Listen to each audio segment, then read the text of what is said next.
chapters 45 to 47. Chapter 45. The Affidavit. So far as what there may be of a narrative in this book, and indeed as indirectly touching one or two very interesting and curious particulars in the habits of sperm whales, the foregoing chapter, in its earlier part, is as important a one as will be found in this volume. But the leading matter of it requires to be still further and more familiarly enlarged upon, in order to be adequately understood, and moreover to take away any incredulity which a profound ignorance of the entire subject may induce in some minds, as to the natural verity of the main points of this affair. I care not to perform this part of my task methodically, but shall be content to produce the desired impression by separate citations of items practically or reliably known to me as a whaleman; and from these citations, I take it, the conclusion aimed at will naturally follow of itself. First, I have personally known 3 instances where a whale, after receiving a harpoon, has effected a complete escape, and after an interval, in one instance of 3 years, has been again struck by the same hand and slain, when the 2 irons, both marked by the same private cipher, have been taken from the body. In the instance where 3 years intervened between the flinging of the 2 harpoons, and I think it may have been something more than that, the man who darted them, happening in the interval to go in a trading ship on a voyage to Africa, went ashore there, joined a discovery party, and penetrated far into the interior, where he travelled for a period of nearly 2 years, often endangered by serpents, savages, tigers, poisonous miasmas, with all the other common perils incident to wandering in the heart of unknown regions. Meanwhile, the whale he had struck must also have been on its travels. No doubt it had thrice circumnavigated the globe, brushing with its flanks all the coasts of Africa, but to no purpose. This man and this whale again came together, and the one vanquished the other. I say I myself have known 3 instances similar to this; that is, in 2 of them I saw the whales struck, and upon the second attack saw the 2 irons with the respective marks cut in them, afterwards taken from the dead fish. In the 3 year instance, it so fell out that I was in the boat both times, first and last, and the last time distinctly recognized a peculiar sort of huge mole under the whale's eye, which I had observed there 3 years previous. I say 3 years, but I am pretty sure it was more than that. Here are 3 instances, then, which I personally know the truth of, but I have heard of many other instances from persons whose veracity in the matter there is no good ground to impeach. Secondly, it is well known in the sperm whale fishery, however ignorant the world ashore may be of it, that there have been several memorable historical instances where a particular whale in the ocean has been at distant times and places popularly cognizable.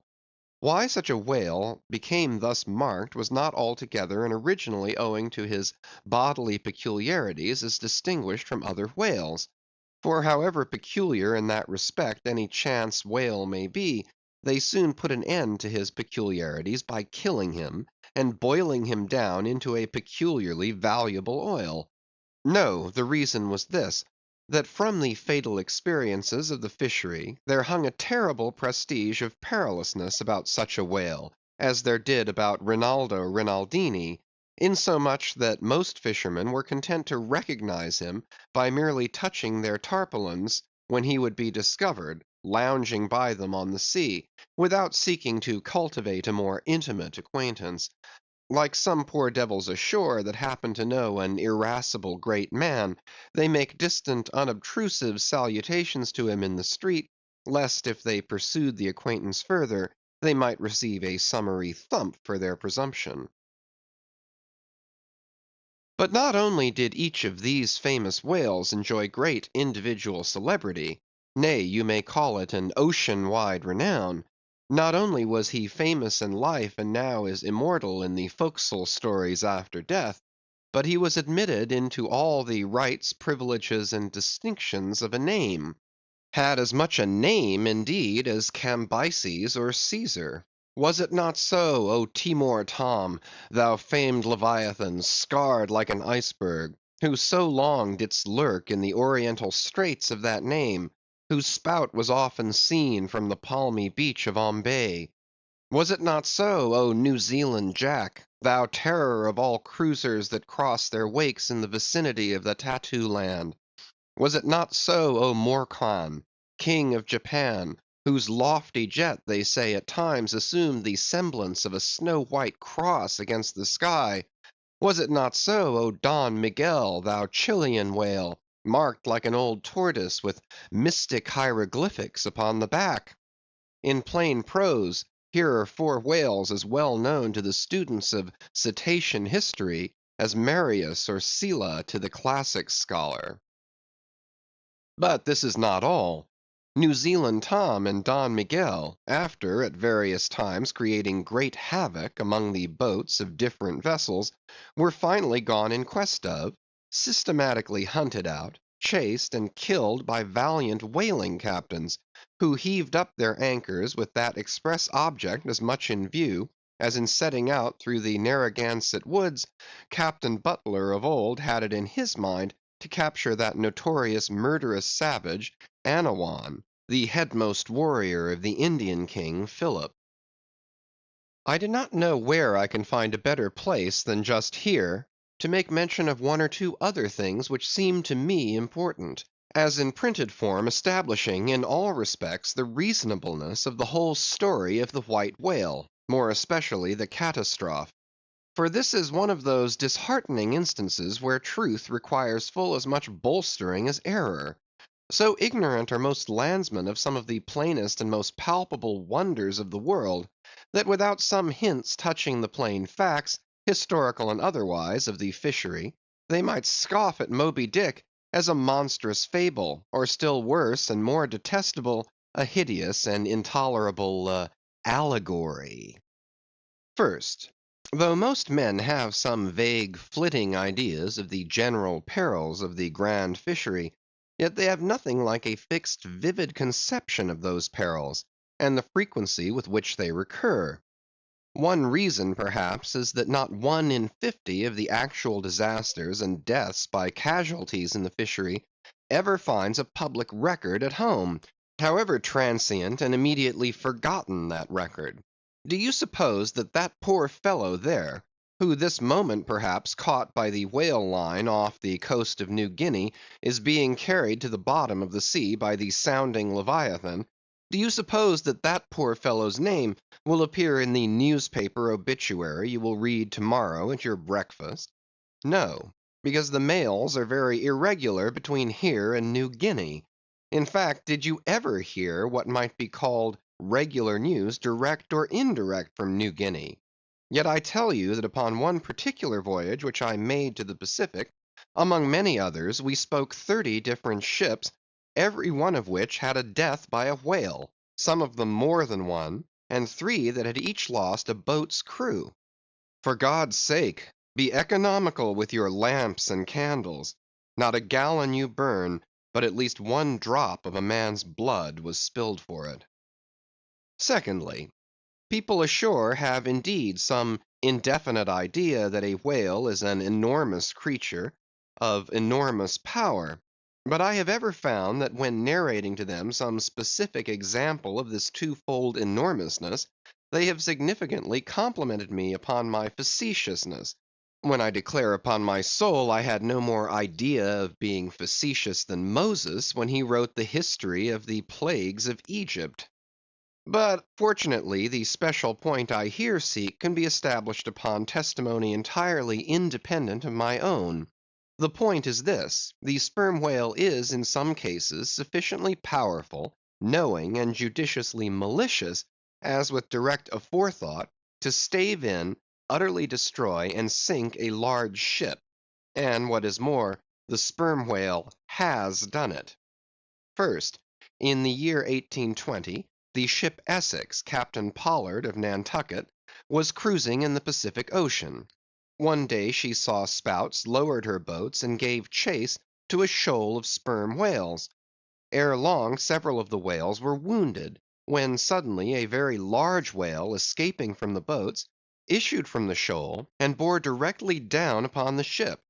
Dashing his forehead against her hull, he so stove her in, that in less than "10 minutes" she settled down and fell over. Not a surviving plank of her has been seen since. After the severest exposure, part of the crew reached the land in their boats. Being returned home at last, Captain Pollard once more sailed for the Pacific in command of another ship, but the gods shipwrecked him again upon unknown rocks and breakers. For the second time his ship was utterly lost, and forthwith forswearing the sea, he has never tempted it since. At this day Captain Pollard is a resident of Nantucket. I have seen Owen Chase, who was chief mate of the Essex at the time of the tragedy. I have read his plain and faithful narrative. I have conversed with his son, and all this within a few miles of the scene of the catastrophe. Footnote: the following are extracts from Chase's narrative. "Every fact seemed to warrant me in concluding that it was anything but chance which directed his operations. He made too several attacks upon the ship, at a short interval between them, both of which, according to their direction, were calculated to do us the most injury, by being made ahead, and thereby combining the speed of the two objects for the shock; to effect which, the exact manoeuvres which he made were necessary. His aspect was most horrible, and such as indicated resentment and fury. He came directly from the shoal which we had just before entered, and in which we had struck three of his companions, as if fired with revenge for their sufferings."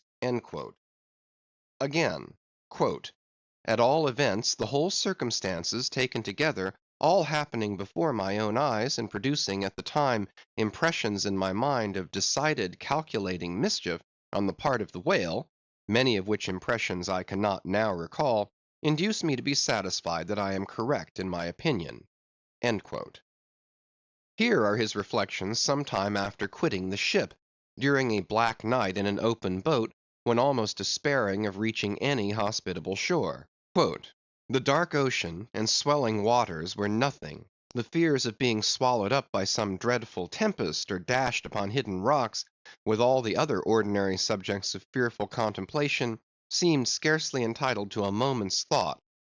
The dismal looking wreck, and the horrid aspect and revenge of the whale, wholly engrossed my reflections, until day again made its appearance." In another place, page 45, he speaks of "the mysterious and mortal attack of the animal." Secondly, the ship Union, also of Nantucket, was in the year 1807 totally lost off the Azores by a similar onset, but the authentic particulars of this catastrophe I have never chanced to encounter, though from the whale hunters I have now and then heard casual allusions to it. Thirdly, some 18 or 20 years ago, Commodore J., then commanding an American sloop of war of the first class, happened to be dining with a party of whaling captains on board a Nantucket ship in the harbor of Oahu, Sandwich Islands. Conversation turning upon whales, the Commodore was pleased to be skeptical touching the amazing strength ascribed to them by the professional gentlemen present. He peremptorily denied, for example, that any whale could so smite his stout sloop of war as to cause her to leak so much as a thimbleful. Very good, but there is more coming. Some weeks after, the Commodore set sail in this impregnable craft for Valparaiso, but he was stopped on the way by a portly sperm whale that begged a few moments' confidential business with him. That business consisted in fetching the Commodore's craft such a thwack, that with all his pumps going he made straight for the nearest port to heave down and repair. I am not superstitious, but I consider the Commodore's interview with that whale as providential. Was not Saul of Tarsus converted from unbelief by a similar fright? I tell you, the sperm whale will stand no nonsense. I will now refer you to Langsdorff's Voyages for a little circumstance in point. peculiarly interesting to the writer hereof. Langsdorff, you must know, by the way, was attached to the Russian Admiral Krusenstern's famous discovery expedition in the beginning of the present century. Captain Langsdorff thus begins his 17th chapter. Quote, By the 13th of May our ship was ready to sail, and the next day we were out in the open sea, on our way to Ochotsk. The weather was very clear and fine, but so intolerably cold that we were obliged to keep on our fur clothing. For some days we had very little wind. It was not till the 19th that a brisk gale from the northwest sprang up. An uncommon large whale, the body of which was larger than the ship itself, lay almost at the surface of the water, but was not perceived by any one on board till the moment when the ship, which was in full sail, was almost upon him, so that it was impossible to prevent its striking against him. We were thus placed in the most imminent danger, as this gigantic creature, setting up its back, raised the ship 3 feet at least out of the water. The mass reeled, and the sails fell altogether, while we who were below all sprang instantly upon the deck, concluding that we had struck upon some rock. Instead of this, we saw the monster sailing off with the utmost gravity and solemnity. Captain De Wolf applied immediately to the pumps to examine whether or not the vessel had received any damage from the shock, but we found that, very happily, it had escaped entirely uninjured. Now the Captain De Wolf here alluded to as commanding the ship in question is a New Englander, who, after a long life of unusual adventures as a sea captain, this day resides in the village of Dorchester, near Boston. I have the honor of being a nephew of his. I have particularly questioned him concerning this passage in Langsdorff. He substantiates every word. The ship, however, was by no means a large one, a Russian craft built on the Siberian coast, and purchased by my uncle after bartering away the vessel in which he sailed from home. In that up and down manly book of old-fashioned adventure, so full too of honest wonders, the voyage of Lionel Wafer, one of ancient Dampier's old chums, I found a little matter set down so like that just quoted from Langsdorff, that I cannot forbear inserting it here for a corroborative example, if such be needed. Lionel, it seems, was on his way to John Ferdinando, as he calls the modern Juan Fernandez. In our way thither, he says, about 4 o'clock in the morning, when we were about 150 leagues from the main of America, our ship felt a terrible shock, which put our men in such consternation that they could hardly tell where they were or what to think, but every one began to prepare for death. And indeed the shock was so sudden and violent that we took it for granted the ship had struck against a rock. But when the amazement was a little over, we cast the lead and sounded, but found no ground. The suddenness of the shock made the guns leap in their carriages, and several of the men were shaken out of their hammocks. Captain Davis, who lay with his head on a gun, was thrown out of his cabin. Lionel then goes on to impute the shock to an earthquake, and seems to substantiate the imputation by stating that a great earthquake somewhere about that time did actually do great mischief along the Spanish land. But I should not much wonder if, in the darkness of that early hour of the morning, the shock was after all caused by an unseen whale vertically bumping the hull from beneath. I might proceed with several more examples, one way or another known to me, of the great power and malice at times of the sperm whale. In more than one instance he has been known not only to chase the assailing boats back to their ships, but to pursue the ship itself, and long withstand all the lances hurled at him from its decks. The English ship Pusey Hall can tell a story on that head. And as for his strength, let me say that there have been examples where the lines attached to a running sperm whale have, in a calm, been transferred to the ship and secured there, the whale towing her great hull through the water, as a horse walks off with a cart. Again, it is very often observed that if the sperm whale, once struck, is allowed time to rally, then he acts not so often with blind rage as with willful, deliberate designs of destruction to his pursuers. Nor is it without conveying some eloquent indication of his character, that upon being attacked he will frequently open his mouth and retain it in that dread expansion for several consecutive minutes.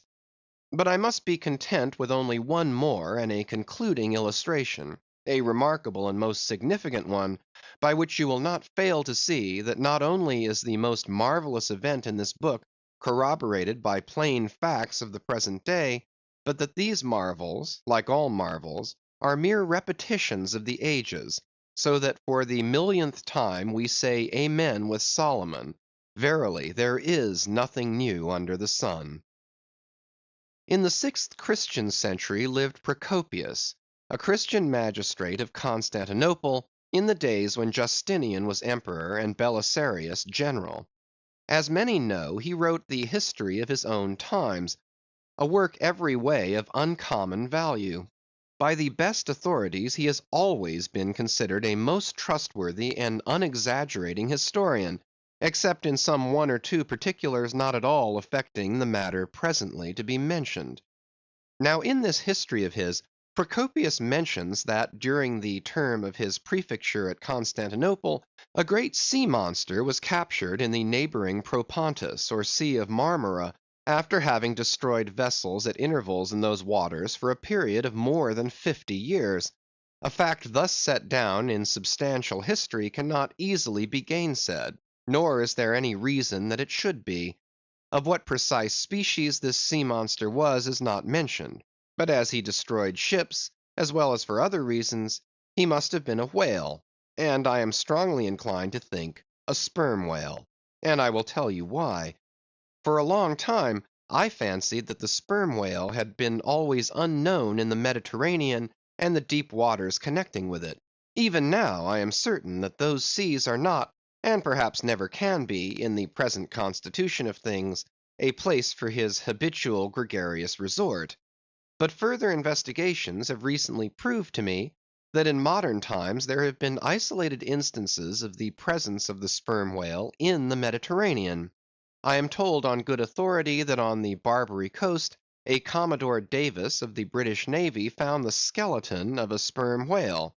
Now, as a vessel of war readily passes through the Dardanelles, hence a sperm whale could, by the same route, pass out of the Mediterranean into the Propontis. In the Propontis, as far as I can learn, none of that peculiar substance called brit is to be found, the aliment of the right whale; but I have every reason to believe that the food of the sperm whale, squid or cuttlefish, lurks at the bottom of that sea, because large creatures, but by no means the largest of that sort, have been found at its surface. If then you properly put these statements together, and reason upon them a bit, you will clearly perceive that according to all human reasoning, Procopius's sea monster, that for half a century stove the ships of a Roman emperor, must in all probability have been a sperm whale. Chapter 46. Surmises.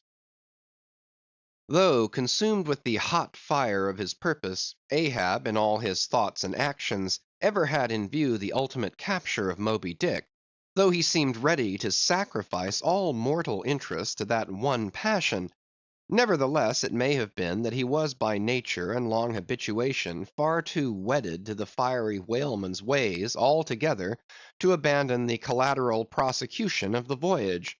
Or at least, if this were otherwise, there were not wanting other motives much more influential with him.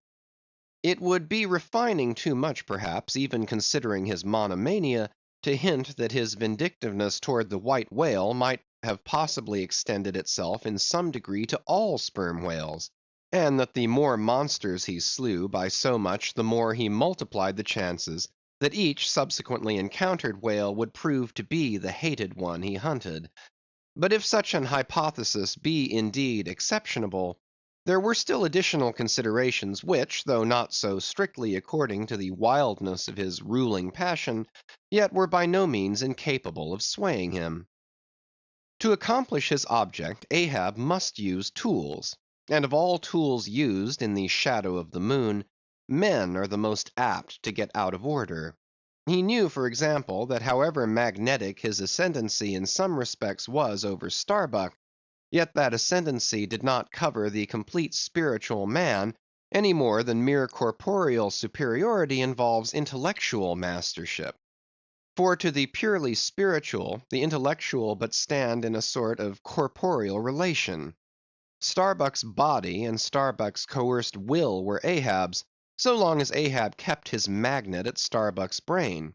Still he knew that for all this the chief mate in his soul abhorred his captain's quest, and could he would joyfully disintegrate himself from it, or even frustrate it.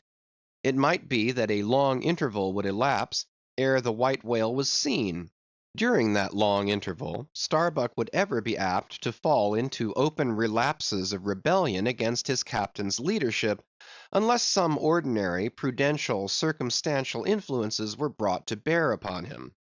Not only that, but the subtle insanity of Ahab respecting Moby Dick was no ways more significantly manifested than in his superlative sense and shrewdness in foreseeing that, for the present, the hunt should in some way be stripped of that strange imaginative impiousness which naturally invested it; that the full terror of the voyage must be kept withdrawn into the obscure background, for few men's courage is proof against protracted meditation unrelieved by action; that when they stood their long night watches, his officers and men must have some nearer things to think of than Moby Dick.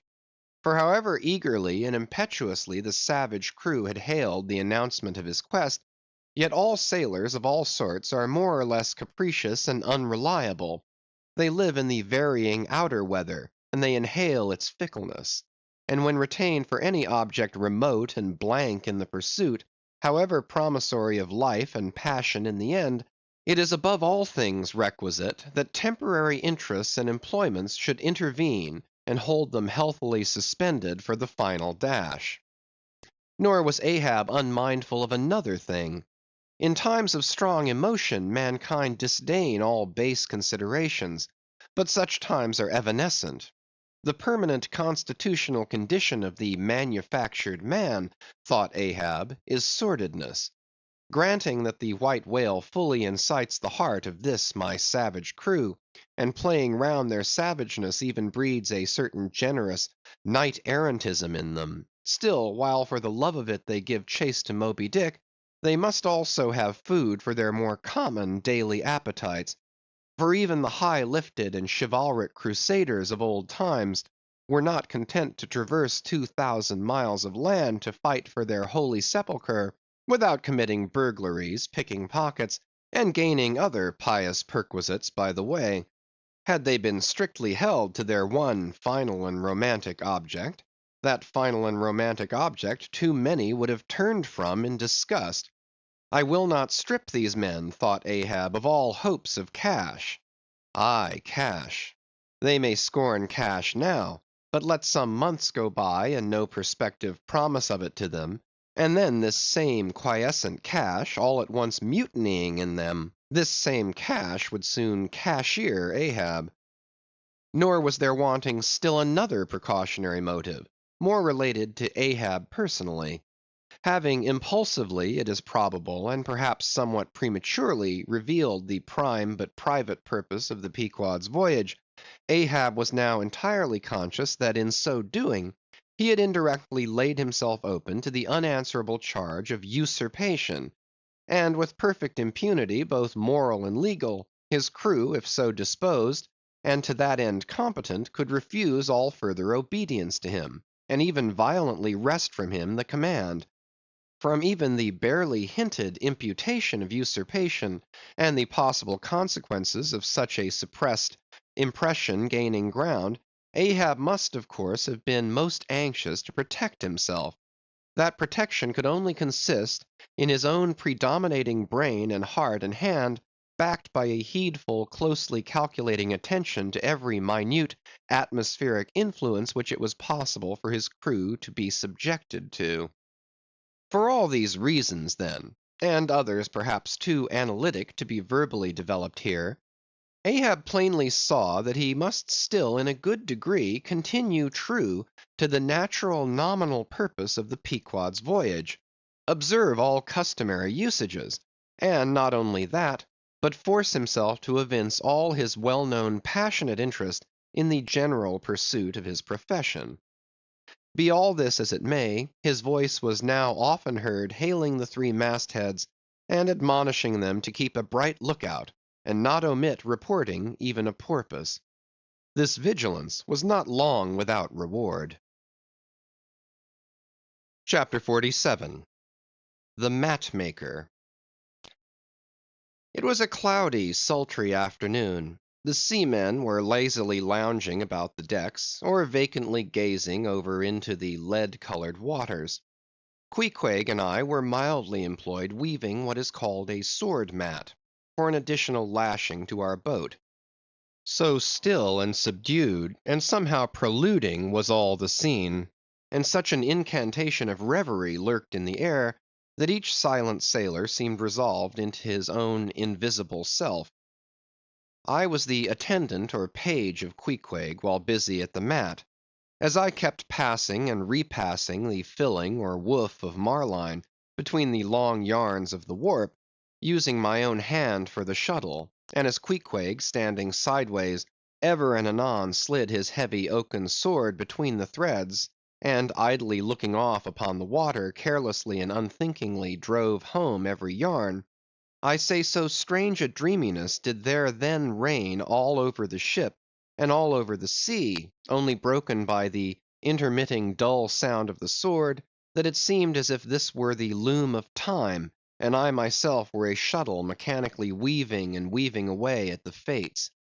There lay the fixed threads of the warp, subject to but one single, ever-returning, unchanging vibration, and that vibration merely enough to admit of the crosswise interblending of other threads with its own.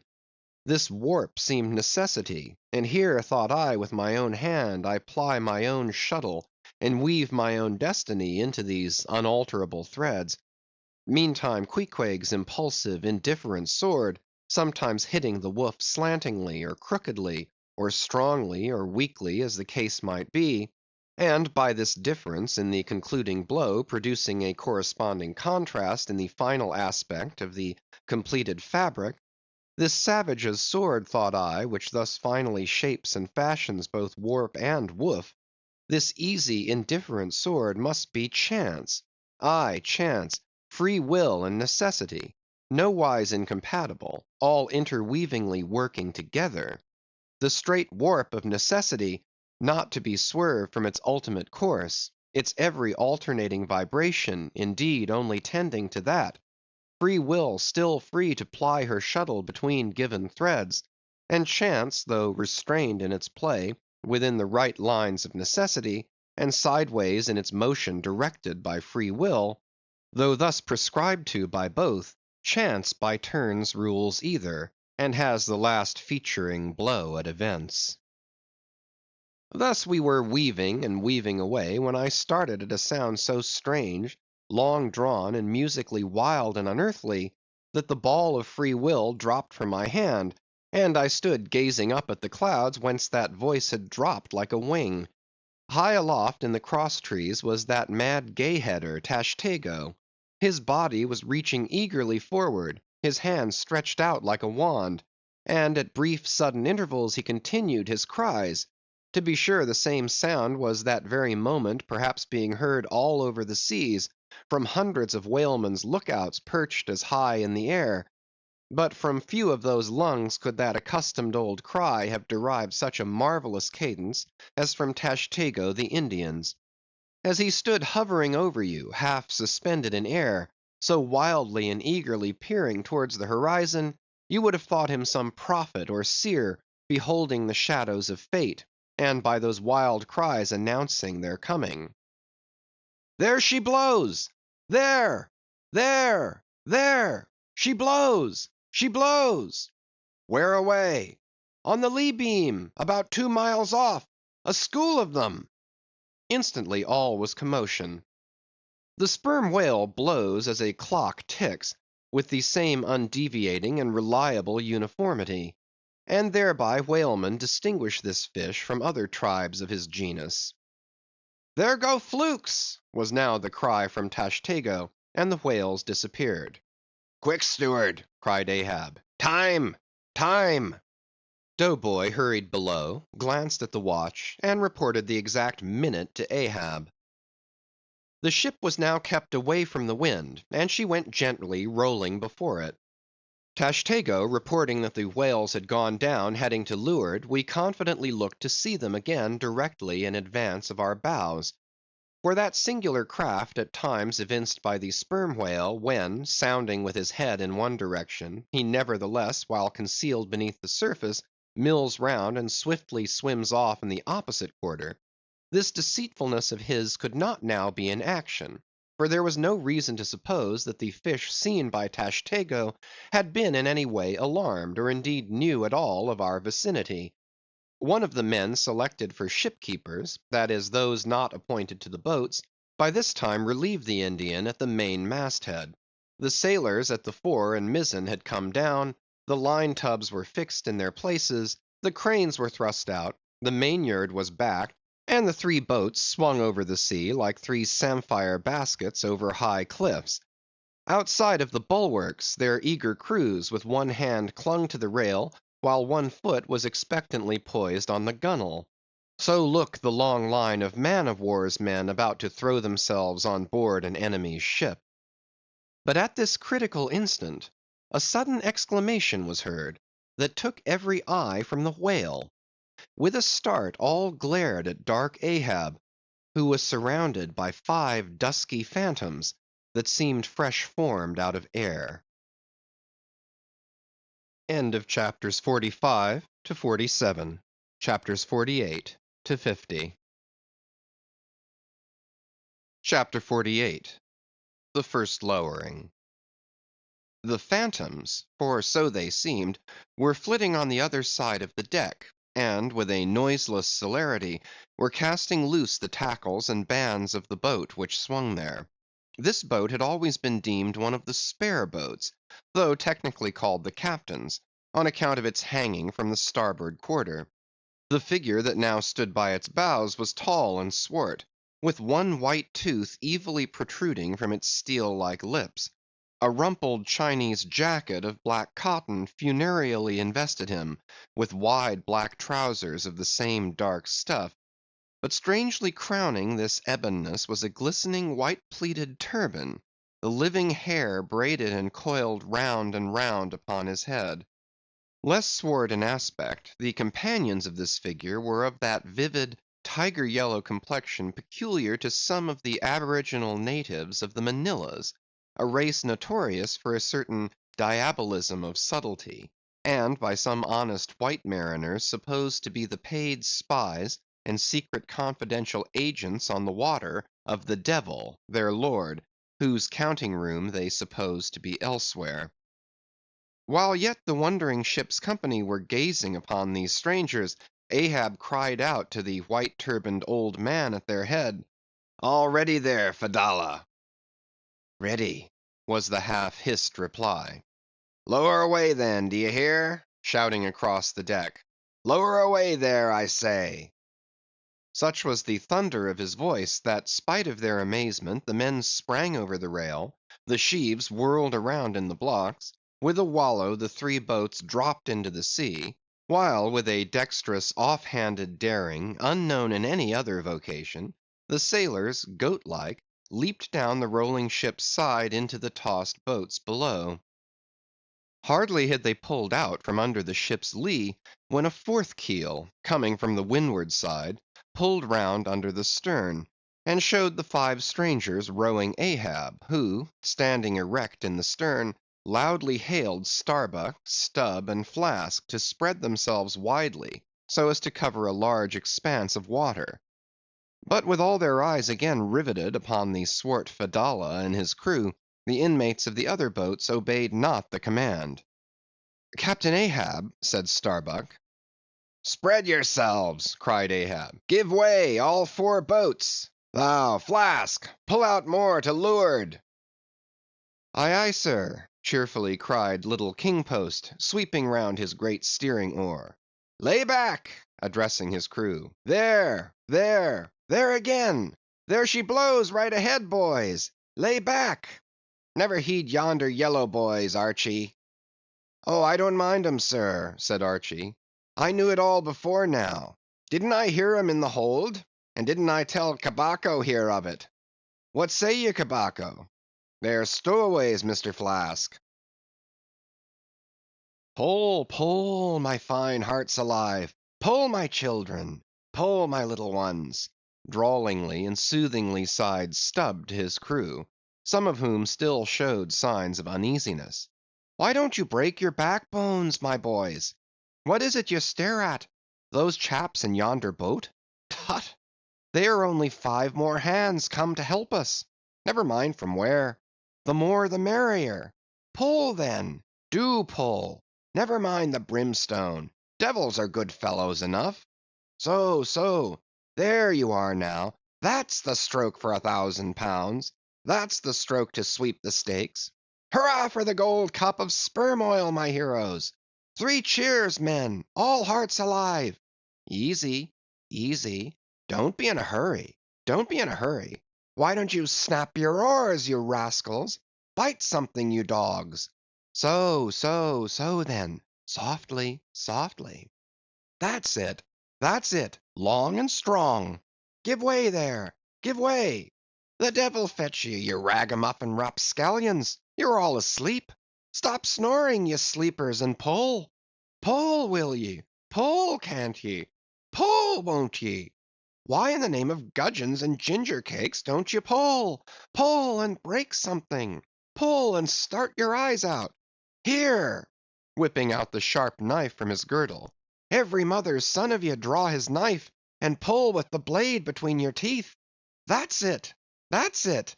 Now you do something. That looks like it, my steel bits. Start her. Start her, my silver spoons. Start her, marling spikes.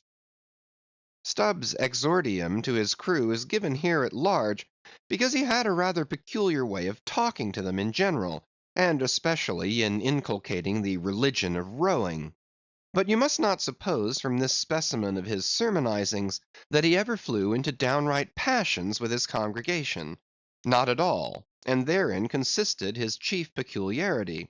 He would say the most terrific things to his crew, in a tone so strangely compounded of fun and fury, and the fury seemed so calculated merely as a spice to the fun, that no oarsman could hear such queer invocations without pulling for dear life, and yet pulling for the mere joke of the thing.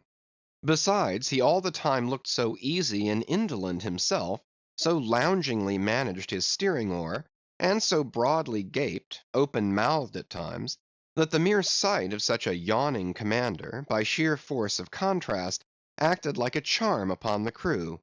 Then again, Stubb was one of those odd sort of humorists whose jollity is sometimes so curiously ambiguous as to put all inferiors on their guard in the matter of obeying them.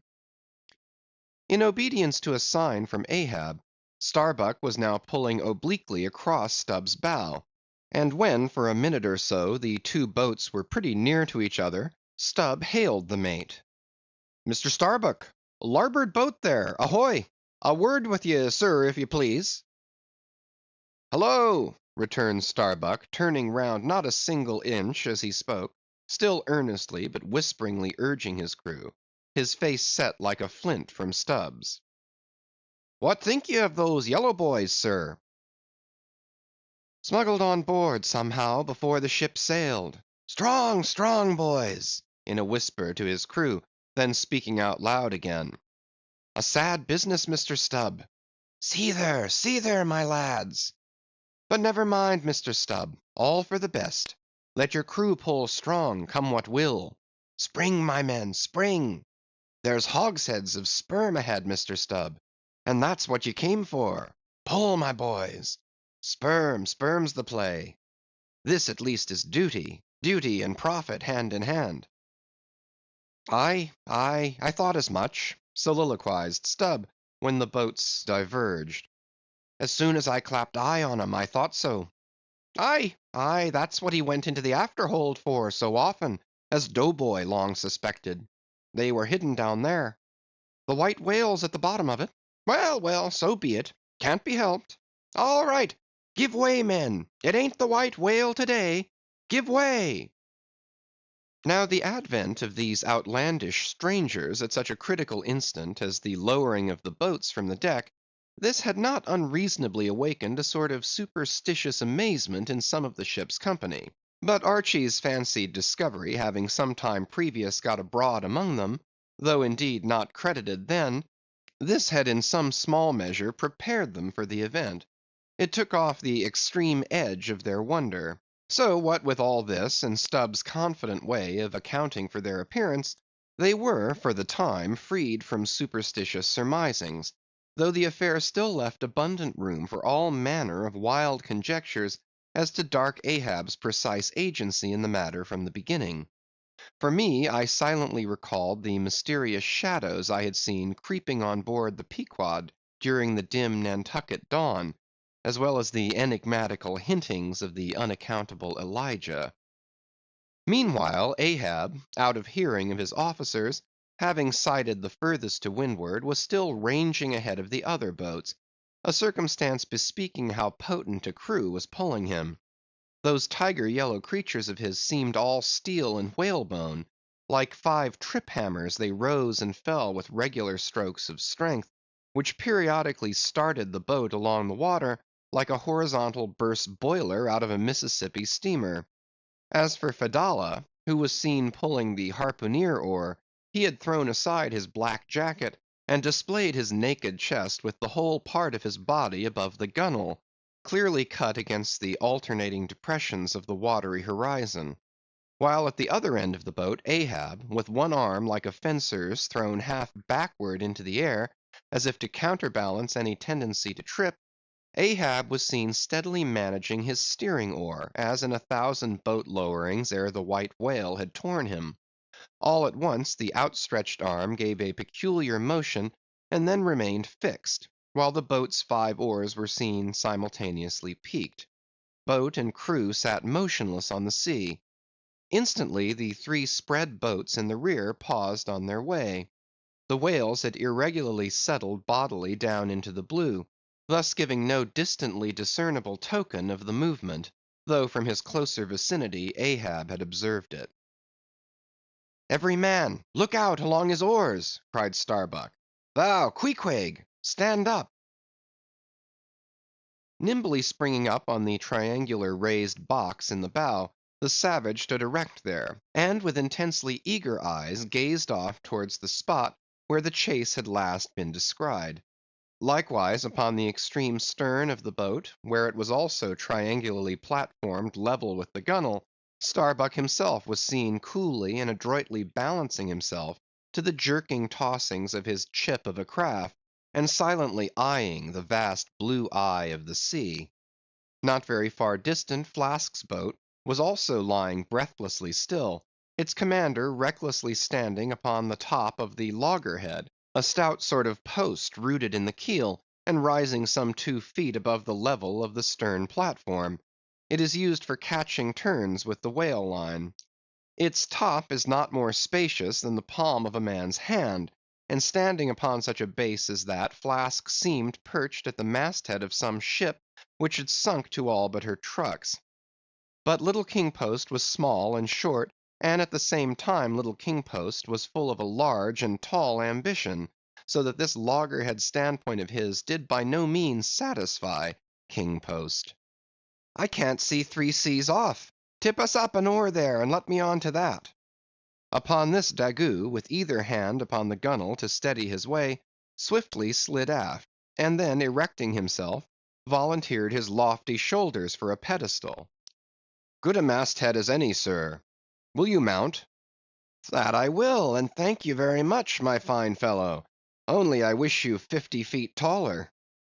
Whereupon, planting his feet firmly against 2 opposite planks of the boat, the gigantic negro, stooping a little, presented his flat palm to Flask's foot, and then putting Flask's hand on his hearse plumed head, and bidding him spring as he himself should toss, with one dexterous fling landed the little man high and dry on his shoulders, and here was Flask now standing, Daggoo with one lifted arm furnishing him with a breastband to lean against and steady himself by. At any time it is a strange sight to the tyro to see with what wondrous habitude of unconscious skill the whaleman will maintain an erect posture in his boat, even when pitched about by the most riotously perverse and cross-running seas. Still more strange to see him giddily perched upon the loggerhead itself under such circumstances. But the sight of little Flask mounted upon gigantic Daggoo was yet more curious; for sustaining himself with a cool, indifferent, easy, unthought of, barbaric majesty, the noble negro to every roll of the sea harmoniously rolled his fine form. On his broad back, flaxen-haired Flask seemed a snowflake. The bearer looked nobler than the rider. Though truly vivacious, tumultuous, ostentatious little Flask would now and then stamp with impatience, but not one added heave did he thereby give to the negro's lordly chest. So have I seen passion and vanity stamping the living magnanimous earth, but the earth did not alter her tides and her seasons for that.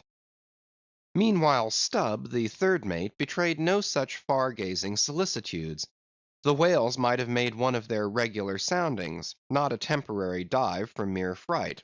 And if that were the case, Stubb, as his wont in such cases, it seems, was resolved to solace the languishing interval with his pipe.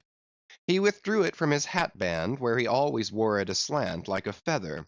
He loaded it, and rammed home the loading with his thumb end; but hardly had he ignited his match across the rough sandpaper of his hand, when Tashtego, his harpooneer, whose eyes had been setting to windward like two fixed stars, suddenly dropped like light from his erect attitude to his seat, crying out in a quick frenzy of hurry, "Down, down all, and give way! There they are!" To a landsman, no whale, nor any sign of a herring would have been visible at that moment; nothing but a troubled bit of greenish white water, and thin scattered puffs of vapor hovering over it, and suffusingly blowing off to leeward, like the confused scud from white rolling billows.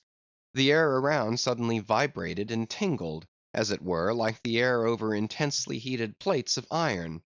Beneath this atmospheric waving and curling, and partially beneath a thin layer of water also, the whales were swimming. Seen in advance of all the other indications, the puffs of vapor they spouted seemed their forerunning couriers and detached flying outriders.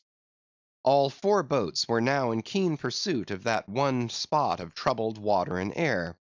But it bade fair to outstrip them; it flew on and on, as a mass of interblending bubbles borne down a rapid stream from the hills. "Pull, pull, my good boys," said Starbuck, in the lowest possible, but intensest concentrated whisper to his men, while the sharp fixed glance from his eyes darted straight ahead of the bow, almost seemed as two visible needles in two unerring binnacle compasses. He did not say much to his crew, though, nor did his crew say anything to him; only the silence of the boat was at intervals startlingly pierced by one of his peculiar whispers, now harsh with command, now soft with entreaty. How different the loud little king post, "Sing out and say something, me hearties! Roar and pull, my thunderbolts! Beach me on their black backs, boys! Only do that for me, and I'll sign over to you my Martha's Vineyard plantation, boys, including wife and children, boys. Lay me on! Lay me on! Oh, Lord, Lord, but I shall go stark, staring mad! See, see that white water!" And so shouting, he pulled his hat from his head, and stamped up and down on it; then picking it up, flirted it far off upon the sea, and finally fell to rearing and plunging in the boat's stern like a crazed colt from the prairie. "Look at that chap now," philosophically drawled Stubb, who, with his unlighted short pipe mechanically retained between his teeth at a short distance, followed after. "He's got fits, that Flask has. Fits? Yes, give him fits. That's the very word. Pitch fits into 'em. Merrily, merrily, hearts alive. Pudding for supper, you know. Merry's the word. Pull, babes. Pull, sucklings! Pull all! But what the devil are you hurrying about? Softly, softly, and steadily, my men. Only pull and keep pulling, nothing more. Crack all your backbones, and bite your knives in two, that's all. Take it easy. Why don't you take it easy, I say, and burst all your livers and lungs? But what it was that inscrutable Ahab said to that tiger-yellow crew of his, these were words best omitted here, for you live under the blessed light of the evangelical land. Only the infidel sharks in the audacious seas may give ear to such words, when with tornado brow, and eyes of red murder, and foam-glued lips, Ahab leaped after his prey. Meanwhile all the boats tore on. The repeated specific allusions of Flask to that whale, as he called the fictitious monster which he declared to be incessantly tantalizing his boat's bow with its tail, these allusions of his were at times so vivid and lifelike, that they would cause some one or two of his men to snatch a fearful look over the shoulder. But this was against all rule, for the oarsmen must put out their eyes and ram a skewer through their necks, usage pronouncing that they must have no organs but ears, and no limbs but arms in these critical moments. It was a sight full of quick wonder and awe.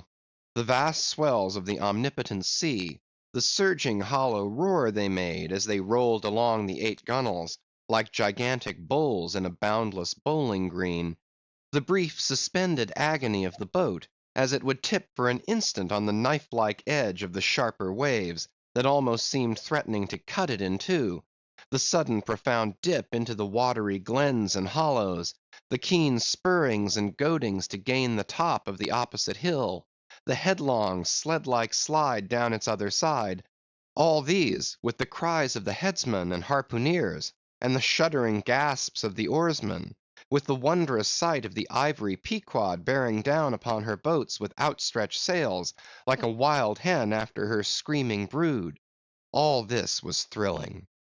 Not the raw recruit, marching from the bosom of his wife into the fever heat of his first battle; not the dead man's ghost encountering the first unknown phantom in the other world; neither of these can feel stranger and stronger emotions than that man does who, for the first time, finds himself pulling into the charmed, churned circle of the hunted sperm whale. The dancing white water made by the chase was now becoming more and more visible, owing to the increasing darkness of the dun cloud shadows flung upon the sea. The jets of vapor no longer blended, but tilted everywhere to right and left; the whales seemed separating their wakes. The boats were pulled more apart, Starbuck giving chase to 3 whales running dead to leeward. Our sail was now set, and with the still rising wind we rushed along, the boat going with such madness through the water, that the lee oars could scarcely be worked rapidly enough to escape being torn from the rowlocks. Soon we were running through a suffusing wide veil of mist, neither ship nor boat to be seen. "Give way, men," whispered Starbuck, drawing still further aft the sheet of his sail. "There is time to kill a fish yet before the squall comes. There's white water again. Close to! Spring!" Soon after, 2 cries in quick succession on each side of us denoted that the other boats had got fast; but hardly were they overheard, when with a lightning-like, hurtling whisper Starbuck said, "Stand up!" and Queequeg, harpoon in hand, sprang to his feet. Though not one of the oarsmen was then facing the life and death peril so close to them ahead, yet with their eyes on the intense countenance of the mate in the stern of the boat, they knew that the imminent instant had come. They heard, too, an enormous wallowing sound, as of 50 elephants stirring in their litter; meanwhile the boat was still booming through the mist, the waves curling and hissing around us like the erected crests of enraged serpents. "That's his hump! There! There! Give it to him!" whispered Starbuck. A short rushing sound leaped out of the boat. It was the darted iron of Queequeg. Then, all in one welded commotion, came an invisible push from astern, while forward the boat seemed striking on a ledge; the sail collapsed and exploded; a gush of scalding vapor shot up near by; something rolled and tumbled like an earthquake beneath us. The whole crew were half suffocated as they were tossed helter-skelter into the white curdling cream of the squall. Squall, whale, and harpoon had all blended together, and the whale, merely grazed by the iron, escaped. Though completely swamped, the boat was nearly unharmed. Swimming round it, we picked up the floating oars, and lashing them across the gunwale, tumbled back to our places. There we sat up to our knees in the sea, the water covering every rib and plank, so that to our downward gazing eyes the suspended craft seemed a coral boat, grown up to us from the bottom of the ocean. The wind increased to a howl, the waves dashed their bucklers together, the whole squall roared, forked, and crackled around us like a white fire upon the prairies, in which, unconsumed, we were burning, immortal in these jaws of death. In vain we hailed the other boats; as well roar to the live coals down the chimney of a flaming furnace, as hail those boats in that storm. Meanwhile the driving scud, rack, and mist grew darker with the shadows of night. No sign of the ship could be seen. The rising sea forbade all attempts to bail out the boat. The oars were useless as propellers, performing now the office of life preservers. So, cutting the lashing of the waterproof match keg, after many failures, Starbuck contrived to ignite the lamp in the lantern. Then, stretching it on a waif pole, handed it to Queequeg as the standard bearer of this forlorn hope. There, then, he sat, holding up that imbecile candle in the heart of that almighty forlornness.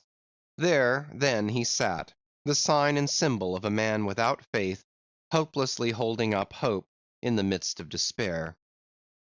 Wet, drenched through, and shivering cold, despairing of ship or boat, we lifted our eyes as the dawn came on. The mist still spread over the sea, the empty lantern lay crushed in the bottom of the boat. Suddenly Queequeg started to his feet, hollowing his hand to his ear.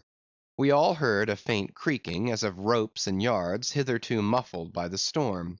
The sound came nearer and nearer; the thick mists were dimly parted by a huge, vague form.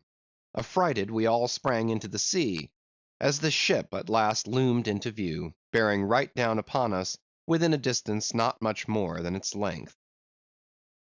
Floating on the waves, we saw the abandoned boat.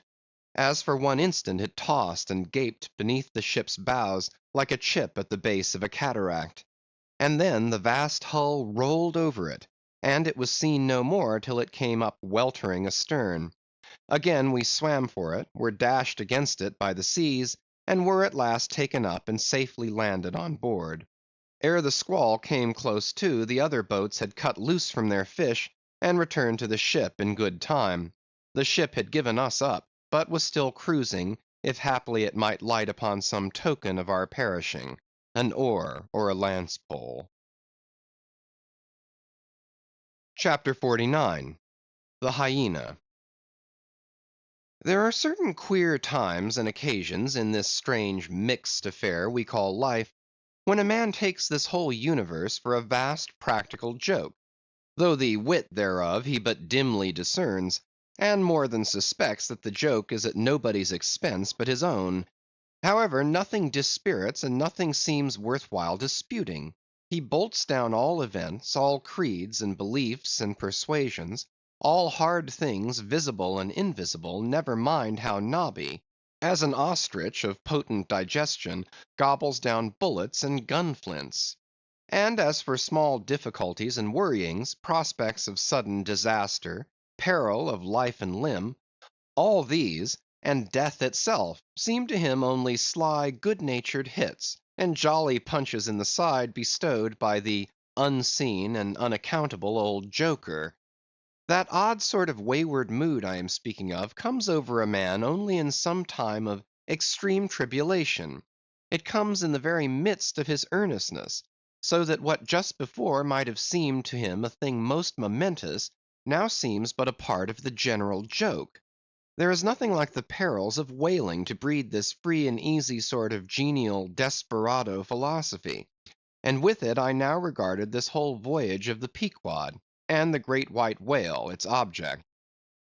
"Queequeg," said I, when they had dragged me, the last man, to the deck, and I was still shaking myself in my jacket to fling off the water. "Queequeg, my fine friend, does this sort of thing often happen?" Without much emotion, though soaked through just like me, he gave me to understand that such things did often happen. "Mr. Stubb," said I, turning to that worthy, who, buttoned up in his oil jacket, was now calmly smoking his pipe in the rain, "Mr. Stubb, I think I have heard you say, that of all whalemen you ever met, our chief mate, Mr. Starbuck, is by far the most careful and prudent. I suppose, then, that going plump on a flying whale with your sail set in a foggy squall is the height of a whaleman's discretion." "Certain. I've lowered for whales from a leaking ship in a gale off Cape Horn."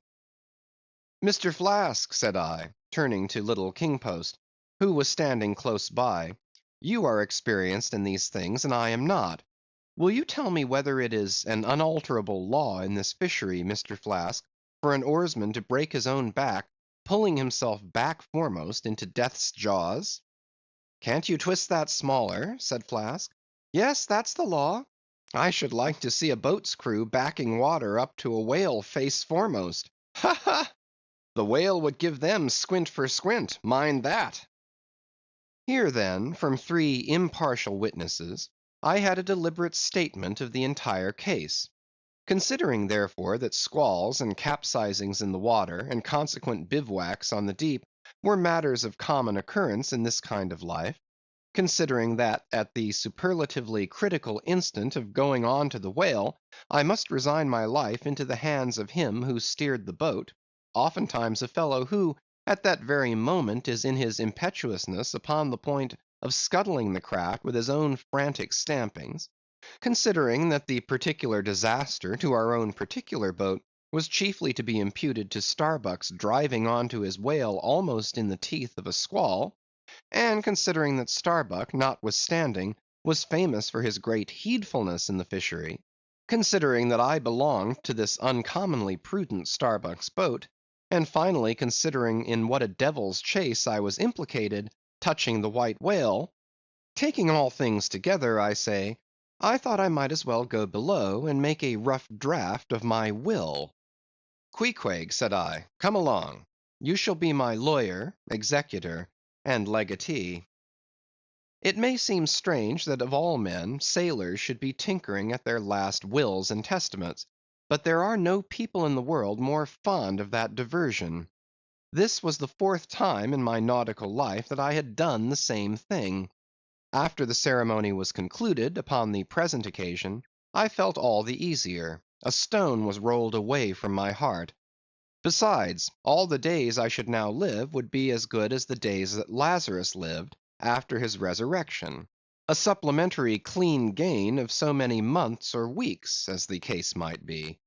I survived myself; my death and burial were locked up in my chest. I looked round me tranquilly and contentedly, like a quiet ghost with a clean conscience, sitting inside the bars of a snug family vault. Now then, thought I, unconsciously rolling up the sleeves of my frock, here goes for a cool, collected dive at death and destruction, and the devil fetch the hindmost. CHAPTER 50. Ahab's Boat and Crew. Fedallah.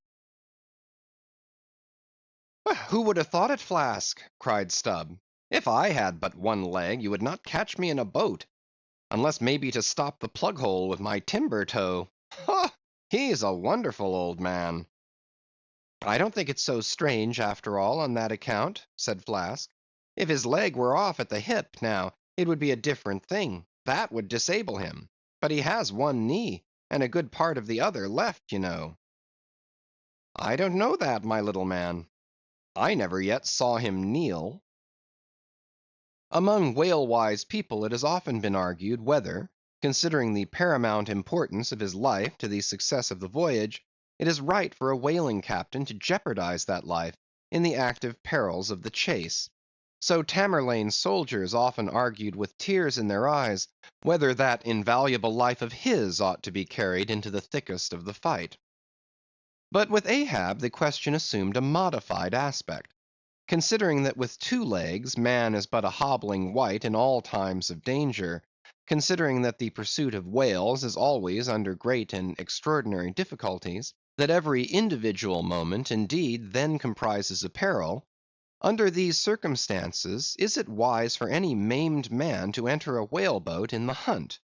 As a general thing, the joint owners of the Pequod must plainly have thought not.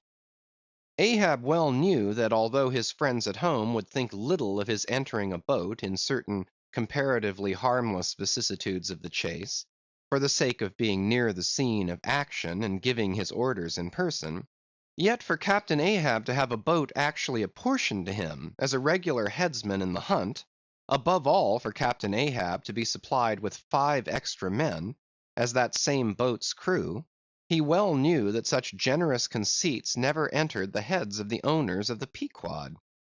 Therefore he had not solicited a boat's crew from them, nor had he in any way hinted his desires on that head. Nevertheless, he had taken private measures of his own touching all that matter.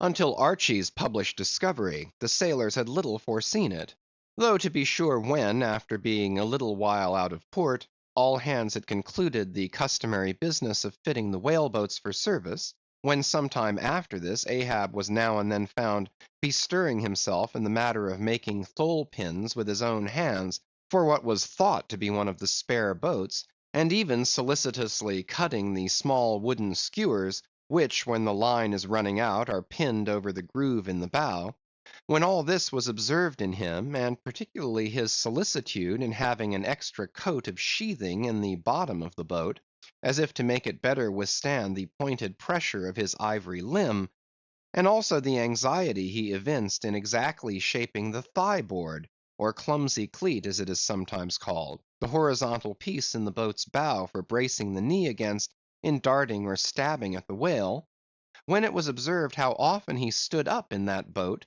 with his solitary knee fixed in the semicircular depression in the cleat, and with the carpenter's chisel gouged out a little here, and straightened it a little there; all these things, I say, had awakened much interest and curiosity at the time.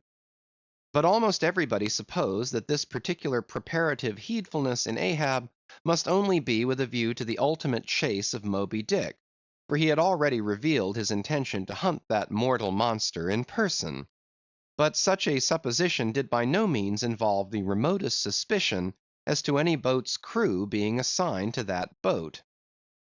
Now, with these subordinate phantoms, what wonder remained soon waned away; for in a whaler wonders soon wane.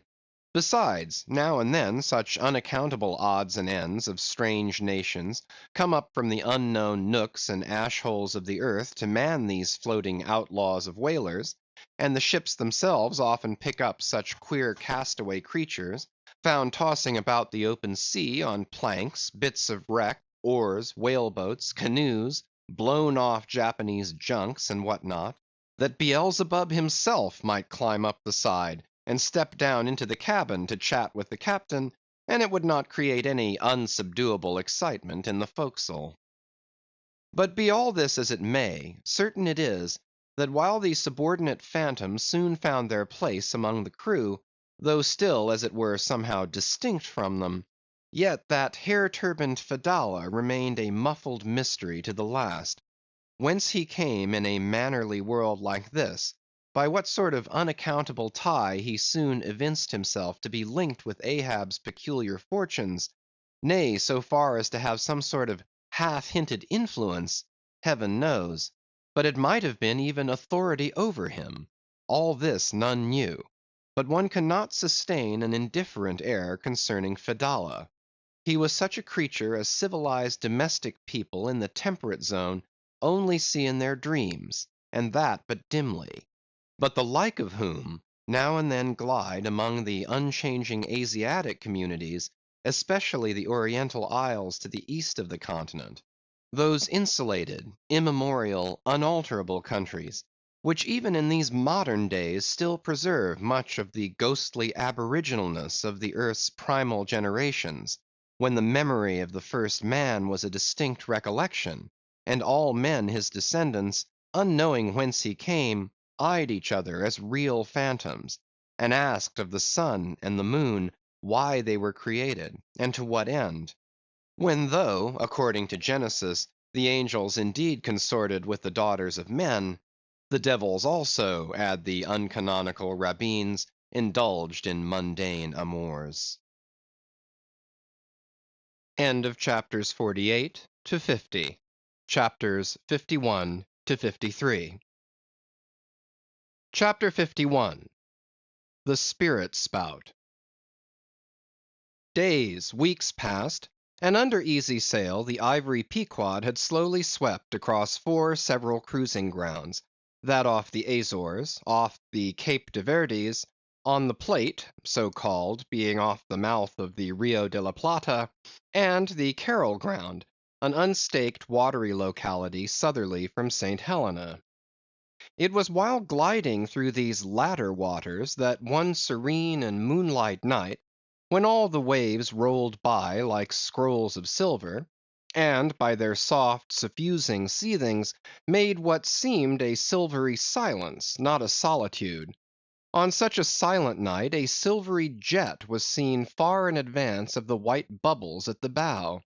Lit up by the moon, it looked celestial, seemed some plumed and glittering god uprising from the sea. Fedallah first descried this jet. For of these moonlight nights it was his wont to mount to the main masthead and stand a lookout there, with the same precision as if it had been day. And yet, though herds of whales were seen by night, not one whaleman in 100 would venture a lowering for them. You may think with what emotions, then, the seamen beheld this old Oriental, perched aloft at such unusual hours, his turban and the moon, companions in one sky. But when, after spending his uniform interval there for several successive nights, without uttering a single sound; when, after all this silence, his unearthly voice was heard announcing that silvery moonlit jet, every reclining mariner started to his feet, as if some winged spirit had lighted in the rigging, and hailed the mortal crew. "There she blows!" Had the trump of judgment blown, they could not have quivered more; yet still they felt no terror, rather pleasure. For though it was a most unwonted hour, yet so impressive was the cry, and so deliriously exciting, that almost every soul on board instinctively desired a lowering. Walking the deck with quick side-lunging strides, Ahab commanded the t'gallant sails and royals to be set, and every stunsail spread. The best man in the ship must take the helm. Then, with every masthead manned, the piled-up craft rolled down before the wind. The strange, upheaving, lifting tendency of the taffrail breeze, filling the hollows of so many sails, made the buoyant, hovering deck to feel like air beneath the feet, while still she rushed along, as if 2 antagonistic influences were struggling in her, one to mount direct to heaven, the other to drive yawingly to some horizontal goal. And had you watched Ahab's face that night, you would have thought that in him also 2 different things were warring. While his one live leg made lively echoes along the deck, every stroke of his dead limb sounded like a coffin tap. On life and death this old man walked. But though the ship so swiftly sped, and though from every eye, like arrows, the eager glances shot, yet the silvery jet was no more seen that night. Every sailor swore he saw it once, but not a second time. This midnight spout had almost grown a forgotten thing, when some days after, lo! at the same silent hour, it was again announced; again it was descried by all; but upon making sail to overtake it, once more it disappeared as if it had never been. And so it served us night after night, till no one heeded it but to wonder at it. Mysteriously jetted into the clear moonlight, or starlight, as the case may be, disappearing again for one whole day, or 2 days, or 3, and somehow seeming at every distinct repetition to be advancing still further and further in our van, this solitary jet seemed forever alluring us on. Nor, with the immemorial superstition of their race, and in accordance with the preternaturalness, as it seemed, which in many things invested the Pequod, were there wanting some of the seamen who swore that whenever and wherever descried, at however remote times, or in however far apart latitudes and longitudes, that unnearable spout was cast by one self same whale, and that whale Moby Dick. For a time there reigned, too, a sense of peculiar dread at this flitting apparition, as if it were treacherously beckoning us on and on, in order that the monster might turn round upon us, and rend us at last in the remotest and most savage seas. These temporary apprehensions, so vague but so awful, derived a wondrous potency from the contrasting serenity of the weather, in which, beneath all its blue blandness, some thought there lurked a devilish charm, as for days and days we voyaged along, through seas so wearily, lonesomely mild, that all space, in repugnance to our vengeful errand, seemed vacating itself of life before our urn-like prow. But at last, when turning to the eastward, the Cape winds began howling around us, and we rose and fell upon the long troubled seas that are there; when the ivory-tusked Pequod sharply bowed to the blast, and gored the dark waves in her madness, till, like showers of silver chips, the foam flakes flew over her bulwarks; then all this desolate vacuity of life went away, but gave place to sights more dismal than before. Close to our bows, strange forms in the water darted hither and thither before us, while thick in our rear view flew the inscrutable sea ravens; and every morning, perched on our stays, rows of these birds were seen, and, spite of our hootings, for a long time obstinately clung to the hemp, as though they deemed our ship some drifting, uninhabited craft, a thing appointed to desolation, and therefore fit roosting place for their homeless selves. And heaved, still unrestingly heaved the black sea, as if its vast tides were a conscience, and the great mundane soul were in anguish and remorse for the long sin and suffering it had bred.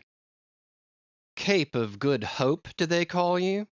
Rather Cape Tormentoso, as called of yore; for long allured by the perfidious silences that before had attended us, we found ourselves launched into this tormented sea, where guilty beings transformed into those fowls and these fish, seem condemned to swim on everlastingly, without any haven in store, or beat that black air without any horizon; but calm, snow white, and unvarying, still directing its fountain of feathers to the sky, still beckoning us on from before. The solitary jet would at times be descried. During all this blackness of the elements, Ahab, though assuming for the time the almost continual command of the drenched and dangerous deck, manifested the gloomiest reserve, and more seldom than ever addressed his mates. In tempestuous times like these, after everything above and aloft has been secured, nothing more can be done but passively to await the issue of the gale.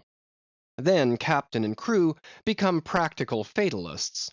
So, with his ivory leg inserted into its accustomed hole, and with one hand firmly grasping a shroud, Ahab for hours and hours would stand gazing dead to windward, while an occasional squall of sleet or snow would all but congeal his very eyelashes together. Meantime the crew, driven from the forward part of the ship by the perilous seas that burstingly broke over its bows, stood in a line along the bulwarks in the waist, and the better to guard against the leaping waves, each man had slipped himself into a sort of bowline secured to the rail, in which he swung as in a loosened belt. Few or no words were spoken, and the silent ship, as if manned by painted sailors in wax, day after day, tore on through all the swift madness and gladness of the demoniac waves. By night, the same muteness of humanity before the shrieks of the ocean prevailed. Still in silence the men swung from the bowlines; still wordless Ahab stood up to the blast. Even when wearied nature seemed demanding repose, he would not seek that repose in his hammock. Never could Starbuck forget the old man's aspect, when one night, going down into the cabin to mark how the barometer stood, he saw him with closed eyes sitting straight in his floor-screwed chair, the rain and half-melted sleet of the storm from which he had some time before emerged, still slowly dripping from the unremoved hat and coat. On the table beside him lay unrolled one of those charts of tides and currents which have previously been spoken of. His lantern swung from his tightly clenched hand. Though the body was erect, the head was thrown back, so that the closed eyes were pointed towards the needle of the telltale that swung from a beam in the ceiling. Footnote: the cabin compass is called the telltale, because without going to the compass at the helm, the captain while below can inform himself of the course of the ship. End of footnote. Terrible old man, thought Starbuck with a shudder. Sleeping in this gale, still thou steadfastly eyest thy purpose. Chapter 52. The Albatross. Southeastward from the Cape, off the distant Crozetts, a good cruising ground for right whalemen, a sail loomed ahead, the Goney, Albatross by name. As she slowly drew nigh, from my lofty perch at the foremast head I had a good view of that sight so remarkable to a tyro in the far ocean fisheries, a whaler at sea and long absent from home. As if the waves had been fullers, this craft was bleached like the skeleton of a stranded walrus. All down her sides this spectral appearance was traced with long channels of reddened rust, while all her spars and her rigging were like the thick branches of trees furred over with hoar frost. Only her lower sails were set. A wild sight it was to see her long bearded lookouts at those three mastheads. They seemed clad in the skins of beasts, so torn and bepatched the raiment that had survived nearly 4 years of cruising. Standing in iron hoops nailed to the mast, they swayed and swung over a fathomless sea, and though when the ship slowly glided close under our stern, we 6 men in the air came so nigh to each other that we might almost have leaped from the mastheads of one ship to those of the other, yet those forlorn-looking fishermen, mildly eyeing us as they passed, said not one word to our lookouts, while the quarter-deck hail was being heard from below. "Ship ahoy! Have ye seen the white whale?" But as the strange captain, leaning over the pallid bulwarks, was in the act of putting his trumpet to his mouth, it somehow fell from his hand into the sea, and the wind now rising amain, he in vain strove to make himself heard without it. Meantime his ship was still increasing the distance between. While in various silent ways the seamen of the Pequod were evincing their observance of this ominous incident at the first mere mention of the white whale's name to another ship, Ahab for a moment paused.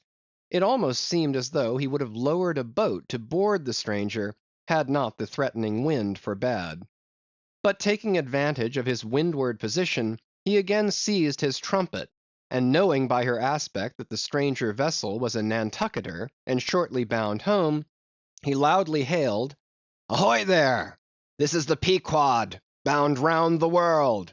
Tell them to address all future letters to the Pacific Ocean. And this time 3 years, if I am not home, tell them to address them to—" At that moment the two wakes were fairly crossed, and instantly, then, in accordance with their singular ways, shoals of small harmless fish, that for some days before had been placidly swimming by our side, darted away with what seemed shuddering fins, and ranged themselves fore and aft with the stranger's flanks. Though in the course of his continual voyagings Ahab must often before have noticed a similar sight, yet to any monomaniac man the various trifles capriciously carry meanings. "Swim away from me, do ye?" murmured Ahab, gazing over into the water. There seemed but little in the words, but the tone conveyed more of deep helpless sadness than the insane old man had ever before evinced. But turning to the steersman, who thus far had been holding the ship in the wind to diminish her headway, He cried out in his old lion voice, "Up helm! Keep her off round the world!" Round the world! There is much in that sound to inspire proud feelings. But whereto does all that circumnavigation conduct? Only, through numberless perils, to the very point whence we started, where those that we left behind secure were all the time before us. Were this world an endless plain, and by sailing eastward we could forever reach new distances and discover sights more sweet and strange than any Cyclades or islands of King Solomon, then there were promise in the voyage. But in pursuit of those far mysteries we dream of, or in tormented chase of that demon phantom that, some time or other, swims before all human hearts, while chasing such over this round globe, they either lead us on in barren mazes, or midway leave us whelmed. CHAPTER 53. The Gam. The ostensible reason why Ahab did not go on board of the whaler we had spoken, was this: the wind and sea betokened storms. But even had this not been the case, he would not, after all, perhaps, have boarded her, judging by his subsequent conduct on similar occasions, if so it had been, that by the process of hailing he had obtained a negative answer to the question he put. For, as it eventually turned out, he cared not to consort even for 5 minutes with any stranger captain, except he could contribute some of that information he so absorbingly sought. But all this might remain inadequately estimated, were not something said here of the peculiar usages of whaling vessels when meeting each other in foreign seas, and especially on a common cruising ground. If two strangers crossing the Pine Barrens in New York State, or the equally desolate Salisbury Plain in England, if casually encountering each other in such inhospitable wilds, these twain, for the life of them, cannot well avoid a mutual salutation, and stopping for a moment to interchange the news, and perhaps sitting down for a while and resting in concert, then how much more natural that upon the illimitable Pine Barrens and Salisbury Plains of the sea, two whaling vessels descrying each other at the ends of the earth, off Lone Fanning's Island or the far-away King's Mills, how much more natural, I say, that under such circumstances these ships should not only interchange hails, but come into still closer, more friendly and sociable contact. And especially would this seem to be a matter of course in the case of vessels owned in one seaport, and whose captains, officers, and not a few of the men, are personally known to each other, and consequently have all sorts of dear domestic things to talk about. For the long absent ship, the outward bounder perhaps has letters on board. At any rate, she will be sure to let her have some papers of a date a year or two later than the last one on her blurred and thumb-worn files. And in return for that courtesy, the outward bound ship would receive the latest whaling intelligence from the cruising ground to which she may be destined, a thing of the utmost importance to her.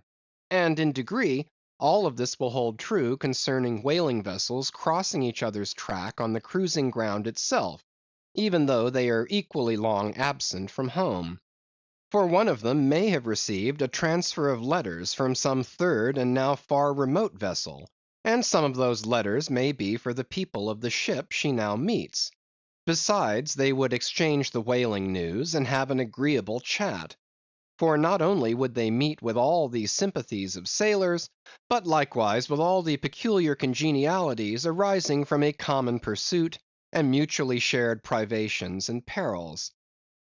Nor would difference of country make any very essential difference; that is, so long as both parties speak one language, as is the case with Americans and English; though to be sure, from the small number of English whalers, such meetings do not very often occur, and when they do occur, there is too apt to be a sort of shyness between them; for your Englishman is rather reserved, and your Yankee, he does not fancy that sort of thing in anybody but himself. Besides, the English whalers sometimes affect a kind of metropolitan superiority over the American whalers, regarding the long, lean Nantucketer, with his nondescript provincialisms, as a sort of sea peasant. But where this superiority in the English whaleman does really consist, it would be hard to say, seeing that the Yankees in one day collectively kill more whales than all the English collectively in 10 years. But this is a harmless little foible in the English whale hunters, which the Nantucketer does not take much to heart, probably because he knows he has a few foibles himself. So then, we see that of all ships separately sailing the sea, the whalers have most reason to be sociable, and they are so. Whereas some merchant ships crossing each other's wake in the mid-Atlantic will oftentimes pass on without so much as a single word of recognition, mutually cutting each other on the high seas like a brace of dandies in Broadway, and all the time indulging, perhaps, in finical criticism upon each other's rig. As for men of war, when they chance to meet at sea, they first go through such a string of silly bowings and scrapings, such a ducking of ensigns, that there does not seem to be much right down hearty good will and brotherly love about it at all. As touching slave ships meeting, why they are in such a prodigious hurry they run away from each other as soon as possible. And as for pirates, when they chance to cross each other's crossbones, the first hail is, "How many skulls?" the same way that whalers hail, "How many barrels?" And that question once answered, pirates straightway steer apart, for they are infernal villains on both sides, and don't like to see overmuch of each other's villainous likenesses. But look at the godly, honest, unostentatious, hospitable, sociable, free and easy whaler. What does the whaler do when she meets another whaler in any sort of decent weather? She has a gam, a thing so utterly unknown to all other ships, that they never heard of the name even, and if by chance they should hear of it, they only grin at it, and repeat gamesome stuff about spouters and blubber boilers, and such like pretty exclamations. Why it is that all merchant seamen, and also all pirates and man-of-war's men and slave ship sailors, cherish such a scornful feeling towards whale ships, this is a question it would be hard to answer. Because in the case of pirates, say, I should like to know whether that profession of theirs has any particular glory about it. It sometimes ends in uncommon elevation, indeed, but only at the gallows. And besides, when a man is elevated in that odd fashion, he has no proper foundation for his superior altitude. Hence I conclude, that in boasting himself to be high lifted above a whaleman, in that assertion the pirate has no solid basis to stand on. But what is a gam? You might wear out your index finger running up and down the columns of dictionaries and never find the word. Dr. Johnson never attained to that erudition. Noah Webster's ark does not hold it. Nevertheless, this same expressive word has now for many years been in constant use among some 15,000 true-born Yankees. Certainly it needs a definition, and should be incorporated into the lexicon. With that view, let me learnedly define it. Gam, noun, a social meeting of two or more whale ships, generally on a cruising ground, when, after exchanging hails, they exchange visits by boat's crews, the two captains remaining for the time on board of one ship, and the two chief mates on the other. There is another little item about gamming which must not be forgotten here. All professions have their own little peculiarities of detail, so has the whale fishery. In a pirate, man of war, or slave ship, when the captain is rowed anywhere in his boat, he always sits in the stern sheets on a comfortable, sometimes cushioned seat there, and often steers himself with a pretty little milliner's tiller decorated with gay cords and ribbons. But the whale boat has no seat astern, no sofa of that sort whatever, and no tiller at all. High times indeed, if whaling captains were wheeled about the water on castors, like gouty old aldermen in patent chairs. And as for the tiller, the whale boat never admits of any such effeminacy. And therefore, as in gamming a complete boat's crew must leave the ship, and hence as the boat's steerer or harpooneer is of that number, that subordinate is the steersman upon the occasion, and the captain having no place to sit in, is pulled off to his visit all standing like a pine tree. And often you will notice that being conscious of the eyes of the whole visible world resting on him from the sides of the two ships, this standing captain is all alive to the importance of sustaining his dignity by maintaining his legs. Nor is this any very easy matter, for in his rear is the immense projecting steering oar hitting him now and then in the small of his back, the after oar reciprocating by rapping his knees in front. He is thus completely wedged before and behind, and can only expand himself sideways by settling down on his stretched legs. But a sudden violent pitch of the boat will often go far to topple him, because length of foundation is nothing without corresponding breadth. Merely make a spread angle of two poles, and you cannot stand them up. Then, again, it would never do in plain sight of the world's riveted eyes, it would never do, I say, for this straddling captain to be seen steadying himself the slightest particle by catching hold of anything with his hands.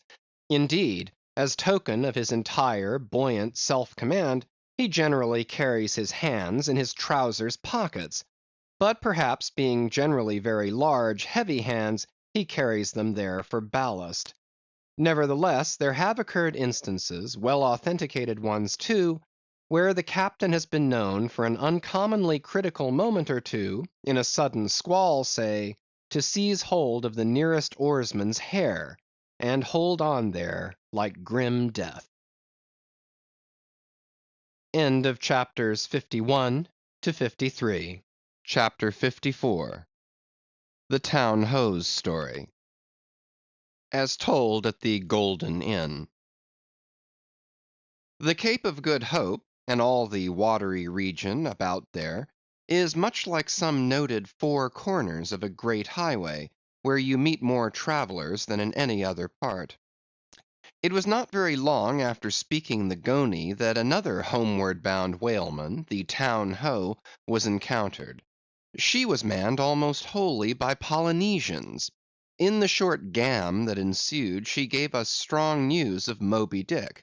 To some, the general interest in the white whale was now wildly heightened by a circumstance of the Town Ho's story, which seemed obscurely to involve with the whale a certain wondrous inverted visitation of one of those so-called judgments of God which are at times said to overtake some men. This latter circumstance, with its own particular accompaniments, forming what may be called the secret part of the tragedy about to be narrated, never reached the ears of Captain Ahab or his mates, for that secret part of the story was unknown to the captain of the Town Ho himself.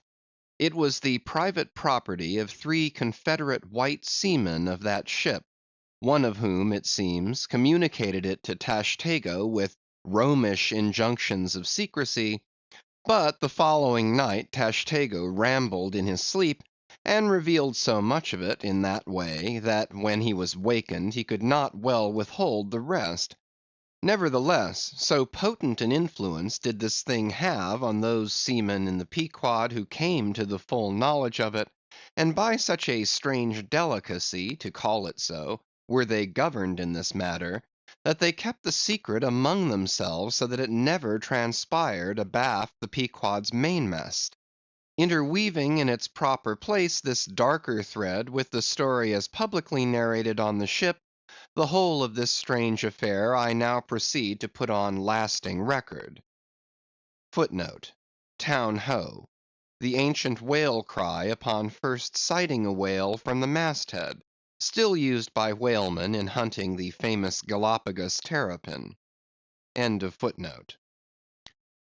For my humor's sake, I shall preserve the style in which I once narrated it at Lima, to a lounging circle of my Spanish friends, one Saint's Eve, smoking upon the thick gilt, tiled piazza of the Golden Inn.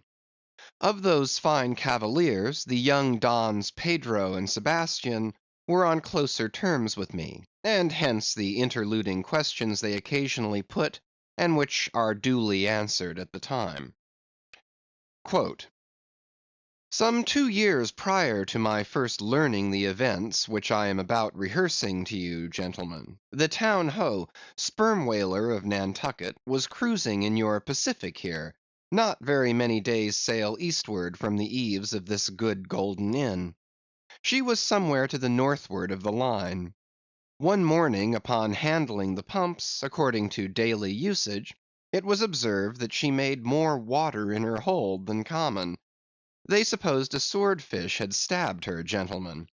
But the captain having some unusual reason for believing that rare good luck awaited him in those latitudes, and therefore being very averse to quit them, and the leak not being then considered at all dangerous, though indeed they could not find it after searching the hold as low down as was possible in rather heavy weather, the ship still continued her cruisings, the mariners working at the pumps at wide and easy intervals.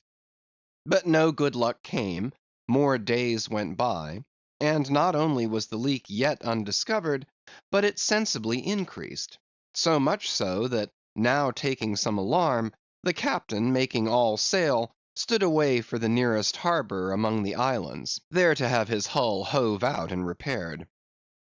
Though no small passage was before her, yet if the commonest chance favored, he did not at all fear that his ship would founder by the way, because his pumps were of the best, and being periodically relieved at them, those 36 men of his could easily keep the ship free, never mind if the leak should double on her.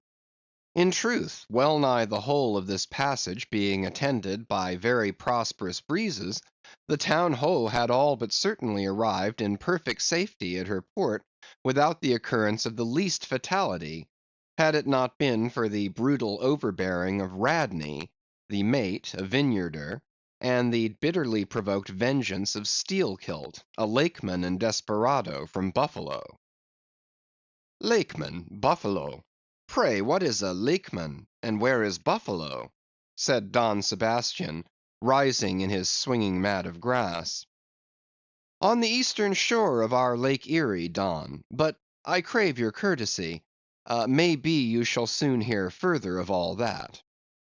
Now, gentlemen, in square sail brigs and three-masted ships, well nigh as large and stout as any that ever sailed out of your old Callao to far Manila, this Lakeman, in the landlocked heart of our America, had yet been nurtured by all those agrarian freebooting impressions popularly connected with the open ocean.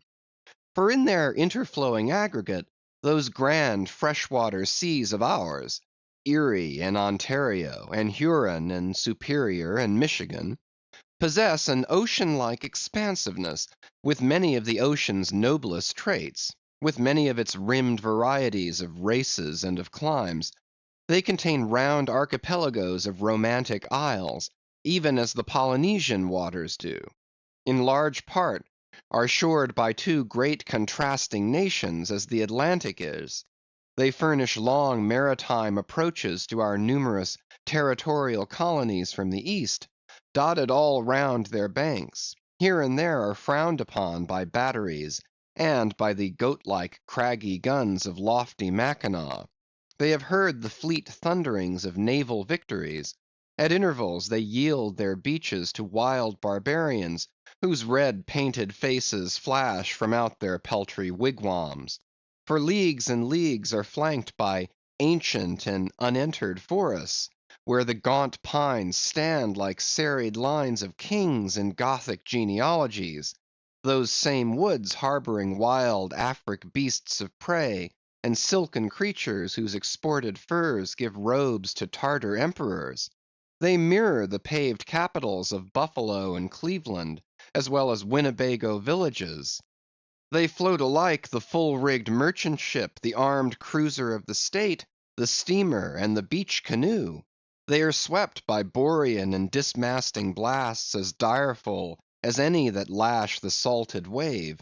They know what shipwrecks are, for out of sight of land, however inland, they have drowned full many a midnight ship with all its shrieking crew. Thus, gentlemen, though an inlander, Steelkilt was wild ocean born and wild ocean nurtured, as much of an audacious mariner as any. And for Radney, though in his infancy he may have laid him down on the lone Nantucket beach, to nurse at his maternal sea; though in after life he had long followed our austere Atlantic and your contemplative Pacific, yet he was quite as vengeful and full of social quarrel as the backwoods seaman, fresh from the latitudes of buckhorn handled bowie knives. Yet was this Nantucketer a man with some good hearted traits, and this Lakeman a mariner, who though a sort of devil indeed, might yet by inflexible firmness, only tempered by that common decency of human recognition which is the meanest slave's right; thus treated, this Steelkilt had long been retained harmless and docile. At all events, he had proved so thus far; but Radney was doomed and made mad, and Steelkilt—but, gentlemen, you shall hear. It was not more than a day or two, at the furthest, after pointing her prow for her island haven, that the Town Ho's leak seemed again increasing, but only so as to require an hour or more at the pumps every day. You must know that in a settled and civilized ocean like our Atlantic, for example, some skippers think little of pumping their whole way across it; though of a still sleepy night, should the officer of the deck happen to forget his duty in that respect, the probability would be that he and his shipmates would never again remember it, on account of all hands gently subsiding to the bottom. Nor in the solitary and savage seas far from you to the westward, gentlemen, is it altogether unusual for ships to keep clanging at their pump handles in full chorus, even for a voyage of considerable length; that is, if it lie along a tolerably accessible coast, or if any other reasonable retreat is afforded them. It is only when a leaky vessel is in some very out of the way part of those waters, some really landless latitude, that her captain begins to feel a little anxious. Much this way had it been with the Town Ho. So when her leak was found gaining once more, there was in truth some small concern manifested by several of her company, especially by Radney the mate. He commanded the upper sails to be well hoisted, sheeted home anew, and every way expanded to the breeze. Now this Radney, I suppose, was as little of a coward, and as little inclined to any sort of nervous apprehensiveness touching his own person, as any fearless, unthinking creature on land or on sea that you can conveniently imagine, gentlemen. Therefore, when he betrayed this solicitude about the safety of the ship, some of the seamen declared that it was only on account of his being a part owner in her. So when they were working that evening at the pumps, there was on this head no small gamesomeness slyly going on among them, as they stood with their feet continually overflowed by the rippling clear water, clear as any mountain spring, gentlemen, that bubbling from the pumps ran across the deck, and poured itself out in steady spouts at the lee scupper holes. Now, as you well know, it is not seldom the case in this conventional world of ours, watery or otherwise, that when a person placed in command over his fellow men finds one of them to be very significantly his superior in general pride of manhood, straightway against that man he conceives an unconquerable dislike and bitterness; and if he have a chance, he will pull down and pulverize that subaltern's tower, and make a little heap of dust of it.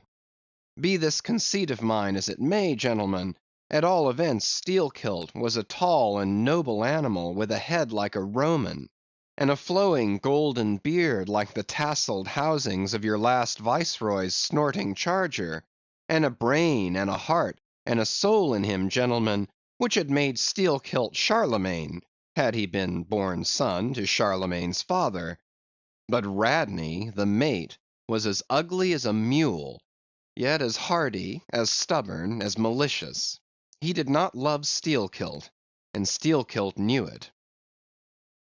Espying the mate drawing near as he was toiling at the pump with the rest, the lakeman affected not to notice him, but unawed went on with his gay banterings.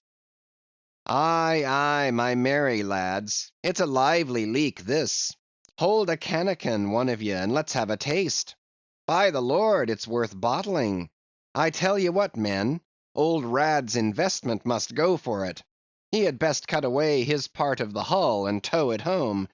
The fact is, boys, that swordfish only began the job. He's come back again with a gang of ship carpenters, sawfish, and filefish, and what not, and the whole posse of 'em are now hard at work, cutting and slashing the bottom, making improvements, I suppose. If old Rad were here now, I'd tell him to jump overboard and scatter 'em. They're playing the devil with his estate, I can tell him. But he's a simple old soul, Rad, and a beauty too. Boys, they say the rest of his property is invested in looking glasses. I wonder if he'd give a poor devil like me the model of his nose." "Damn your eyes! What's that pump stopping for?" roared Radney, pretending not to have heard the sailor's talk. "Thunder away at it." "Aye, aye, sir," said Steelkilt, merry as a cricket. "Lively, boys, lively now." And with that the pump clanged like 50 fire engines, the men tossed their hats off to it, and ere long that peculiar gasping of the lungs was heard, which denotes the fullest tensions of life's utmost energies. Quitting the pump at last with the rest of his band, the lakeman went forward all panting, and sat himself down on the windlass, his face fiery red, his eyes bloodshot, and wiping the profuse sweat from his brow. Now what cozening fiend it was, gentlemen, that possessed Radney to meddle with such a man in that corporeally exasperated state, I know not. But so it happened. Intolerably striding along the deck, the mate commanded him to get a broom and sweep down the planks, and also a shovel, and remove some offensive matters consequent upon allowing a pig to run at large. Now, gentlemen, sweeping a ship's deck at sea is a piece of household work, which in all times but raging gales is regularly attended to every evening. It has been known to be done in the case of ships actually foundering at the time. Such, gentlemen, is the inflexibility of sea usages, and the instinctive love of neatness in seamen, some of whom would not willingly drown without first washing their faces. But in all vessels this broom business is the prescriptive province of the boys, if boys there be aboard. Besides, it was the stronger men in the town ho that had been divided into gangs, taking turns at the pumps. And being the most athletic seaman of them all, Steelkilt had been regularly assigned captain of one of the gangs. Consequently, he should have been freed from any trivial business not connected with truly nautical duties, such being the case with his comrades. I mention all of these particulars so that you may understand exactly how this affair stood between the two men. But there was more than this. The order about the shovel was almost as plainly meant to sting and insult Steelkilt as though Radney had spat in his face. Any man who has gone sailor in a whale ship will understand this, and all this and doubtless much more the lakeman fully comprehended when the mate uttered his command.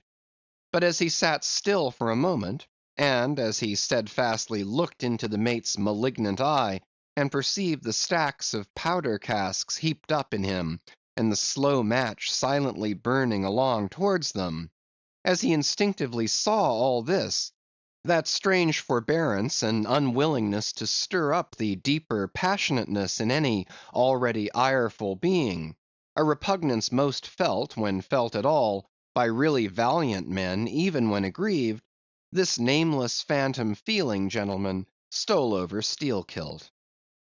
Therefore, in his ordinary tone, only a little broken by the bodily exhaustion he was temporarily in, he answered him saying that sweeping the deck was not his business, and he would not do it.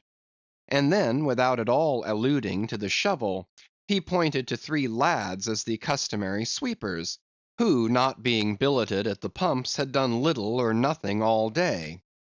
To this Radney replied with an oath, in a most domineering and outrageous manner, unconditionally reiterating his command, meanwhile advancing upon the still seated Lakeman with an uplifted cooper's club hammer, which he had snatched from a cask near by. Heated and irritated as he was by his spasmodic toil at the pumps, for all his first nameless feeling of forbearance, the sweating Steelkilt could but ill brook this bearing in the mate; but somehow still smothering the conflagration within him, without speaking he remained doggedly rooted to his seat, till at last the incensed Radney shook the hammer within a few inches of his face, furiously commanding him to do his bidding. Steelkilt rose, and slowly retreating round the windlass, steadily followed by the mate with his menacing hammer, deliberately repeated his intention not to obey. Seeing, however, that his forbearance had not the slightest effect, by an awful and unspeakable intimation with his twisted hand, he warned off the foolish and infatuated man. But it was to no purpose; and in this way the two went once slowly round the windlass, when resolved at last no longer to retreat, bethinking him that he had now forborne as much as comported with his humor, the Lakeman paused on the hatches, and thus spoke to the officer: "Mr. Radney, I will not obey you. Take that hammer away, or look to yourself." But the predestinated mate coming still closer to him, where the Lakeman stood fixed, now shook the heavy hammer within an inch of his teeth, meanwhile repeating a string of insufferable maledictions, retreating not the thousandth part of an inch, stabbing him in the eye with the unflinching poniard of his glance. Steelkilt, clenching his right hand behind him, and creepingly drawing it back, told his persecutor that if the hammer but grazed his cheek, he, Steelkilt, would murder him. But, gentlemen, the fool had been branded for the slaughter by the gods. Immediately the hammer touched his cheek, the next instant the lower jaw of the mate was stove in his head; he fell on the hatch, spouting blood like a whale. Ere the cry could go aft, Steelkilt was shaking one of the backstays leading far aloft, to where two of his comrades were standing their mastheads. They were both Canallers. "Canallers!" cried Don Pedro. "We have seen many whale ships in our harbors, but never heard of your Canallers. Pardon, who and what are they?" "Canallers, Don, are the boatmen belonging to our grand Erie Canal. You must have heard of it." "Nay, Senor. Hereabouts in this dull, warm, most lazy and hereditary land, we know but little of your vigorous North." "Aye? Well then, Don, refill my cup. Your chicha's very fine, and ere proceeding further, I will tell you what our Canallers are, for such information may throw sidelight upon my story. For 360 miles, gentlemen, through the entire breadth of the State of New York, through numerous populous cities and most thriving villages, through long, dismal, uninhabited swamps and affluent cultivated fields, unrivalled for fertility, by billiard room and bar room, through the holy of holies of great forests, on Roman arches over Indian rivers, through sun and shade, by happy hearts or broken, through all the wide contrasting scenery of those noble Mohawk counties, and especially by rows of snow-white chapels, whose spires stand almost like milestones, flows one continual stream of Venetianly corrupt and often lawless life. There's your true Ashantee, gentlemen; there howl your pagans, where you ever find them, next door to you, under the long-flung shadow and the snug patronizing lee of churches. For by some curious fatality, as it is often noted of your metropolitan freebooters that they ever encamp around the halls of justice, so sinners, gentlemen, most abound in holiest vicinities. "Is that a friar passing?" said Don Pedro, looking downwards into the crowded piazza with humorous concern. "Well, for our northern friend, Dame Isabella's Inquisition wanes in Lima," laughed Don Sebastian. Proceed, Senor. A moment, pardon, cried another of the company. In the name of all us Limmese, I but desire to express to you, sir sailor, that we have by no means overlooked your delicacy in not substituting present Lima for distant Venice in your corrupt comparison. Oh no, do not bow and look surprised. You know the proverb along all this coast, corrupt as Lima. It but bears out your saying too. Churches more plentiful than billiard tables, and forever open, and corrupt as Lima. So too Venice, I have been there, the holy city of the blessed evangelist Saint Mark. Saint Dominic, purge it. Your cup. Thanks, here I refill. Now, you pour out again. Freely depicted in his own vocation, gentlemen, the Canaller would make a fine dramatic hero, so abundantly and picturesquely wicked is he. Like Mark Antony, for days and days along his green-turfed flowery Nile, he indolently floats, openly toying with his red-cheeked Cleopatra, ripening his apricot thigh upon the sunny deck. But ashore all this effeminacy is dashed. The brigandish guise which the Canaller so proudly sports, his slouched and gaily ribboned hat betoken his grand features. A terror to the smiling innocence of the villages through which he floats, his swart visage and bold swagger are not unshunned in cities. Once a vagabond on his own canal, I have received good turns from one of these Canallers. I thanked him heartily, would fain not be ungrateful, but it is often one of the prime redeeming qualities of your man of violence, that at times he is as stiff an arm to back a poor stranger in a strait as to plunder a wealthy one.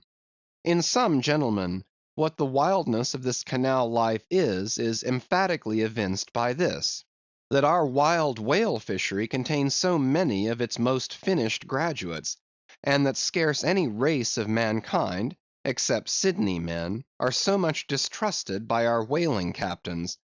Nor does it at all diminish the curiousness of this matter, that to many thousands of our rural boys and young men born along its line, the probationary life of the Grand Canal furnishes the sole transition between quietly reaping in a Christian cornfield and recklessly ploughing the waters of the most barbaric seas. I see, impetuously exclaimed Don Pedro, spilling his chicha upon his silvery ruffles. No need to travel. The world's one Lima.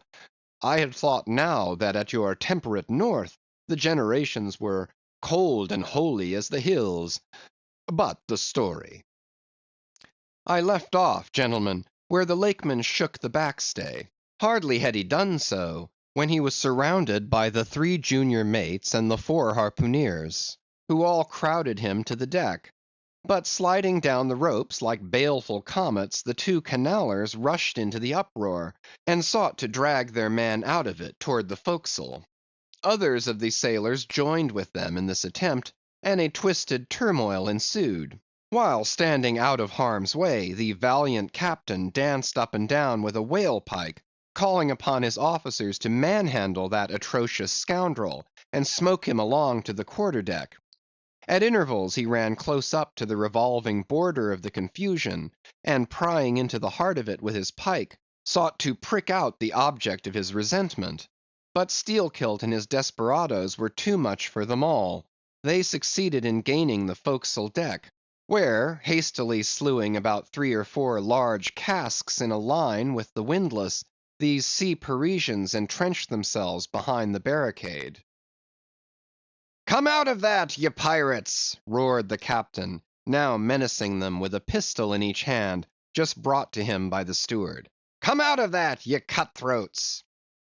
Steelkilt leaped on the barricade, and striding up and down there, defied the worst the pistols could do, but gave the captain to understand distinctly that his, Steelkilt's death, would be the signal for a murderous mutiny on the part of all hands. Fearing in his heart lest this might prove but too true, the captain a little desisted, but still commanded the insurgents instantly to return to their duty. "Will ye promise not to touch us if we do?" demanded their ringleader. Turn to! Turn to! I make no promise. To your duty! Do you want to sink the ship by knocking off at a time like this? Turn to!" And he once more raised a pistol. "Sink the ship!" cried Steelkilt. "Aye, let her sink. Not a man of us turns to, unless ye swear not to raise a rope yarn against us. What say ye, men?" turning to his comrades. A fierce cheer was their response. The Lakeman now patrolled the barricade, all the while keeping his eye on the captain, and jerking out such sentences as these: "It's not our fault. We didn't want it. I told him to take his hammer away. It was boy's business. He might have known me before this. I told him not to prick the buffalo. I believe I have broken a finger here against his cursed jaw. Ain't those mincing knives down in the forecastle there, men? Look to those handspikes, my hearties. Captain, by God, look to yourself. Say the word, and don't be a fool. Forget it all. We are ready to turn to. Treat us decently, and we're your men, but we won't be flogged. Turn to! I make no promises. Turn to, I say." "Look ye now," cried the Lakeman, flinging out his arms towards him. "There are a few of us here, and I am one of them, who have shipped for the cruise, d'ye see. Now, as you well know, sir, we can claim our discharge as soon as the anchor is down. So we don't want a row. It's not our interest. We want to be peaceable. We're ready to work, but we won't be flogged." "Turn to!" roared the captain. Steelkilt glanced round him a moment, and then said, "I tell you what it is now, captain. Rather than kill you and be hung for such a shabby rascal, we won't lift a hand against you unless ye attack us. But till ye say the word about not flogging us, we don't do a hand's turn. Down into the forecastle, then. Down with ye. I'll keep ye there till ye're sick of it. Down ye go." "Shall we?" cried the ringleader to his men. Most of them were against it, but at length, in obedience to Steelkilt, they preceded him down into their dark den, growlingly disappearing like bears into a cave. As the Lakeman's bare head was just level with the planks, the captain and his posse leaped the barricade, and rapidly drawing over the slide of the scuttle, planted their group of hands upon it, and loudly called for the steward to bring the heavy brass padlock belonging to the companionway. Then, opening the slide a little, the captain whispered something down the crack, closed it, and turned the key upon them, 10 in number, leaving on deck some 20 or more, who thus far had remained neutral. All night a wide-awake watch was kept by all the officers, forward and aft, especially about the forecastle scuttle and fore hatchway, at which last place was feared the insurgents might emerge after breaking through the bulkhead below. But the hours of darkness passed in peace, the men who still remained at their duty toiling hard at the pumps, whose clinking and clanking at intervals through the dreary night dismally resounded through the ship. At sunrise the captain went forward, and knocking on the deck, summoned the prisoners to work, but with a yell they refused. Water was then lowered down to them, and a couple of handfuls of biscuit were tossed after it, when again turning the key upon them and pocketing it, the captain returned to the quarter-deck. Twice every day for 3 days this was repeated, but on the 4th morning a confused wrangling, and then a scuffling was heard, as the customary summons was delivered, and suddenly 4 men burst up from the forecastle, saying they were ready to turn to. The fetid closeness of the air, and a famishing diet, united perhaps to some fears of ultimate retribution, had constrained them to surrender at discretion. Emboldened by this, the captain reiterated his demand to the rest, but Steelkilt shouted to him a terrific hint to stop his babbling and betake himself where he belonged. On the 5th morning, 3 others of the mutineers bolted up into the air from the desperate arms below that sought to restrain them. Only 3 were left. "Better turn to now?" said the captain with a heartless jeer. "Shut us up again, will ye?" cried Steelkilt. "Oh, certainly, the captain," and the key clicked. It was at this point, gentlemen, that Enraged by the defection of 7 of his former associates, and stung by the mocking voice that had last hailed him, and maddened by his long entombment in a place as black as the bowels of despair, it was then that Steelkilt proposed to the 2 Canallers, thus far apparently of one mind with him, to burst out of their hole at the next summoning of the garrison, and armed with their keen mincing knives, long crescentic, heavy implements with a handle at each end, run amuck from bowsprit to taffrail, and if by any devilishness of desperation possible, seize the ship. For himself, he would do this, he said, whether they joined him or not. That was the last night he should spend in that den. But the scheme met with no opposition on the part of the other 2. They swore they were ready for that, or for any other mad thing, for anything in short but a surrender. And what was more, they each insisted on being the first man on deck, when the time to make the rush should come. But to this their leader as fiercely objected, reserving that priority for himself, particularly as his 2 comrades would not yield the one to the other in the matter. And both of them could not be first, for the latter would but admit 1 man at a time. And here, gentlemen, the foul play of these miscreants must come out. Upon hearing the frantic project of their leader, each in his own separate soul had suddenly lighted, it would seem, upon the same piece of treachery, namely, to be foremost in breaking out, in order to be the first of the 3, though the last of the 10, to surrender, and thereby secure whatever small chance of pardon such conduct might merit. But when Steelkilt made known his determination still to lead them to the last, they in some way, by some subtle chemistry of villainy, mixed their before secret treacheries together, and when their leader fell into a doze, verbally opened their souls to each other in 3 sentences, and bound the sleeper with cords, and gagged him with cords, and shrieked out for the captain at midnight. Thinking murder at hand, and smelling in the dark for the blood, he and all his armed mates and harpooneers rushed for the forecastle. In a few minutes the scuttle was opened, and bound hand and foot, the still struggling ringleader was shoved up into the air by his perfidious allies, who at once claimed the honor of securing a man who had been fully ripe for murder. But all these were collared, and dragged along the deck like dead cattle, and side by side were seized up into the mizzen rigging, like 3 quarters of meat, and there they hung till morning.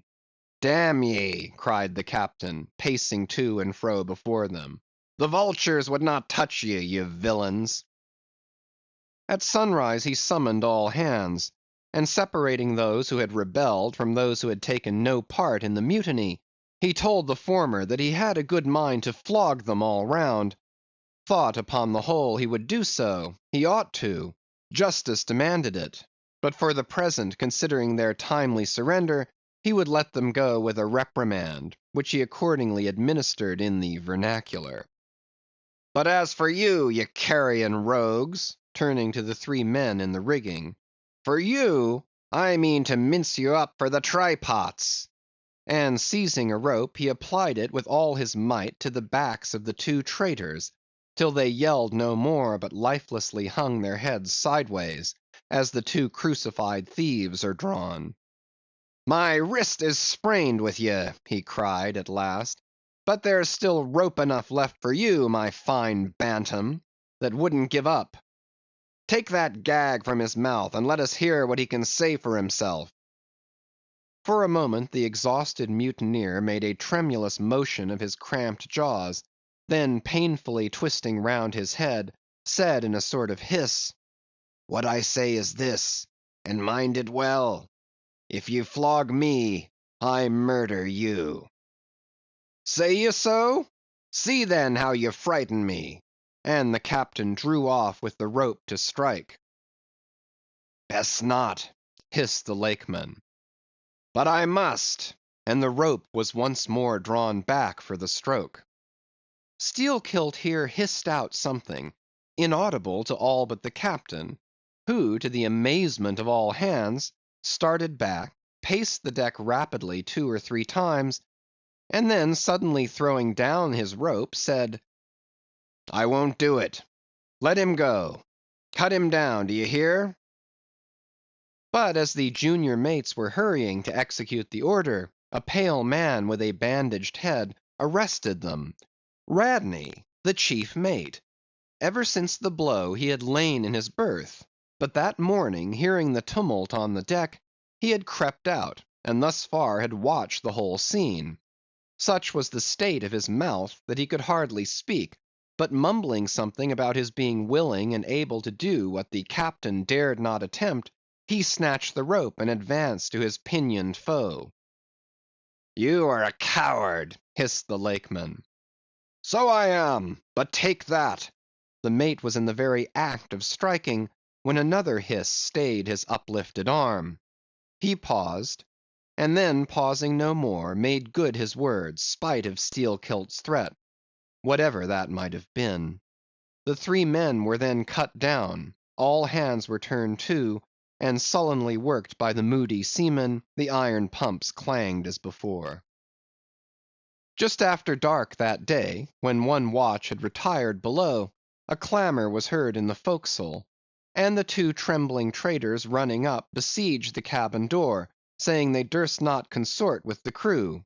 Entreaties, cuffs, and kicks could not drive them back, so at their own instance they were put down in the ship's run for salvation. Still, no sign of mutiny reappeared among the rest. On the contrary, it seemed that mainly at Steelkilt's instigation they had resolved to maintain the strictest peacefulness, obey all orders to the last, and when the ship reached port, desert her in a body. But in order to ensure the speediest end to the voyage, they all agreed to another thing, namely, not to sing out for whales in case any should be discovered. For spite of her leak, and spite of all her other perils, the town ho still maintained her mastheads, and her captain was just as willing to lower for a fish at that moment as on the day his craft first struck the cruising ground, and Radney, the mate, was quite as ready to change his berth for a boat, and with his bandaged mouth seek to gag in death the vital jaw of the whale.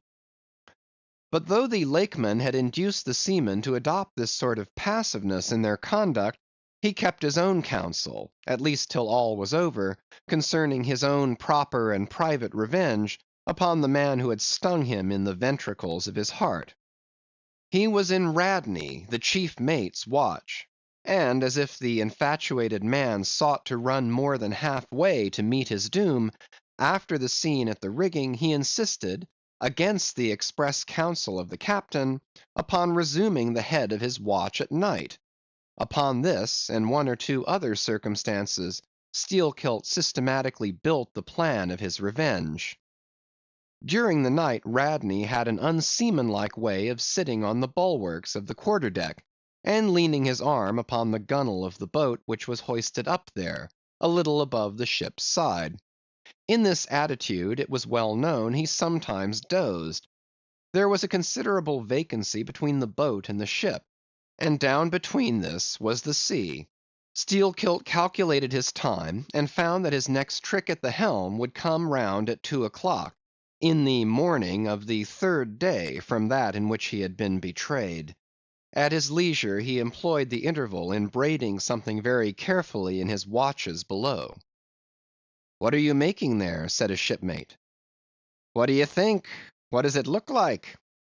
"Like a lanyard for your bag, but it's an odd one, seems to me." "Yes, rather oddish," said the Lakeman, holding it at arm's length before him. "But I think it will answer. Shipmate, I haven't enough twine. Have you any?" But there was none in the forecastle. "Then I must get some from old Rad." And he rose to go aft. "You don't mean to go a-begging to him?" said a sailor. "Why not? Do you think he won't do me a turn when it's to help himself in the end, shipmate?" And going to the mate, he looked at him quietly, and asked him for some twine to mend his hammock. It was given him. Neither twine nor lanyard were seen again, but the next night an iron ball, closely netted, partly rolled from the pocket of the Lakeman's monkey jacket, as he was tucking the coat into his hammock for a pillow. 24 hours after, his trick at the silent helm, Nigh to the man who is apt to doze over the grave always ready dug to the seaman's hand, that fatal hour was then to come; and in the foreordaining soul of Steelkilt, the mate was already stark and stretched as a corpse, with his forehead crushed in. But, gentlemen, a fool saved the would-be murderer from the bloody deed he had planned. Yet complete revenge he had, and without being the avenger; for by a mysterious fatality, Heaven itself seemed to step in and take out of his hands into its own the damning thing he would have done. It was just between daybreak and sunrise of the morning of the second day, when they were washing down the decks, that a stupid Teneriffe man, drawing water in the main chains, all at once shouted out, "There she rolls! There she rolls! Jesu you, what a whale!" It was Moby Dick. "Moby Dick!" cried Don Sebastian. "St. Dominic! Sir Sailor, but do whales have christenings? Whom call you Moby Dick?" "A very white, and famous, and most deadly immortal monster, Don; but that would be too long a story." "How? how?" cried all the young Spaniards, crowding. "Nay, Dons, Dons, nay, nay, I cannot rehearse that now; let me get more into the air, sirs." "The chicha, the chicha!" cried Don Pedro. "Our vigorous friend looks faint; fill up his empty glass." "No need, gentlemen; one moment, and I proceed. Now, gentlemen, so suddenly perceiving the snowy whale within 50 yards of the ship, forgetful of the compact among the crew, in the excitement of the moment, the Teneriffe man had instinctively and involuntarily lifted his voice for the monster, though for some little time past it had been plainly beheld from the 3 sullen mast heads. All was now a frenzy. "The white whale! The white whale!" was the cry from the captain, mates, and harpooneers, who, undeterred by fearful rumors, were all anxious to capture so famous and precious a fish; while the dogged crew eyed askance, and with curses, the appalling beauty of the vast milky mass, that lit up by a horizontal spangling sun, shifted and glistened like a living opal in the blue morning sea. Gentlemen, a strange fatality pervades the whole career of these events, as if verily mapped out before the world itself was charted. The mutineer was the bowsman of the mate, and when fast to the fish, it was his duty to sit next to him while Radney stood up with his lance in the prow, and haul in or slacken the line at the word of command. Moreover, when the 4 boats were lowered, the mates got the start, and none howled more fiercely with delight than did Steelkilt as he strained at his oar. After a stiff pull, their harpooneer got fast, and spear in hand, Radney sprang to the bow. He was always a furious man, it seems, in a boat; and now his bandaged cry was, to beach him on the whale's topmost back. Nothing loath, his bowsman hauled him up and up, and through a blinding foam that blent 2 whitenesses together, till of a sudden the boat struck as against a sunken ledge, and keeling over, spilled out the standing mate. That instant, as he fell on the whale's slippery back, the boat righted and was dashed aside by the swell, while Radney was tossed over into the sea, on the other flank of the whale. He struck out through the spray, and for an instant was dimly seen through that veil, wildly seeking to remove himself from the eye of Moby Dick. But the whale rushed round in a sudden maelstrom, seized the swimmer between his jaws, and rearing high up with him, plunged headlong again, and went down. Meantime, at the first tap of the boat's bottom, the Lakeman had slackened the line, so as to drop astern from the whirlpool. Calmly looking on, he thought his own thoughts. But a sudden terrific downward jerking of the boat quickly brought his knife to the line. He cut it, and the whale was free. But at some distance Moby Dick rose again, and with some tatters of Radney's red woolen shirt caught in the teeth that had destroyed him. All 4 boats gave chase again, but the whale eluded them, and finally wholly disappeared. In good time the Town Ho reached her port. a savage, solitary place, where no civilized creature resided.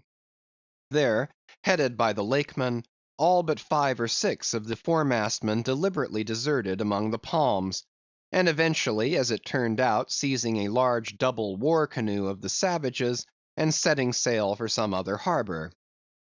The ship's company being reduced to but a handful, the captain called upon the islanders to assist him in the laborious business of heaving down the ship to stop the leak. But to such unresting vigilance over their dangerous allies was this small band of whites necessitated, both by day and by night, and so extreme was the hard work they underwent, that upon the vessel being ready again for the sea, they were in such a weakened condition that the captain durst not put off with them in so heavy a vessel. After taking counsel with his officers, he anchored the ship as far off shore as possible, loaded and ran out his 2 cannon from the bows, stacked his muskets on the poop, and warning the islanders not to approach the ship at their peril, took 1 man with him, and setting the sail of his best whale boat, steered straight before the wind for Tahiti, 500 miles distant, to procure a reinforcement to his crew. On the 4th day of the sail a large canoe was descried, which seemed to have touched at a low isle of corals. He steered away from it, but the savage craft bore down on him, and soon the voice of Steelkilt hailed him to heave to, or he would run him under water. The captain presented a pistol. With 1 foot on each prow of the yoked war canoes, the Lakeman laughed him to scorn, assuring him that if the pistol so much as clicked in the lock, he would bury him in bubbles and foam. "What do you want of me?" cried the captain. "Where are you bound, and for what are you bound?" demanded Steelkilt. "No lies." "I am bound to Tahiti for more men." "Very good. Let me board you a moment. I come in peace." With that he leaped from the canoe, swam to the boat, and climbing the gunwale, stood face to face with the captain. "Cross your arms, sir. Throw back your head. Now repeat after me. As soon as Steelkilt leaves me, I swear to beach this boat on yonder island, and remain there 6 days. If I do not, may lightning strike me." "A pretty scholar," laughed the Lakeman. "Adios, Senor," and leaping into the sea, he swam back to his comrades. Watching the boat till it was fairly beached, and drawn up to the roots of the cocoanut trees, Steelkilt made sail again, and in due time arrived at Tahiti, his own place of destination. There luck befriended him. 2 ships were about to sail for France, and were providentially in want of precisely that number of men which the sailor headed. They embarked, and so forever got the start of their former captain, had he been at all minded to work them legal retribution. Some 10 days after the French ships sailed, the whale boat arrived, and the captain was forced to enlist some of the more civilized Tahitians, who had been somewhat used to the sea. Chartering a small native schooner, he returned with them to his vessel, and finding all right there, again resumed his cruisings. Where Steelkilt now is, gentlemen, none know, but upon the island of Nantucket, the widow of Radney still turns to the sea, which refuses to give up its dead, still in dreams sees the awful white whale that destroyed him. "Are you through?" said Don Sebastian quietly. "I am, Don." "Then I entreat you, tell me if to the best of your own convictions, this your story is in substance really true. It is so passing wonderful. Did you get it from an unquestionable source? Bear with me if I seem to press." "Also bear with all of us, Sir Sailor, for we all join in Don Sebastian's suit," cried the company, with exceeding interest. "Is there a copy of the Holy Evangelists at the Golden Inn, gentlemen?" "Nay," said Don Sebastian, "but I know a worthy priest near by, who will quickly procure one for me. I go for it. But are you well advised? This may grow too serious." "Will you be so good as to bring the priest also, Don?" "Though there are no auto da fes in Lima now," said one of the company to another, I fear our sailor friend runs risk of the archiepiscopacy. Let us withdraw more out of the moonlight. I see no need of this. Excuse me for running after you, Don Sebastian, but may I also beg that you will be particular in procuring the largest sized evangelists you can. This is the priest, and he brings you the evangelists, said Don Sebastian gravely, returning with a tall and solemn figure. Let me remove my hat. Now, venerable priest, further into the light, and hold the holy book before me that I may touch it.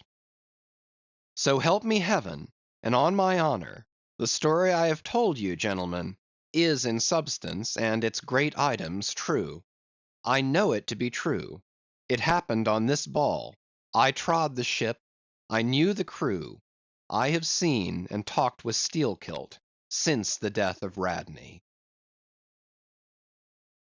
End of chapter 54. Chapters 55 to 58. Chapter 55.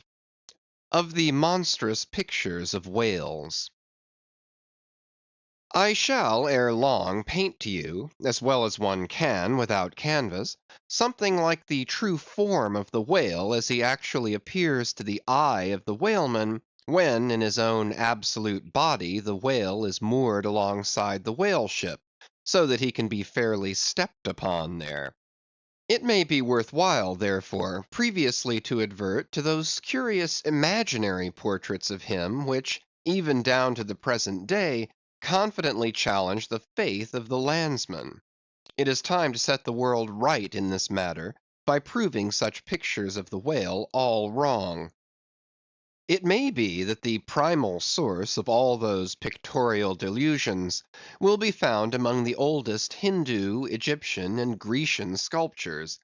For ever since those inventive but unscrupulous times when, on the marble panellings of temples, the pedestals of statues, and on shields, medallions, cups, and coins, the dolphin was drawn in scales of chain armour like Saladin's, and a helmeted head like St. George's, ever since then has something of the same sort of license prevailed, not only in most popular pictures of the whale, but in many scientific presentations of him.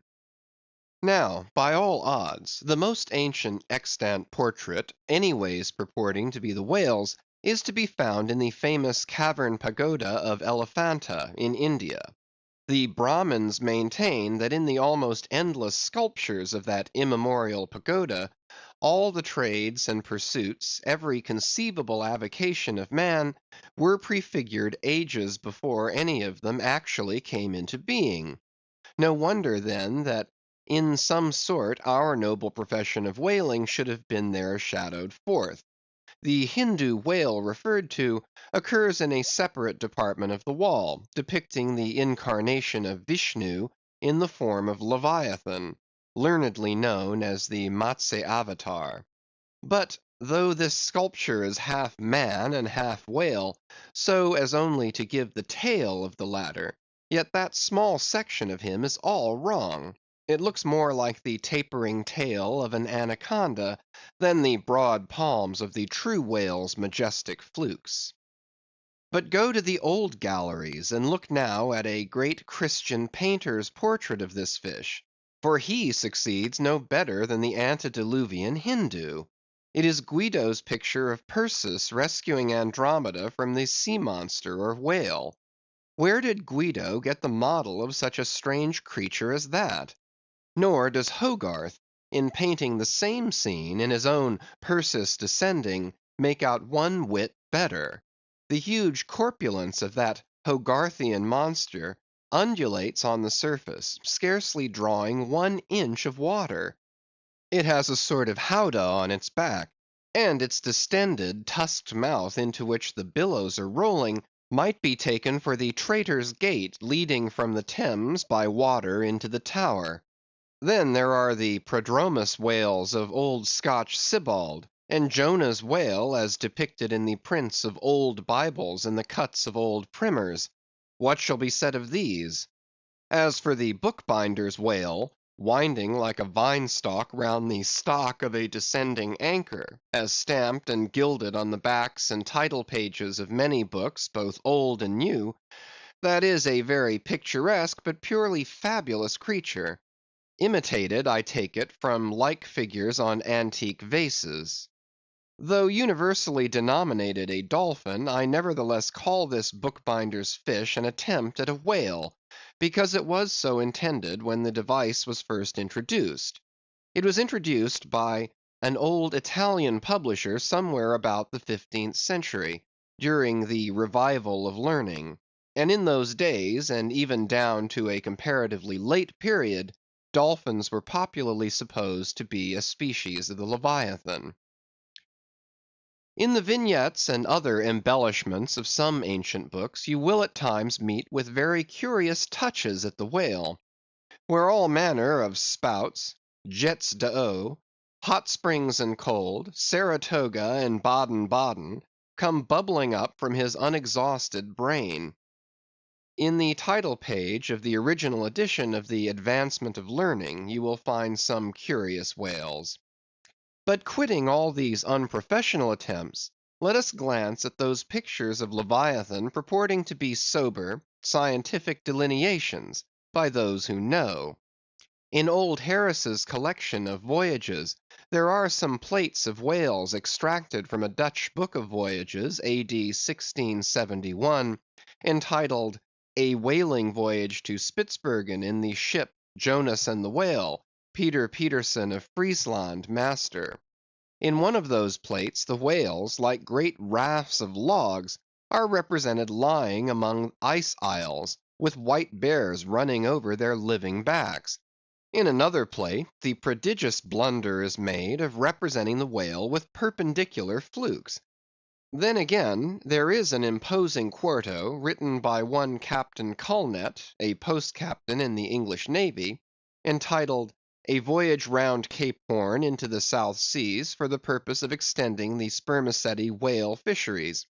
In this book is an outline purporting to be a "picture of a physeter or spermaceti whale, drawn by scale from one killed on the coast of Mexico, August 1793, and hoisted on deck." I doubt not the captain had this veracious picture taken for the benefit of his marines. To mention but one thing about it, let me say that it has an eye which, applied, according to the accompanying scale, to a full-grown sperm whale, would make the eye of that whale a bow window some 5 feet long. Ah, my gallant captain, why did ye not give us Jonah looking out of that eye? Nor are the most conscientious compilations of natural history for the benefit of the young and tender free from the same heinousness of mistake. Look at that popular work, Goldsmith's Animated Nature. In the abridged London edition of 1807, there are plates of an alleged whale and a narwhale.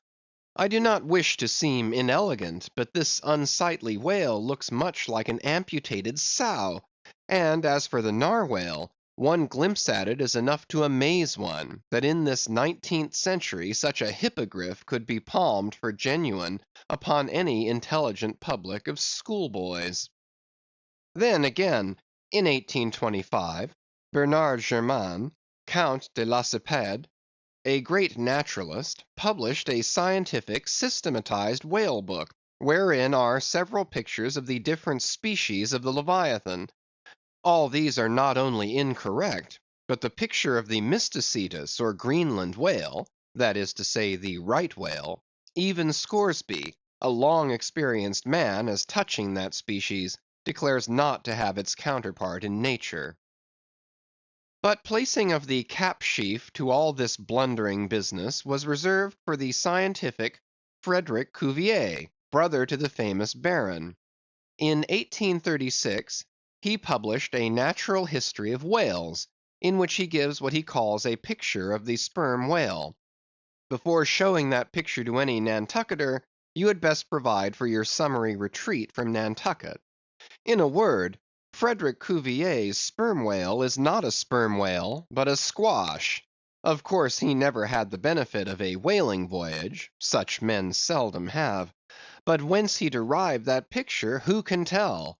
Perhaps he got it as his scientific predecessor in the same field, Desmarest, got one of his authentic abortions, that is, from a Chinese drawing. And what sort of lively lads with the pencil those Chinese are, many queer cups and saucers inform us. As for the sign painters' whales seen in the streets hanging over the shops of oil dealers, what shall be said of them?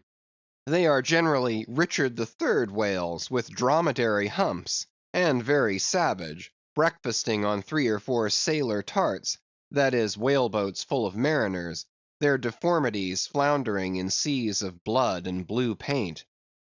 But these manifold mistakes in depicting the whale are not so very surprising after all. Consider, most of these scientific drawings have been taken from the stranded fish, and these are about as correct as a drawing of a wrecked ship with broken back would correctly represent the noble animal itself in all its undashed pride of hull and spars.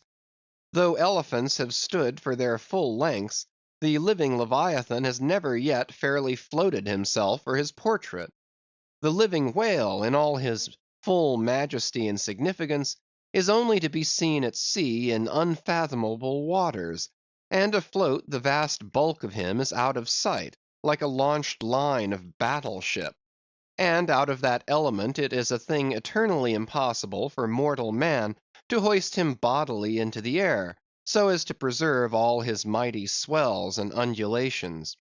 And not to speak of the highly presumable difference of contour between a young sucking whale and a full-grown Platonian Leviathan, yet even in the case of one of those young sucking whales hoisted to a ship's deck, such is then the outlandish, eel-like, limbered, varying shape of him, that his precise expression the devil himself could not catch. But it may be fancied that from the naked skeleton of the stranded whale, accurate hints may be derived touching his true form. Not at all. For it is one of the more curious things about this Leviathan, that his skeleton gives very little idea of his general shape. Though Jeremy Bentham's skeleton, which hangs for candelabra in the library of one of his executors, correctly conveys the idea of a burly-browed utilitarian old gentleman, with all Jeremy's other leading personal characteristics, yet nothing of this kind could be inferred from any Leviathan's articulated bones. In fact, as the great Hunter says, the mere skeleton of the whale bears the same relation to the fully invested and padded animal as the insect does to the chrysalis that so roundingly envelops it. This peculiarity is strikingly evinced in the head, as in some parts of this book will incidentally be shown. It is also very curiously displayed in the side fin, the bones of which almost exactly answer to the bones of the human hand, minus only the thumb. This fin has 4 regular bone fingers, the index, middle, ring, and little finger. But all these are permanently lodged in their fleshy covering, as the human fingers in an artificial covering. However recklessly the whale may sometimes serve us, said humorous Stubb one day, he can never be truly said to handle us without mittens. For all these reasons, then, any way you may look at it, you must needs conclude that the great Leviathan is that one creature in the world which must remain unpainted to the last. True, one portrait may hit the mark much nearer than another, but none can hit it with any very considerable degree of exactness. So there is no earthly way of finding out precisely what the whale really looks like, and the only mode in which you can derive even a tolerable idea of his living contour is by going a whaling yourself. But by so doing you run no small risk of being eternally stove and sunk by him. Wherefore it seems to me you had best not be too fastidious in your curiosity touching this Leviathan. Chapter 56. Of the less erroneous pictures of whales and the true pictures of whaling scenes. In connection with the monstrous pictures of whales, I am strongly tempted here to enter upon those still more monstrous stories of them, which are to be found in certain books, both ancient and modern, especially in Pliny, Purchas, Hakluyt, Harris, Cuvier, etc. But I pass that matter by. I know of only 4 published outlines of the great sperm whale: Colnett's, Huggins's, Frederick Cuvier's, and Beale's. In the previous chapter, Colnett and Cuvier have been referred to. Huggins's is far better than theirs, but by great odds Beale's is the best. All Beale's drawings of this whale are good, excepting the middle figure in the picture of 3 whales in various attitudes, capping his second chapter.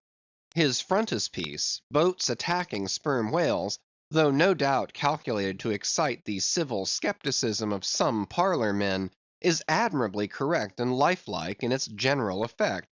Some of the sperm whale drawings in J. Ross Browne are pretty correct in contour, but they are wretchedly engraved. This is not his fault, though.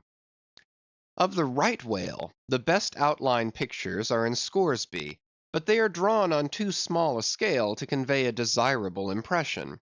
He has but one picture of whaling scenes, and this is a sad deficiency, because it is by such pictures only, when at all well done, that you can derive anything like a truthful idea of the living whale as seen by his living hunters. But taken for all in all, by far the finest, though in some details not the most correct, presentations of whales and whaling scenes to be anywhere found, are 2 large French engravings, well executed, and taken from paintings by one Garnery. Respectively, they represent attacks on the sperm and right whale. In the first engraving, a noble sperm whale is depicted in full majesty of might, just risen beneath the boat from the profundities of the ocean, and bearing high in the air upon his back the terrific wreck of the stoven planks. The prow of the boat is partially unbroken, and is drawn just balancing upon the monster's spine, and standing in that prow, for that one single incomputable flash of time, you behold an oarsman, half shrouded by the incensed boiling spout of the whale, and in the act of leaping as if from a precipice. The action of the whole thing is wonderfully good and true. The half-emptied line-tub floats on the whitened sea. The wooden poles of the spilled harpoons obliquely bob in it. The heads of the swimming crew are scattered about the whale in contrasting expressions of affright, while in the black stormy distance the ship is bearing down upon the scene. Serious fault might be found with the anatomical details of this whale, but let that pass, since for the life of me I could not draw so good a one. In the second engraving, the boat is in the act of drawing alongside the barnacled flank of a large running right whale, that rolls his black weedy bulk in the sea like some mossy rock slide from the Patagonian cliffs. His jets are erect, full, and black like soot, so that from so abounding a smoke in the chimney, you would think that there must be a brave supper cooking in the great bowels below. Sea fowls are pecking at the small crabs, shellfish, and other sea candies and macaroni, which the right whale sometimes carries on his pestilent back.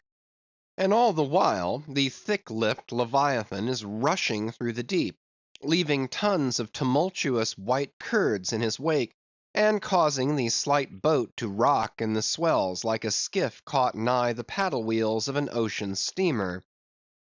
Thus the foreground is all raging commotion, but behind, in admirable artistic contrast, is the glassy level of a sea becalmed, the drooping unstarched sails of the powerless ship, and the inert mass of a dead whale, a conquered fortress, with the flag of capture lazily hanging from the whale pole inserted into his spout hole. Who Garnery, the painter, is or was, I know not. But my life for it, he was either practically conversant with his subject, or else marvellously tutored by some experienced whaleman. The French are the lads for painting action. Go and gaze upon all the paintings of Europe, And where will you find such a gallery of living and breathing commotion on canvas as in that triumphal hall at Versailles, where the beholder fights his way pell-mell through the consecutive great battles of France, where every sword seems a flash of the northern lights, and the successive armed kings and emperors dash by like a charge of crowned centaurs? Not wholly unworthy of a place in that gallery are these sea-battle pieces of Garnery. The natural aptitude of the French for seizing the picturesqueness of things seems to be peculiarly evinced in what paintings and engravings they have of their whaling scenes. With not 1/10 of England's experience in the fishery, and not the 1,000th part of that of the Americans, they have nevertheless furnished both nations with the only finished sketches at all capable of conveying the real spirit of the whale hunt. For the most part, the English and American whale draughtsmen seem entirely content with presenting the mechanical outline of things, such as the vacant profile of the whale, which, so far as picturesqueness of effect is concerned, is about tantamount to sketching the profile of a pyramid. Even Scoresby, the justly renowned right whaleman, after giving us a stiff, full length of the Greenland whale, and 3 or 4 delicate miniatures of narwhales and porpoises, treats us to a series of classical engravings of boat hooks, chopping knives, and grapnels, and with the microscopic diligence of a Leeuwenhoek, submits to the inspection of a shivering world 96 facsimiles of magnified Arctic snow crystals. I mean no disparagement to the excellent voyager. I honor him for a veteran. But in so important a matter, it was certainly an oversight not to have procured for every crystal a sworn affidavit taken before a Greenland justice of the peace. In addition to those fine engravings from Garnery, there are 2 other French engravings worthy of note, by someone who subscribes himself H. Duran. One of them, though not precisely adapted to our present purpose, nevertheless deserves mention on other accounts. It is a quiet noon scene among the isles of the Pacific. A French whaler anchored inshore in a calm, and lazily taking water on board, the loosened sails of the ship, and the long leaves of the palms in the background, both drooping together in the breezeless air. The effect is very fine, when considered with reference to its presenting the hardy fishermen under one of their few aspects of oriental repose. The other engraving is quite a different affair.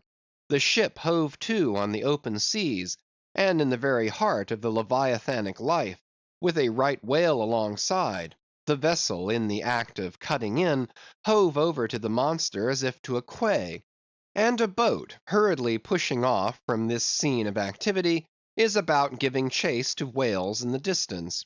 The harpoons and lances lie levelled for use. 3 oarsmen are just setting the mast in its hole, while from a sudden roll of the sea, the little craft stands half erect out of the water, like a rearing horse. From the ship, the smoke of the torments of the boiling whale is going up like the smoke over a village of smithies, and to windward a black cloud, rising up with earnest of squalls and rains, seems to quicken the activity of the excited seamen. CHAPTER 57. Of Whales in paint, in teeth, in wood, in sheet iron, in stone, in mountains, in stars. On Tower Hill, as you go down to the London docks, you may have seen a crippled beggar, or kedger, as the sailors say, holding a painted board before him, representing the tragic scene in which he lost his leg. There are 3 whales and 3 boats, and one of the boats, presumed to contain the missing leg in all its original integrity, is being crunched by the jaws of the foremost whale. Any time these 10 years, they tell me, has that man held up that picture, and exhibited that stump to an incredulous world. But the time of his justification has now come. His 3 whales are as good whales as were ever published in Wapping at any rate, and his stump as unquestionable a stump as any you will find in the western clearings. But though forever mounted on that stump, never a stump speech does the poor whaleman make, but with downcast eyes stands ruefully contemplating his own amputation. Throughout the Pacific, and also in Nantucket and New Bedford and Sag Harbor, you will come across lively sketches of whales and whaling scenes, graven by the fishermen themselves on sperm whale teeth, or ladies' busks wrought out of the right whalebone, or other like scrimshander articles, as the whalemen call the numerous little ingenious contrivances they elaborately carve out of the rough material in their hours of ocean leisure. Some of them have little boxes of dentistical looking implements, specially intended for the scrimshandering business. But in general they toil with their jackknives alone, and with that almost omnipotent tool of the sailor, they will turn you out anything you please, in the way of a mariner's fancy. Long exile from Christendom and civilization inevitably restores a man to that condition in which God placed him, i.e., what is called savagery. Your true whale hunter is as much a savage as an Iroquois. I myself am a savage, owing no allegiance but to the king of the cannibals, and ready at any moment to rebel against him. Now one of the peculiar characteristics of the savage, in his domestic hours, is his wonderful patience of industry. An ancient Hawaiian war club or spear paddle, in its full multiplicity and elaboration of carving, is as great a trophy of human perseverance as a Latin lexicon. For with but a bit of broken sea shell or a shark's tooth, that miraculous intricacy of wooden network has been achieved, and it has cost steady years of steady application. As with the Hawaiian savage, so with the whale sailor savage. With the same marvelous patience, and with the same single shark's tooth of his one poor jackknife, he will carve you a bit of bone sculpture, not quite as workmanlike, but as close packed in its maziness of design as the Greek savage Achilles' shield, and full of barbaric spirit and suggestiveness as the prints of that fine old Dutch savage, Albrecht Dürer. Wooden whales, or whales cut in profile out of the small dark slabs of the noble South Sea warwood, are frequently met with in the forecastles of American whalers. Some of them are done with much accuracy. At some old gable-roofed country houses you will see brass whales, hung by the tail for knockers to the roadside door. When the porter is sleepy, the anvil-headed whale would be best. But these knocking whales are seldom remarkable as faithful essays. On the spires of some old-fashioned churches you will see sheet-iron whales, placed there for weathercocks, but they are so elevated, and besides that are to all intents and purposes so labelled with hands off, you cannot examine them closely enough to decide upon their merit. In bony, ribby regions of the earth, where at the base of high broken cliffs masses of rock lie strewn in fantastic groupings upon the plain, you will often discover images as of the petrified forms of the Leviathan partly merged in grass, which of a windy day breaks against them in a surf of green surges. Then again, in mountainous countries, where the traveller is continually girdled by amphitheatrical heights, here and there from some lucky point of view, you will catch passing glimpses of the profiles of whales defined along the undulating ridges, but you must be a thorough whaleman to see these sights; and not only that, but if you wish to return to such a sight again, you must be sure and take the exact intersecting latitude and longitude of your first standpoint, else so chance-like are such observations of the hills, that your precise previous standpoint would require a laborious rediscovery, like the Saloma Islands, which still remain incognita, though once high-ruffed Medana trod them, and old Figuera chronicled them. Nor, when expandingly lifted by your subject, can you fail to trace out great whales in the starry heavens, and boats in pursuit of them, as when long filled with thoughts of war, the Eastern nations saw armies locked in battle among the clouds. Thus at the north have I chased Leviathan round and round the pole, with the revolutions of the bright points that first defined him to me. And beneath the effulgent Antarctic skies, I have boarded the Argo Navis, and joined the chase against the starry Cetus, far beyond the utmost stretch of Hydrus and the flying fish. With a frigate's anchors for my bridle bits, and fasces of harpoons for spurs, would I could mount that whale, and leap the topmost skies, to see whether the fabled heavens, with all their countless tents, really lie encamped beyond my mortal sight. Chapter 58. Brit. Steering north-eastward from the Crozettes, we fell in with vast meadows of brit, the minute yellow substance upon which the right whale largely feeds. For leagues and leagues it undulated round us, so that we seemed to be sailing through boundless fields of ripe and golden wheat. On the second day, numbers of right whales were seen, who, secure from the attack of a sperm whaler like the Pequod, with open jaws sluggishly swam through the brit, which adhering to the fringing fibres of that wondrous Venetian blind in their mouths, was in that manner separated from the water that escaped at the lip. As morning mowers, who side by side slowly and seethingly advance their scythes through the long wet grass of marshy meads, even so these monsters swam, making a strange grassy cutting sound, and leaving behind them endless swaths of blue upon the yellow sea. Footnote: that part of the sea known among whalemen as the Brazil Banks does not bear that name as the banks of Newfoundland do, because of there being shallows and soundings there, but because of this remarkable meadow-like appearance, caused by the vast drifts of brit continually floating in those latitudes where the right whale is often chased. End of footnote. But it was only the sound they made as they parted the brit, which at all reminded one of mowers. Seen from the mastheads, especially when they paused and were stationary for a while, their vast black forms looked more like lifeless masses of rock than anything else.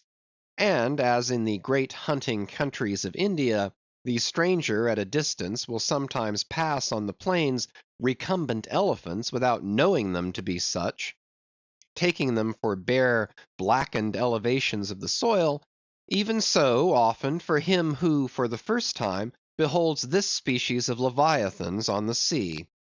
And even when recognized at last, their immense magnitude renders it very hard really to believe that such bulky masses of overgrowth can possibly be instinct in all parts with the same sort of life that lives in a dog or a horse.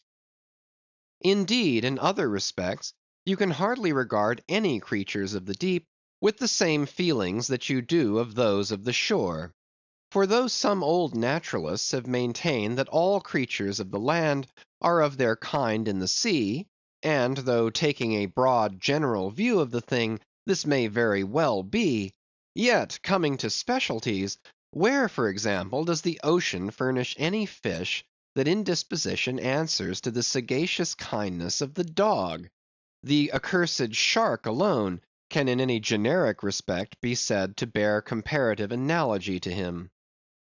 But though to landsmen in general the native inhabitants of the seas have ever been regarded with emotions unspeakably unsocial and repelling, though we know the sea to be an everlasting terra incognita, so that Columbus sailed over numberless unknown worlds to discover his one superficial western one, though by vast odds the most terrific of all mortal disasters have immemorially and indiscriminately befallen tens and hundreds of thousands of those who have gone upon the waters, though but a moment's consideration will teach that however baby man may brag of his science and skill, and however much, in a flattering future, that science and skill may augment, yet forever and forever, to the crack of doom, the sea will insult and murder him, and pulverize the stateliest, stiffest frigate he can make, Nevertheless, by the continual repetition of these very impressions,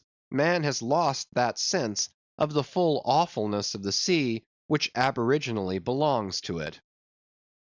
The first boat we read of floated on an ocean that with Portuguese vengeance had whelmed a whole world without leaving so much as a widow. That same ocean rolls now. That same ocean destroyed the wrecked ships of last year. Yea, foolish mortals, Noah's flood is not yet subsided. 2/3 of the fair world it yet covers. Wherein differ the sea and the land, that a miracle upon one is not a miracle upon the other? Preternatural terrors rested upon the Hebrews, when under the feet of Korah and his company the live ground opened and swallowed them up forever. Yet not a modern sun ever sets but in precisely the same manner the live sea swallows up ships and crews. But not only is the sea such a foe to man who is an alien to it, but it is also a fiend to its own offspring, worse than the Persian host who murdered his own guests, sparing not the creatures which itself hath spawned. Like a savage tigress that tossing in the jungle overlays her own cubs, so the sea dashes even the mightiest whales against the rocks, and leaves them there side by side with the split wrecks of ships. No mercy, no power, but its own controls it. Panting and snorting like a mad battle steed that has lost its rider, the masterless ocean overruns the globe. Consider the subtleness of the sea, how its most dreaded creatures glide under water, unapparent for the most part, and treacherously hidden beneath the loveliest tints of azure. Consider also the devilish brilliance and beauty of many of its most remorseless tribes, as the dainty embellished shape of many species of sharks. Consider once more the universal cannibalism of the sea, all whose creatures prey upon each other, carrying on eternal war since the world began. Consider all this, and then turn to this green, gentle, and most docile earth. Consider them both, the sea and the land, and do you not find a strange analogy to something in yourself? For as this appalling ocean surrounds the verdant land, so in the soul of man there lies one insular Tahiti, full of peace and joy, but encompassed by all the horrors of the half-known life. God keep thee. Push not off from that isle. Thou canst never return. End of chapters 55 to 58. Chapters 59 to 63. Chapter 59. Squid. Slowly wading through the meadows of Brit, the Pequod still held on her way northeastward towards the island of Java, a gentle air impelling her keel, so that in the surrounding serenity her three tall tapering masts mildly waved to that languid breeze, as three mild palms on a plain. And still, at wide intervals in the silvery night, the lonely, alluring jet would be seen. But one transparent blue morning, when a stillness almost preternatural spread over the sea, however unattended with any stagnant calm, when the long burnished sun-glade on the waters seemed a golden finger laid across them, enjoining some secrecy, when the slippered waves whispered together as they softly ran on, in this profound hush of the visible sphere, a strange spectre was seen by Daggoo from the main masthead. In the distance a great white mass lazily rose, and rising higher and higher, and disentangling itself from the azure, at last gleamed before our prow like a snow slide, new slid from the hills. Thus glistening for a moment, as slowly it subsided and sank, then once more arose, and silently gleamed. It seemed not a whale, and yet is this Moby Dick, thought Daggoo? Again the phantom went down, but on reappearing once more, with a stiletto-like cry that startled every man from his nod, the negro yelled out, "There again! There she breaches! Right ahead! The white whale! The white whale!" Upon this the seamen rushed to the yard arms, as in swarming times the bees rush to the bows. Bareheaded in the sultry sun, Ahab stood on the bowsprit, and with one hand pushed far behind in readiness to wave his orders to the helmsman, cast his eager glance in the direction indicated aloft by the outstretched motionless arm of Daggoo. Whether the flitting attendance of one still and solitary jet had gradually worked upon Ahab, so that he was now prepared to connect the ideas of mildness and repose with the first sight of the particular whale he pursued; however this was, or whether his eagerness betrayed him, whichever way it might have been, no sooner did he distinctly perceive the white mass, than with a quick intensity he instantly gave orders for lowering. The 4 boats were soon on the water, Ahab's in advance, and all swiftly pulling towards their prey. Soon it went down, and while with oars suspended we were awaiting its reappearance, lo! in the same spot where it sank, once more it slowly rose. Almost forgetting for a moment all thoughts of Moby Dick, we gazed at the most wondrous phenomenon which the secret seas have hitherto revealed to mankind. A vast pulpy mass, furlongs in length and breadth, of a glancing cream color, lay floating on the water, innumerable long arms radiating from its center, and curling and twisting like a nest of anacondas, as if blindly to clutch at any hapless object within reach. No perceptible face or front did it have, no conceivable token of either sensation or instinct, but undulated there on the billows, an unearthly, formless, chance-like apparition of life. As with a low sucking sound it slowly disappeared again, Starbuck, still gazing at the agitated waters where it had sunk, with a wild voice exclaimed, "Almost rather had I seen Moby Dick and fought him, than to have seen thee, thou white ghost." "What was it, sir?" said Flask. "The great live squid, which, they say, few whale ships ever beheld, and returned to their ports to tell of it." But Ahab said nothing. Turning his boat, he sailed back to the vessel, the rest as silently following. Whatever superstitions the sperm whalemen in general have connected with the sight of this object, certain it is, that a glimpse of it being so very unusual, that circumstance has gone far to invest it with portentousness. So rarely is it beheld, that though one and all of them declare it to be the largest animated thing in the ocean, yet very few of them have any but the most vague ideas concerning its true nature and form. Notwithstanding, they believe it to furnish the sperm whale his only food. For though other species of whales find their food above water, and may be seen by man in the act of feeding, the spermaceti whale obtains his whole food in unknown zones below the surface, and only by inference is it that any one can tell of what precisely that food consists. At times, when closely pursued, he will disgorge what are supposed to be the detached arms of the squid, some of them, thus exhibited, exceeding 20 and 30 feet in length. They fancy that the monster to which these arms belonged ordinarily clings by them to the bed of the oceans, and that the sperm whale, unlike other species, is supplied with teeth in order to attack and tear it. There seems some ground to imagine that the great kraken of Bishop Pontoppidan may ultimately resolve itself into squid. The manner in which the bishop describes it, as alternately rising and sinking, with some other particulars he narrates, in all this the two correspond. But much abatement is necessary with respect to the incredible bulk he assigns it. By some naturalists who have vaguely heard rumors of the mysterious creature here spoken of, it is included among the class of cuttlefish, to which, indeed, in certain external respects, it would seem to belong. but only as the Anak of the tribe. Chapter 60. The Line.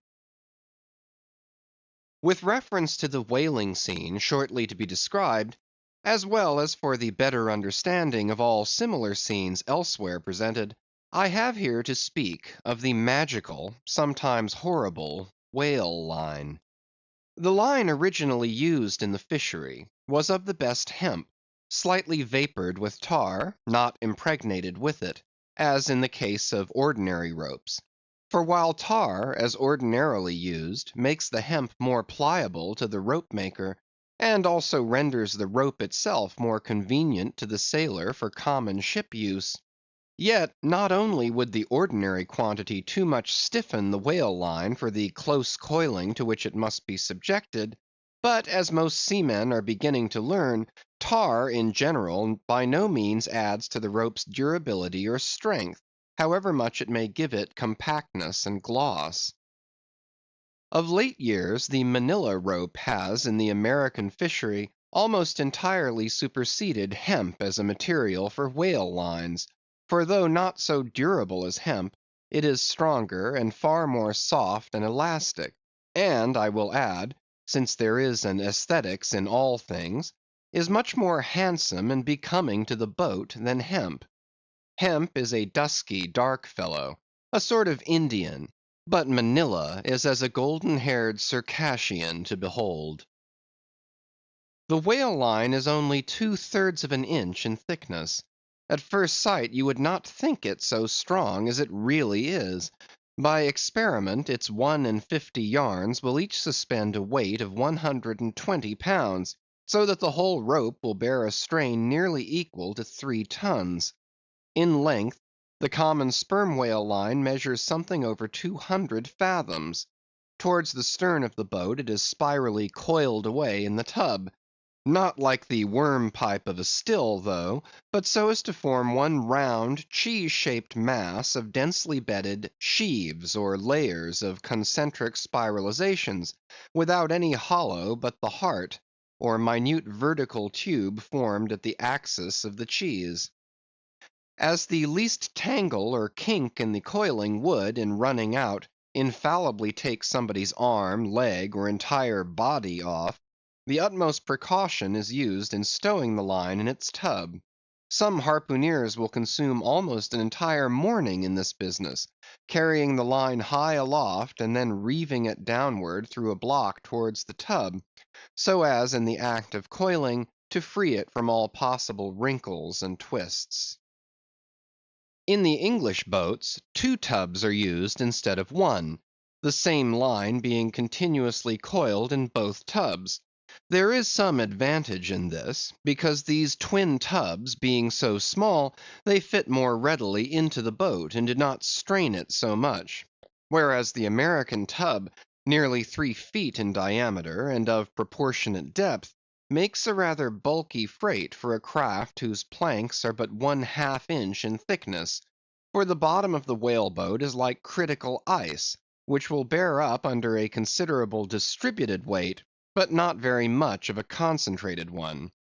When the painted canvas cover is clapped on the American line tub, the boat looks as if it were pulling off with a prodigious great wedding cake to present to the whales.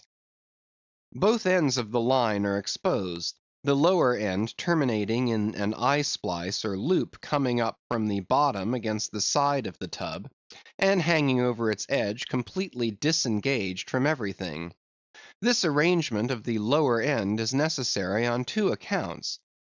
First, in order to facilitate the fastening to it of an additional line from a neighboring boat, in case the stricken whale should sound so deep as to threaten to carry off the entire line originally attached to the harpoon.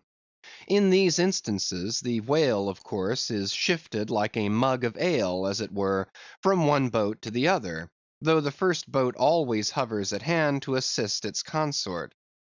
Second, this arrangement is indispensable for common safety's sake; for were the lower end of the line in any way attached to the boat, and were the whale then to run the line out to the end almost in a single smoking minute as he sometimes does, he would not stop there, for the doomed boat would infallibly be dragged down after him into the profundity of the sea, and in that case no town crier would ever find her again.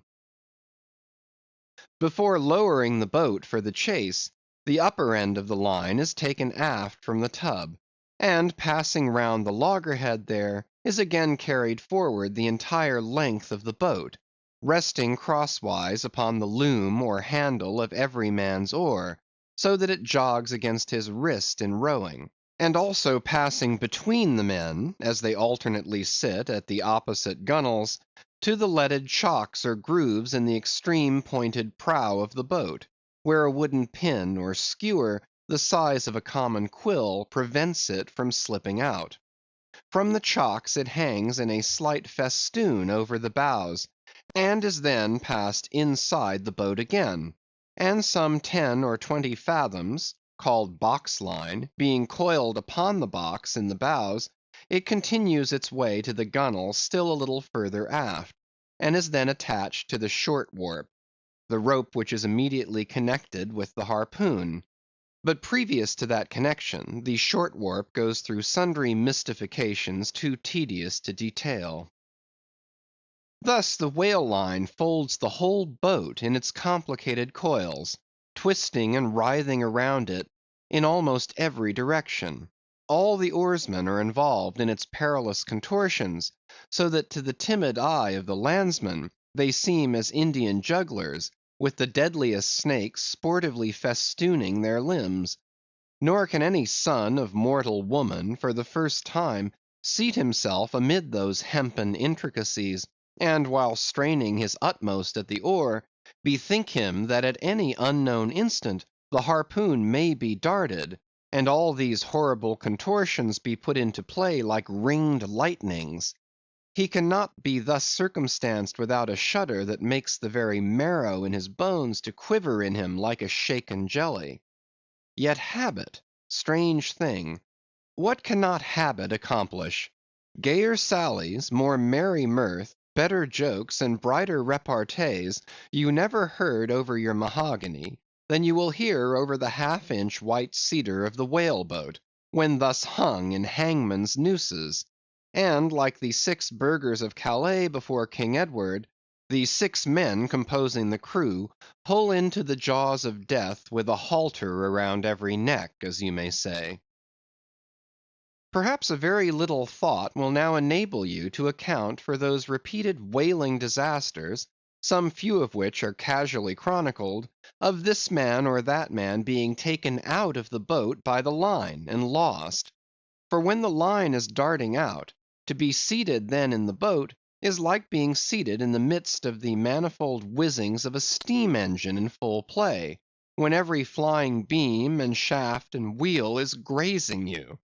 It is worse, for you cannot sit motionless in the heart of these perils, because the boat is rocking like a cradle, and you are pitched one way and the other, without the slightest warning, and only by a certain self-adjusting buoyancy and simultaneousness of volition and action can you escape being made a Mazeppa of, and run away with where the all-seeing sun himself could never pierce you out.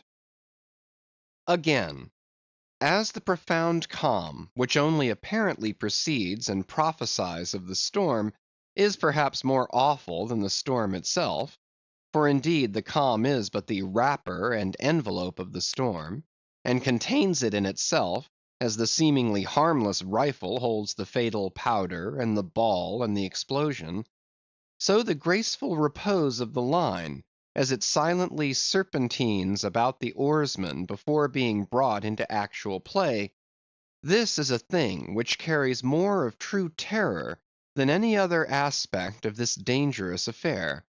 But why say more? All men live enveloped in whale lines. All are born with halters round their necks. But it is only when caught in the swift, sudden turn of death that mortals realize the silent, subtle, ever-present perils of life. And if you be a philosopher, though seated in a whale boat, you would not at heart feel one whit more of terror than though seated before your evening fire with a poker and not a harpoon by your side. Chapter 61. Stubb kills a whale. If to Starbuck the apparition of the squid was a thing of portents, to Queequeg it was quite a different object. "When you see him quid," said the savage, honing his harpoon in the bow of his hoisted boat, "then you quick see him parm whale." The next day was exceedingly still and sultry, and with nothing special to engage them, the Pequod's crew could hardly resist the spell of sleep induced by such a vacant sea. For this part of the Indian Ocean through which we were voyaging is not what whalemen call a lively ground; that is, it affords fewer glimpses of porpoises, dolphins, flying fish, and other vivacious denizens of more stirring waters, than those off the Rio de la Plata, or the inshore ground off Peru. It was my turn to stand at the foremast head, and with my shoulders leaning against the slackened royal shrouds, to and fro I idly swayed in what seemed an enchanted air. No resolution could withstand it. In that dreamy mood, losing all consciousness, at last my soul went out of my body, though my body still continued to sway as a pendulum will, long after the power which first moved it is withdrawn. Ere forgetfulness altogether came over me, I had noticed that the seamen at the main and mizzen mast heads were already drowsy; so that at last all three of us lifelessly swung from the spars, and for every swing that we made, there was a nod from below from the slumbering helmsman. The waves, too, nodded their indolent crests, and across the wide trance of the sea, east nodded to west, and the sun over all. Suddenly bubbles seemed bursting beneath my closed eyes; like vices my hands grasped the shrouds; some invisible, gracious agency preserved me; with a shock I came back to life; and lo! close under our lee, not 40 fathoms off, a gigantic sperm whale lay rolling in the water like the capsized hull of a frigate, his broad glossy back of an Ethiopian hue, glistening in the sun's rays like a mirror. But lazily undulating in the trough of the sea, and ever and anon tranquilly spouting his vapory jet, the whale looked like a portly burgher smoking his pipe of a warm afternoon. But that pipe, poor whale, was thy last. As if struck by some enchanter's wand, the sleepy ship and every sleeper in it all at once started into wakefulness, and more than a score of voices from all parts of the vessel, simultaneously with the 3 notes from aloft, shouted forth the accustomed cry, as the great fish slowly and regularly spouted the sparkling brine into the air. "Clear away the boats! Luff!" cried Ahab; and obeying his own order, he dashed the helm down before the helmsman could handle the spokes.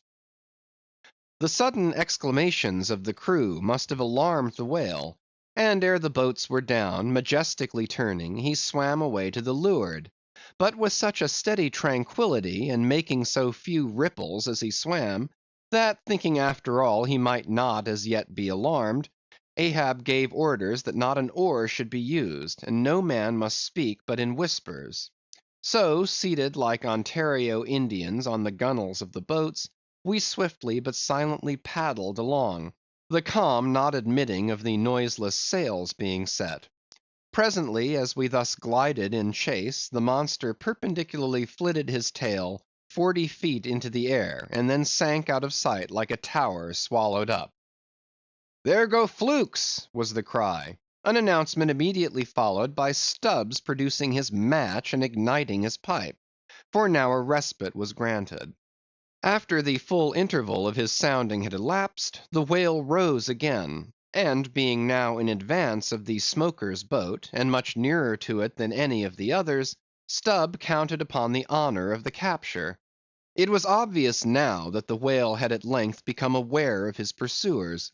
All silence of cautiousness was therefore no longer of use. Paddles were dropped, and oars came loudly into play; and still puffing at his pipe, Stubb cheered on his crew to the assault. Yes, a mighty change had come over the fish.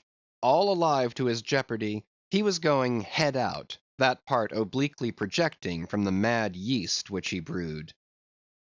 Footnote: it will be seen in some other place of what a very light substance the entire interior of the sperm whale's enormous head consists. Though apparently the most massive, it is by far the most buoyant part about him, so that with ease he elevates it in the air, and invariably does so when going at his utmost speed. Besides, such is the breadth of the upper part of the front of his head, and such the tapering cutwater formation of the lower part, that by obliquely elevating his head, he thereby may be said to transform himself from a bluff-bowed sluggish galliot into a sharp-pointed New York pilot boat. End of footnote. Starter! Starter, my men! Don't hurry yourselves. Take plenty of time, but starter! Starter like thunderclaps, that's all! Cried Stubb, spluttering out the smoke as he spoke. Starter now! Give 'em the long and strong stroke, Tashtego. Starter, Tash, my boy. Starter all. But keep cool, keep cool. Cucumbers is the word.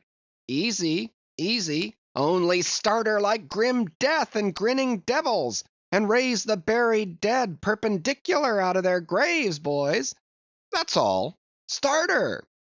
Woo-hoo! Wah-hee! Screamed the gay-header in reply, raising some old war-whoop to the skies, as every oarsman in the strained boat involuntarily bounced forward with the one tremendous leading stroke which the eager Indian gave. But his wild screams were answered by others quite as wild. Ki-hee! Ki-hee! Yelled Daggoo, straining forwards and backwards on his seat, like a pacing tiger in his cage. Kala! Kulu! Howled Queequeg, as if smacking his lips over a mouthful of grenadier's steak. And thus, with oars and yells, the keels cut the sea. Meanwhile, Stubb, retaining his place in the van, still encouraged his men to the onset, all the while puffing the smoke from his mouth. Like desperadoes they tugged and they strained, till the welcome cry was heard. Stand up, Tashtego! Give it to him! The harpoon was hurled. Stern all! The oarsmen backed water. The same moment something went hot and hissing along every one of their wrists. It was the magical line. An instant before, Stubb had swiftly caught 2 additional turns with it round the loggerhead, whence, by reason of its increased rapid circlings, a hempen blue smoke now jetted up and mingled with the steady fumes from his pipe. As the line passed round and round the loggerhead, so also just before reaching that point, it blisteringly passed through and through both of Stubb's hands, from which the hand cloths or squares of quilted canvas sometimes worn at these times had accidentally dropped. It was like holding an enemy's sharp 2-edged sword by the blade, and that enemy all the time striving to wrest it out of your clutch. Wet the line! Wet the line! Cried Stubb to the tub oarsman, him seated by the tub, who, snatching off his hat, dashed sea water into it. Footnote: partly to show the indispensableness of this act, it may here be stated that in the old Dutch fishery a mop was used to dash the running line with water. In many other ships a wooden piggin or bailer is set apart for that purpose. Your hat, however, is the most convenient. End of footnote. More turns were taken, so that the line began holding its place. The boat now flew through the boiling water, like a shark all fins. Stubb and Tashtego here changed places, stem for stern, a staggering business truly in that rocking commotion. From the vibrating line extending the entire length of the upper part of the boat, and from its now being more tight than a harp string, you would have thought the craft had 2 keels, one cleaving the water, the other the air, as the boat churned on through both opposing elements at once. A continual cascade played at the bows, a ceaseless whirling eddy in her wake, and at the slightest motion from within, but even of a little finger, the vibrating, cracking craft canted over her spasmodic gunwale into the sea. Thus they rushed, each man with might and main clinging to his seat, to prevent being tossed to the foam, and the tall form of Tashtego at the steering oar crouching almost double in order to bring down his center of gravity. Whole Atlantics and Pacifics seemed past as they shot on their way, till at length the whale somewhat slackened his flight. "Haul in! Haul in!" cried Stubb to the bowsman, and facing round towards the whale, all hands began pulling the boat up to him, while yet the boat was being towed on. Soon ranging up by his flank, Stubb, firmly planting his knee in the clumsy cleat, darted dart after dart into the flying fish, at the word of command the boat alternately sterning out of the way of the whale's horrible wallow, and then ranging up for another fling.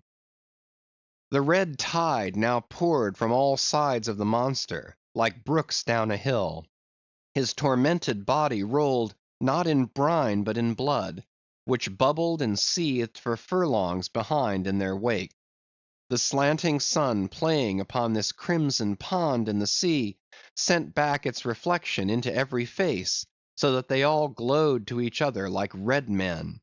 And all the while, jet after jet of white smoke was agonizingly shot from the spiracle of the whale, and vehement puff after puff from the mouth of the excited headsman, as at every dart, hauling in upon his crooked lance, by the line attached to it, Stubb straightened it again and again, by a few rapid blows against the gunwale, and then again and again sent it into the whale. "Pull up! Pull up!" he now cried to the bowsman, as the waning whale relaxed in his wrath. "Pull up! Close to!" and the boat ranged along the fish's flank. When reaching far over the bow, Stubb slowly churned his long sharp lance into the fish, and kept it there, carefully churning and churning, as if cautiously seeking to feel after some gold watch that the whale might have swallowed, and which he was fearful of breaking ere he could hook it out. But that gold watch he sought was the innermost life of the fish. And now it is struck, for starting from his trance into that unspeakable thing called his flurry, the monster horribly wallowed in his blood, overwrapped himself in impenetrable, mad, boiling spray, so that the imperiled craft, instantly dropping astern, had much ado blindly to struggle out from that frenzied twilight into the clear air of day. And now, abating in his flurry, the whale once more rolled out into view, surging from side to side, spasmodically dilating and contracting his spout hole, with sharp, cracking, agonized respirations. At last, gush after gush of clotted red gore, as if it had been the purple lees of red wine, shot into the frighted air, and falling back again, ran dripping down his motionless flanks into the sea. His heart had burst. "He's dead, Mr. Stubb," said Tashtego. "Yes, both pipes smoked out."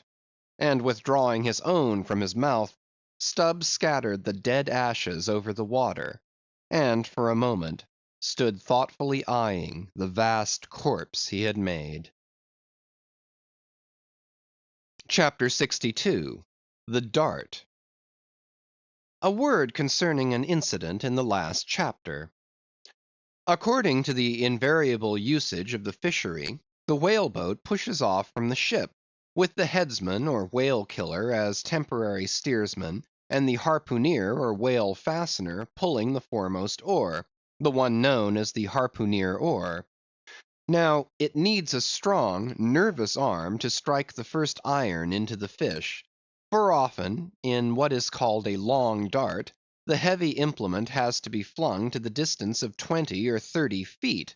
But however prolonged and exhausting the chase, the harpooneer is expected to pull his oar meanwhile to the uttermost. Indeed, he is expected to set an example of superhuman activity to the rest, not only by incredible rowing, but by repeated loud and intrepid exclamations. And what it is to keep shouting at the top of one's compass, while all the other muscles are strained and half started, what that is, none know but those who have tried it. For one, I cannot bawl very heartily and work very recklessly at one and the same time. In this straining, bawling state, then, with his back to the fish, all at once the exhausted harpooneer hears the exciting cry, "Stand up and give it to him."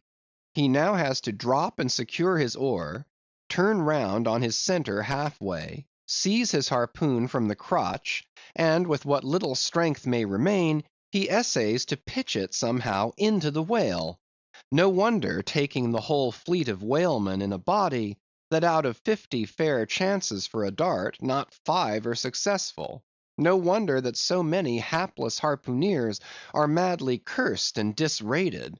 No wonder that some of them actually burst their blood vessels in the boat. No wonder that some sperm whalemen are absent 4 years with 4 barrels.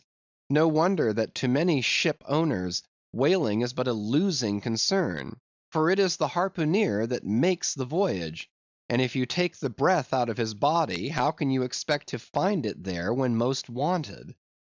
Again, if the dart be successful, then at the second critical instant, that is, when the whale starts to run, the boat header and harpooneer likewise start to running fore and aft, to the imminent jeopardy of themselves and every one else. It is then they change places, and the headsman, the chief officer of the little craft, takes his proper station in the bows of the boat. Now, I care not who maintains the contrary, but all this is both foolish and unnecessary. The headsman should stay in the bows from first to last.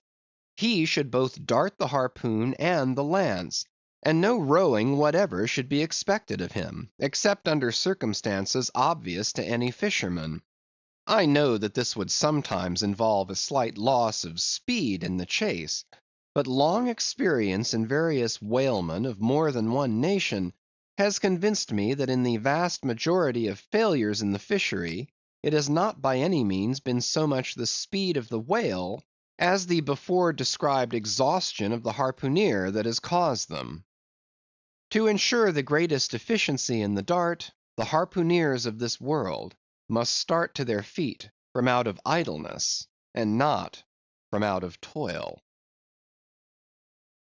Chapter 63. The Crotch. Out of the trunk the branches grow, out of them the twigs. So, in productive subjects, grow the chapters. The crotch alluded to on a previous page deserves independent mention. It is a notched stick of a peculiar form, some 2 feet in length, which is perpendicularly inserted into the starboard gunwale near the bow, for the purpose of furnishing a rest for the wooden extremity of the harpoon, whose other naked, barbed end slopingly projects from the prow. Thereby the weapon is instantly at hand to its hurler, who snatches it up as readily from its rest as a backwoodsman swings his rifle from the wall. It is customary to have 2 harpoons reposing in the crotch, respectively called the first and second irons.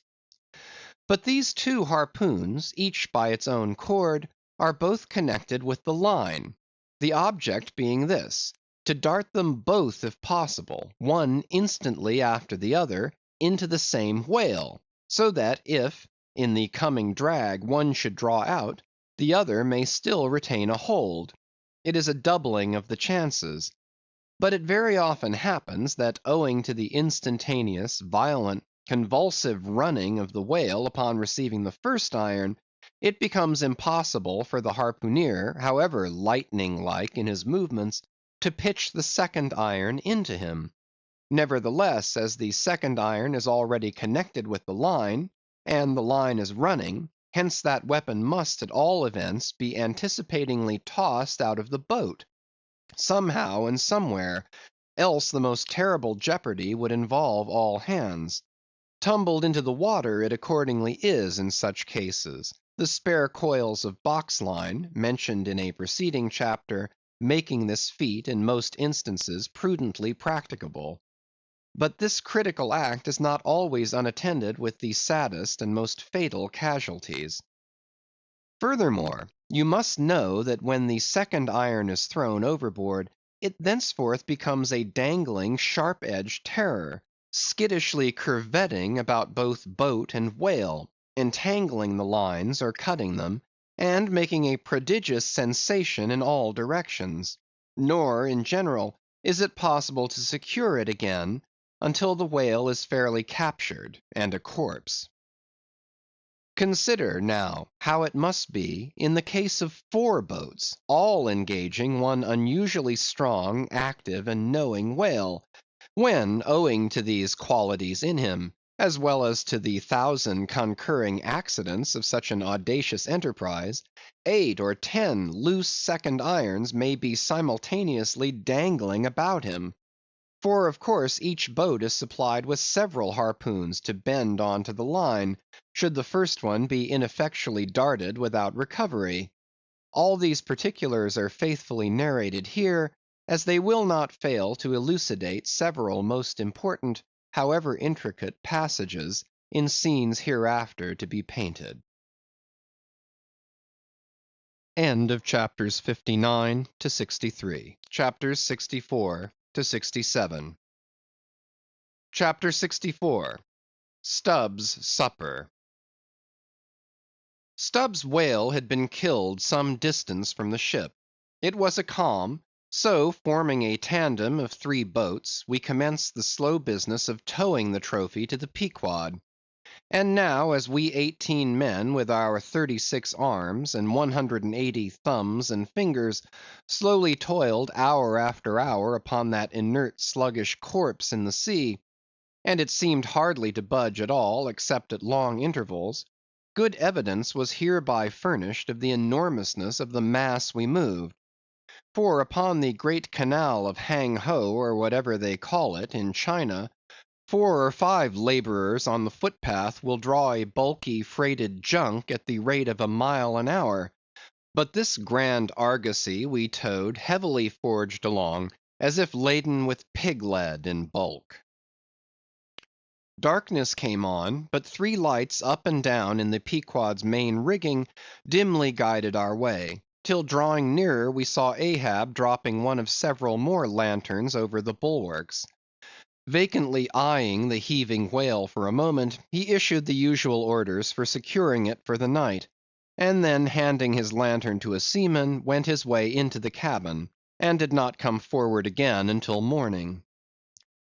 Though in overseeing the pursuit of this whale, Captain Ahab had evinced his customary activity, to call it so, yet now that the creature was dead, some vague dissatisfaction, or impatience, or despair seemed working in him, as if the sight of that dead body reminded him that Moby Dick was yet to be slain; and though 1,000 other whales were brought to his ship, all that would not one jot advance his grand monomaniac object.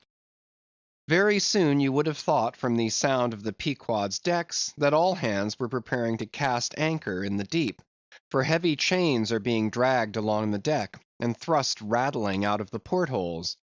But by those clanking links the vast corpse itself, not the ship, is to be moored.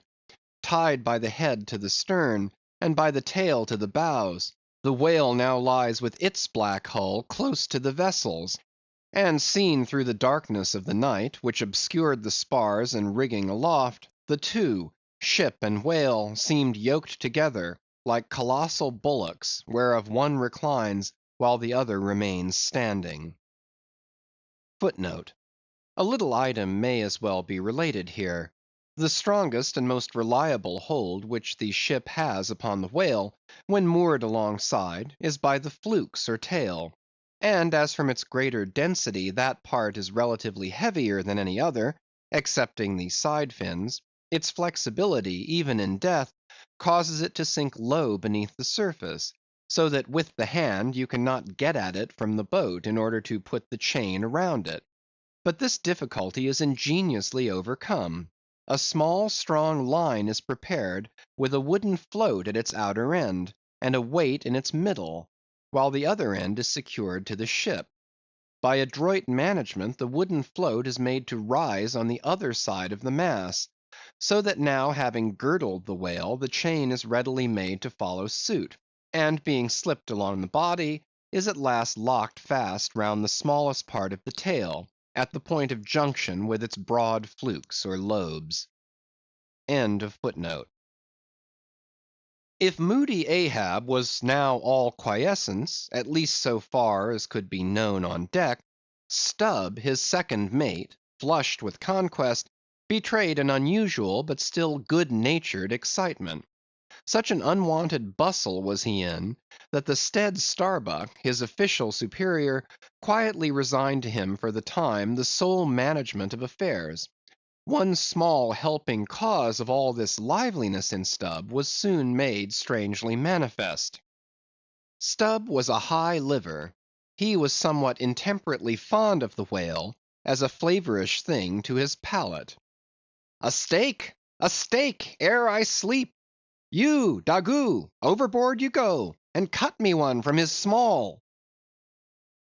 Here be it known, that though these wild fishermen do not as a general thing, according to the great military maxim, make the enemy defray the current expenses of the war, at least before receiving the proceeds of the voyage, yet now and then you find some of these Nantucketers who have a genuine relish for that particular part of the sperm whale designated by Stubb, comprising the tapering extremity of the body. About midnight that steak was cut and cooked, and lighted by 2 lanterns of sperm oil, Stubb stoutly stood up to his spermaceti supper at the capstan head, as if that capstan were a sideboard. Nor was Stubb the only banqueter on whale's flesh that night. Mingling their mumblings with his own mastications, thousands on thousands of sharks, swarming round the dead Leviathan, smackingly feasted on its fatness. The few sleepers below in their bunks were often startled by the sharp slapping of their tails against the hull, within a few inches of the sleepers' hearts. Peering over the side, you could just see them, as before you heard them, wallowing in the sullen, black waters, and turning over on their backs as they scooped out huge globular pieces of the whale, of the bigness of a human head. This particular feat of the shark seems all but miraculous. How, at such an apparently unassailable surface, they contrive to gouge out such symmetrical mouthfuls, remains a part of the universal problem of all things. The mark that they thus leave in the whale may best be likened to a hollow made by a carpenter in countersinking for a screw. Though amid all the smoking horror and diabolism of a sea fight, sharks will be seen longingly gazing up to the ship's decks, like hungry dogs round a table where red meat is being carved, ready to bolt down every killed man that is tossed to them; and though, while the valiant butchers over the deck table are thus cannibally carving each other's live meat with carving knives all gilded and tasseled, the sharks also with their jewel-hilted mouths are quarrelsomely carving away under the table at the dead meat; and though, were you to turn the whole affair upside down, it would still be pretty much the same thing, that is to say, a shocking sharkish business enough for all parties; and though sharks also are the invariable outriders of all slave ships crossing the Atlantic, symmetrically trotting alongside to be handy in case a parcel is to be carried anywhere, or a dead slave to be decently buried; and though one or two other like instances might be set down, touching the set terms, places, and occasions when sharks do most socially congregate, and most hilariously feast, yet there is no conceivable time or occasion when you will find them in such countless numbers, and in gayer or more jovial spirits, than around a dead sperm whale, moored by night to a whale ship at sea. If you have never seen that sight, then suspend your decision about the propriety of devil worship, and the expediency of conciliating the devil. But as yet Stubb heeded not the mumblings of the banquet that was going on so nigh him. no more than the sharks heeded the smacking of his own Epicurean lips. "Cook! Cook! Where's that old fleece?" he cried at length, widening his legs still further, as if to form a more secure base for his supper, and at the same time darting his fork into the dish, as if stabbing with his lance. "Cook! You, cook! Sail this way, cook!" The old black, not in any very high glee at having been previously roused from his warm hammock at a most unseasonable hour, came shambling along from his galley; for like many old blacks, there was something the matter with his knee pans, which he did not keep well scoured like his other pans. This old fleece, as they called him, came shuffling and limping along, assisting his step with his tongs, which after a clumsy fashion were made of straightened iron hoops. This old ebony floundered along, and in obedience to the word of command, came to a dead stop on the opposite side of Stubb's sideboard, when with both hands folded before him, and resting on his two-legged cane, he bowed his arched back still further over, at the same time sideways inclining his head, so as to bring his best ear into play. "Cook," said Stubb, rapidly lifting a rather reddish morsel to his mouth, "don't you think this steak is rather overdone? You've been beating this steak too much, cook; it's too tender. Don't I always say that to be good a whale steak must be tough? There are those sharks now over the side; don't you see they prefer it tough and rare? What a shindy they are kicking up! Cook, go and talk to 'em. Tell 'em they're welcome to help themselves civilly, and in moderation, but they must keep quiet. Blast me, if I can hear my own voice. Away, cook, and deliver my message. Here, take this lantern," snatching one from his sideboard. "Now then, go and preach to 'em." Sullenly taking the offered lantern, old Fleece limped across the deck to the bulwarks, and then with one hand dropping his light low over the sea, so as to get a good view of his congregation, with the other hand he solemnly flourished his tongs, and leaning far over the side, in a mumbling voice, began addressing the sharks, while Stubb, softly crawling behind, overheard all that was said. "Fellow critters, I's ordered here to say dat you must stop dat damn noise dere. You hear? Stop dat damn smacking of de lips. Massa Stubb say dat you can fill your damn bellies up to de hatchings, but by gor you must stop dat damn racket." "Cook!" here interposed Stubb, accompanying the word with a sudden slap on the shoulder. "Cook! Why, damn your eyes, you mustn't swear that way when you're preaching. That's no way to convert sinners, cook." "Who dat? Den preach to him yourself," sullenly turning to go. "No, cook. Go on, go on." "Well den, beloved fellow critters." "Right!" exclaimed Stubb approvingly. "Coax 'em to it. Try that." And Fleece continued. "Though you is all sharks, and by natur very woracious, yet I zay to you, fellow critters, dat woraciousness top dat damn slapping of de tail. How you tink to hear, s'pose you keep up such a damn slapping and biting dere?" "Cook," cried Stubb, collaring him, "I won't have that swearing. Talk to 'em gentlemanly." Once more the sermon proceeded. "Your woraciousness, fellow critters, I don't blame you so much for; dat is natur, and can't be helped. But to govern dat wicked natur, dat is de pint.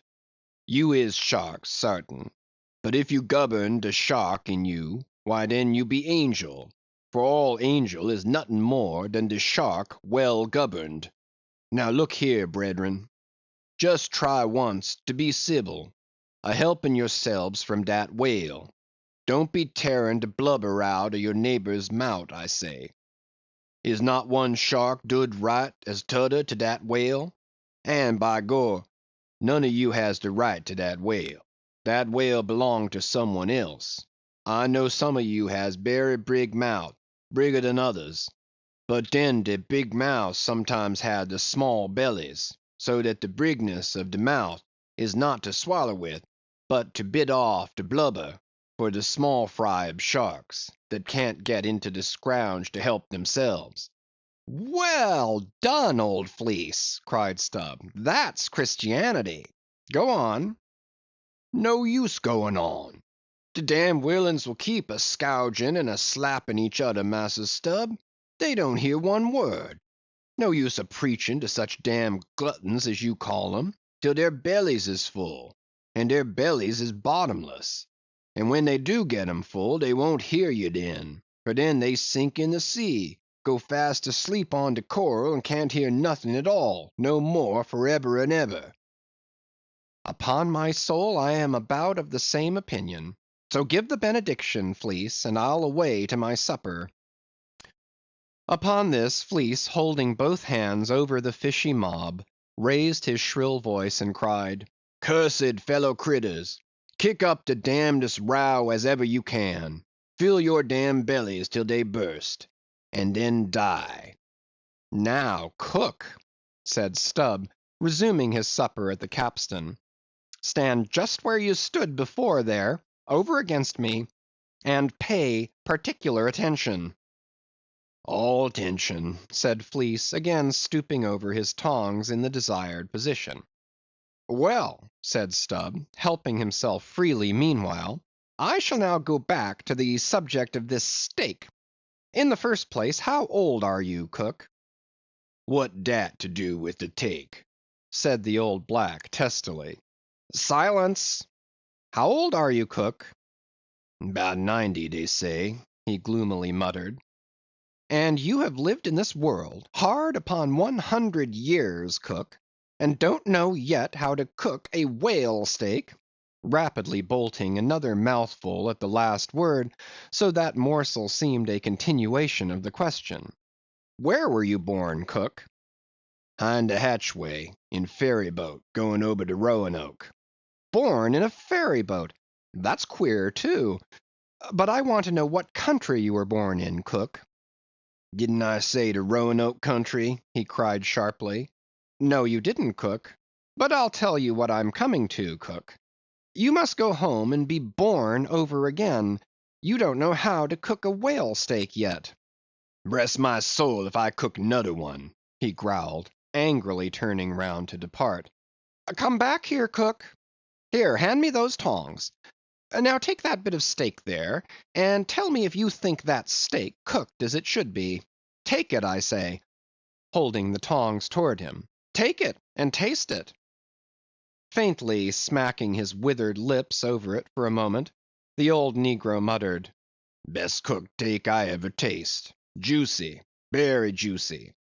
"Cook," said Stubb, squaring himself once more, "do you belong to the church?" "Passed one once in Cape Town," said the old man sullenly. "And you have once in your life passed a holy church in Cape Town, where you doubtless overheard a holy parson addressing his hearers as his beloved fellow creatures, have you, cook? And yet you come here and tell me such a dreadful lie as you did just now, eh?" said Stubb. "Where do you expect to go to, cook?" "Go to bed very soon," he mumbled, half turning as he spoke. "Avast! Heave to! I mean when you die, cook. It's an awful question. Now what's your answer?" "When dis old brack man dies," said the negro slowly, changing his whole air and demeanor, "he hisself won't go nowhere, but some bressed angel will come and fetch him." "Fetch him? How? In a coach and four, as they fetched Elijah? And fetch him where?" "Up dere," said Fleece, holding his tongs straight over his head, and keeping it there very solemnly. "So then, you expect to go up into our main top, do you, cook, when you are dead? But don't you know the higher you climb, the colder it gets? Main top, eh?" "Didn't say dat at all," said Fleece, again in the sulks. "You said up there, didn't you? And now look yourself, and see where your tongs are pointing. But perhaps you expect to get into heaven by crawling through the lubber's hole, cook. But no, no, cook, you don't get there, except you go the regular way, round by the rigging. It's a ticklish business, but it must be done, or else it's no go. But none of us are in heaven yet. Drop your tongs, cook, and hear my orders, do you hear? Hold your hat in one hand, and clap the other atop your heart, when I'm giving my orders, cook. What? That your heart, there? That's your gizzard! Aloft, aloft! That's it, now you have it. Hold it there now, and pay attention. All attention, said the old black with both hands placed as desired, vainly wriggling his grizzled head as if to get both ears in front at one and the same time. Well then, cook, you see this whale steak of yours was so very bad that I have put it out of sight as soon as possible. You see that, don't you? Well, for the future, when you cook another whale steak for my private table here, the capstan, I'll tell you what to do, so as not to spoil it by overdoing. Hold the steak in one hand, and show a live coal to it with the other. That done, dish it, do you hear? And now tomorrow, cook, when we are cutting in the fish, be sure you stand by to get the tips of his fins, have them put in pickle. As for the ends of the flukes, have them soused, cook. There, now you may go. But Fleece had hardly got 3 paces off when he was recalled. Cook, give me cutlets for supper tomorrow night in the mid-watch. Do you hear? Away you sail then. Hello! Stop! Make a bow before you go. Avast! Heaving again. Whale balls for breakfast, don't forget. Wish, by gor, whale eat him, stead of him eat whale. I'm brest if he ain't more of shark than Massa Shark hisself, muttered the old man, limping away, with which sage ejaculation he went to his hammock. Chapter 65. The Whale as a Dish. That mortal man should feed upon the creature that feeds his lamp, and, like Stubb, eat him by his own light, as you may say, this seems so outlandish a thing that one must needs go a little into the history and philosophy of it. It is upon record that 3 centuries ago the tongue of the right whale was esteemed a great delicacy in France, and commanded large prices there. Also, that in Henry VIII's time, a certain cook of the court obtained a handsome reward for inventing an admirable sauce to be eaten with barbecued porpoises, which you remember are a species of whale. Porpoises indeed are to this day considered fine eating. The meat is made into balls about the size of billiard balls, and being well seasoned and spiced, might be taken for turtle balls or veal balls. The old monks of Dunfermline were very fond of them. They had a great porpoise grant from the crown. The fact is, that among his hunters at least, the whale would by all hands be considered a noble dish, were there not so much of him. But when you come to sit down before a meat pie nearly 100 feet long, it takes away your appetite. Only the most unprejudiced of men, like Stubb, nowadays partake of cooked whales. But the Eskimos are not so fastidious. We all know how they live upon whales, and have rare old vintages of prime old train oil. Zogranda, one of their most famous doctors, recommends strips of blubber for infants as being exceedingly juicy and nourishing. And this reminds me that certain Englishmen, who long ago were accidentally left in Greenland by a whaling vessel, that these men actually lived for several months on the moldy scraps of whales which had been left ashore after trying out the blubber. Among the Dutch whalemen these scraps are called fritters, which indeed they greatly resemble, being brown and crisp, and smelling something like old Amsterdam housewives' doughnuts or olykoeks when fresh. They have such an edible look that the most self-denying stranger can hardly keep his hands off. But what further depreciates the whale as a civilized dish is his exceeding richness. He is the great prize ox of the sea, too fat to be delicately good. Look at his hump, which would be as fine eating as the buffalo's, which is esteemed a rare dish, were it not such a solid pyramid of fat. But the spermaceti itself, how bland and creamy that is! Like the transparent, half-jellied white meat of a cocoanut in the 3rd month of its growth, yet far too rich to supply a substitute for butter. Nevertheless, many whalemen have a method of absorbing it into some other substance, and then partaking of it. In the long try–watches of the night, it is a common thing for the seamen to dip their ship biscuit into the huge oil pots and let them fry there awhile. Many a good supper have I thus made. In the case of a small sperm whale, the brains are accounted a fine dish.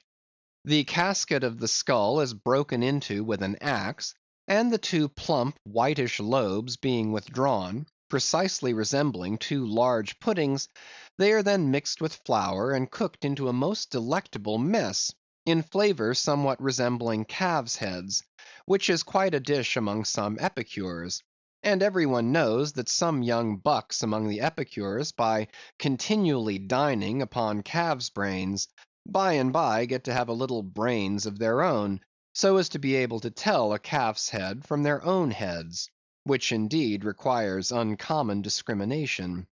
And that is the reason why a young buck with an intelligent‐looking calf's head before him is somehow one of the saddest sights you can see. The head looks a sort of reproachfully at him, with an et tu, Brute expression. It is not perhaps entirely because the whale is so excessively unctuous that landsmen seem to regard the eating of him with abhorrence. That appears to result in some way from the consideration before mentioned, i.e., that a man should eat a newly murdered thing of the sea, and eat it too by its own light. But no doubt the first man that ever murdered an ox was regarded as a murderer; perhaps he was hung, and if he had been put on his trial by oxen, he certainly would have been, and he certainly deserved it, if any murderer does.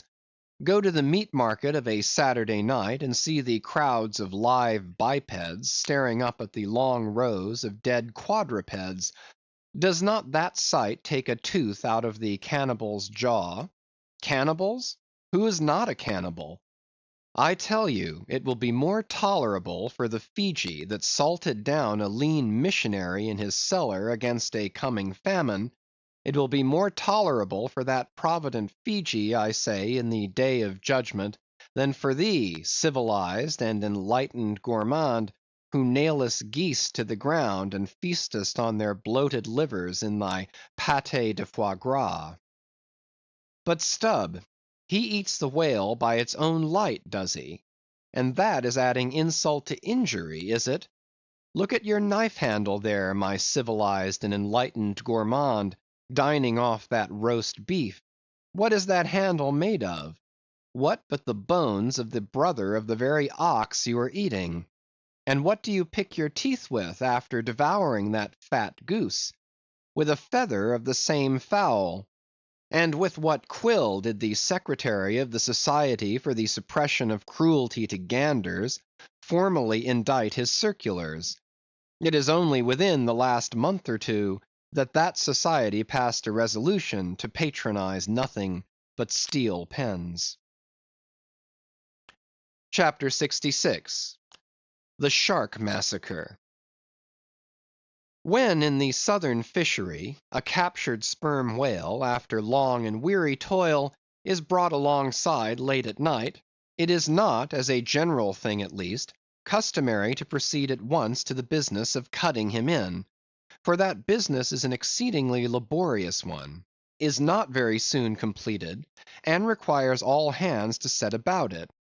Therefore the common usage is to take in all sail, lash the helm a lee, and then send every one below to his hammock till daylight, with the reservation that until that time anchor watches shall be kept; that is, 2 and 2, for an hour each couple, the crew in rotation shall mount the deck to see that all goes well. But sometimes, especially upon the line in the Pacific, this plan will not answer at all, because such incalculable hosts of sharks gather round the moored carcass, that were he left so for 6 hours, say, on a stretch, little more than the skeleton would be visible by morning. In most other parts of the ocean, however, Where these fish do not so largely abound, their wondrous voracity can be at times considerably diminished by vigorously stirring them up with sharp whaling spades, a procedure notwithstanding which, in some instances, only seems to tickle them into still greater activity. But it was not thus in the present case with the Pequod sharks; though, to be sure, any man unaccustomed to such sights, to have looked over her side that night, would have almost thought the whole round sea was one huge cheese, and those sharks the maggots in it. Nevertheless, upon Stubb setting the anchor watch after his supper was concluded, and when, accordingly, Queequeg and a forecastle seaman came on deck, no small excitement was created among the sharks; for immediately suspending the cutting stages over the side, and lowering 3 lanterns so that they cast long gleams of light over the turbid seas, these 2 mariners, darting their long whaling spades, kept up an incessant murdering of the sharks, by striking the keen steel deep into their skulls, seemingly their only vital part. Footnote: the whaling spade used for cutting in is made of the very best steel, is about the bigness of a man's spread hand, and in general shape corresponds to the garden implement after which it is named, only its sides are perfectly flat, and its upper end considerably narrower than the lower. This weapon is always kept as sharp as possible, and when being used is occasionally honed, just like a razor. In its socket a stiff pole, from 20 to 30 feet long, is inserted for a handle. End of footnote. But in the foamy confusion of their mixed and struggling hosts, the marksmen could not always hit their mark, and this brought about new revelations of the incredible ferocity of the foe. They viciously snapped, not only at each other's disembowelments, but, like flexible bows, bent round and bit their own, till those entrails seemed swallowed over and over again by the same mouth, to be oppositely voided by the gaping wound. Nor was this all. It was unsafe to meddle with the corpses and ghosts of these creatures.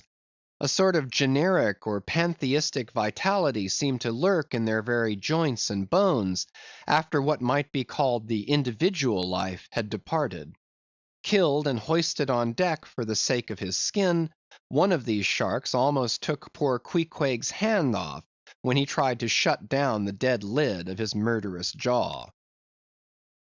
"Queequeg no care what god made him shark," said the savage, agonizingly lifting his hand up and down, "whether Fiji god or Nantucket god. But the god what made shark must be one damn Injun." CHAPTER 67. Cutting In. It was a Saturday night, and such a Sabbath as followed. Ex officio professors of Sabbath breaking are all whalemen. The ivory Pequod was turned into what seemed a shamble, every sailor a butcher. You would have thought we were offering up 10,000 red oxen to the sea gods. In the first place, the enormous cutting tackles, among other ponderous things comprising a cluster of blocks generally painted green, and which no single man can possibly lift, this vast bunch of grapes was swayed up to the main top, and firmly lashed to the lower masthead, the strongest point anywhere above a ship's deck. The end of the hawser-like rope winding through these intricacies was then conducted to the windlass, and the huge lower block of the tackles was swung over the whale. To this block the great blubber hook, weighing some 100 pounds, was attached. And now, suspended in stages over the side, Starbuck and Stubb, the mates, armed with their long spades, began cutting a hole in the body for the insertion of the hook, just above the nearest of the 2 side fins. This done, a broad semicircular line is cut round the hole, the hook is inserted, and the main body of the crew, striking up a wild chorus, now commence heaving in one dense crowd at the windlass, when instantly the entire ship careens over on her side, every bolt in her starts like the nail heads of an old house in frosty weather. She trembles, quivers, and nods her frighted mastheads to the sky. More and more she leans over to the whale, while every gasping heave of the windlass is answered by a helping heave from the billows, till at last a swift startling snap is heard. With a great swash the ship rolls upward and backwards from the whale, and the triumphant tackle rises into sight, dragging after it the disengaged semicircular end of the first strip of blubber. Now, as the blubber envelops the whale precisely as the rind does an orange, so it is stripped off from the body precisely as an orange is sometimes stripped by spiralizing it. For the strain constantly kept up by the windlass continually keeps the whale rolling over and over in the water, and as the blubber in one strip uniformly peels off along the line called the scarf, simultaneously cut by the spades of Starbuck and Stubb, the mates, and just as fast as it is thus peeled off, and indeed by that very act itself, it is all the time being hoisted higher and higher aloft, till its upper end grazes the main-top. The men at the windlass then cease heaving, and for a moment or two the prodigious blood-dripping mass sways to and fro as if let down from the sky, and every one present must take good heed to dodge it when it swings, else it may box his ears and pitch him headlong overboard. One of the attending harpooneers now advances with a long keen weapon called a boarding sword, and watching his chance, he dexterously slices out a considerable hole in the lower part of the swaying mass.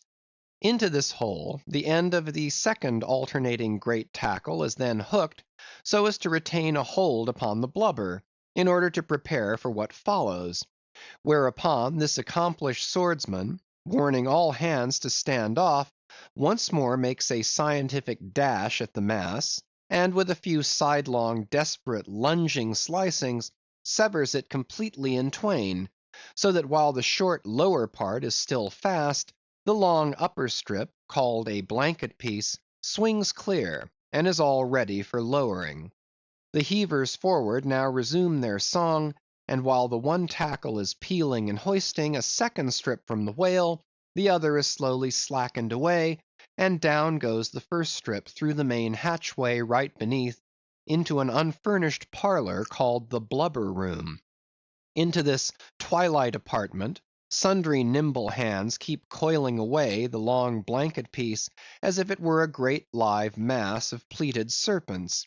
And thus the work proceeds, the two tackles hoisting and lowering simultaneously, both whale and windlass heaving, the heavers singing, the blubber room gentlemen coiling, the mates scarfing, the ship straining, and all hands swearing occasionally, by way of assuaging the general friction.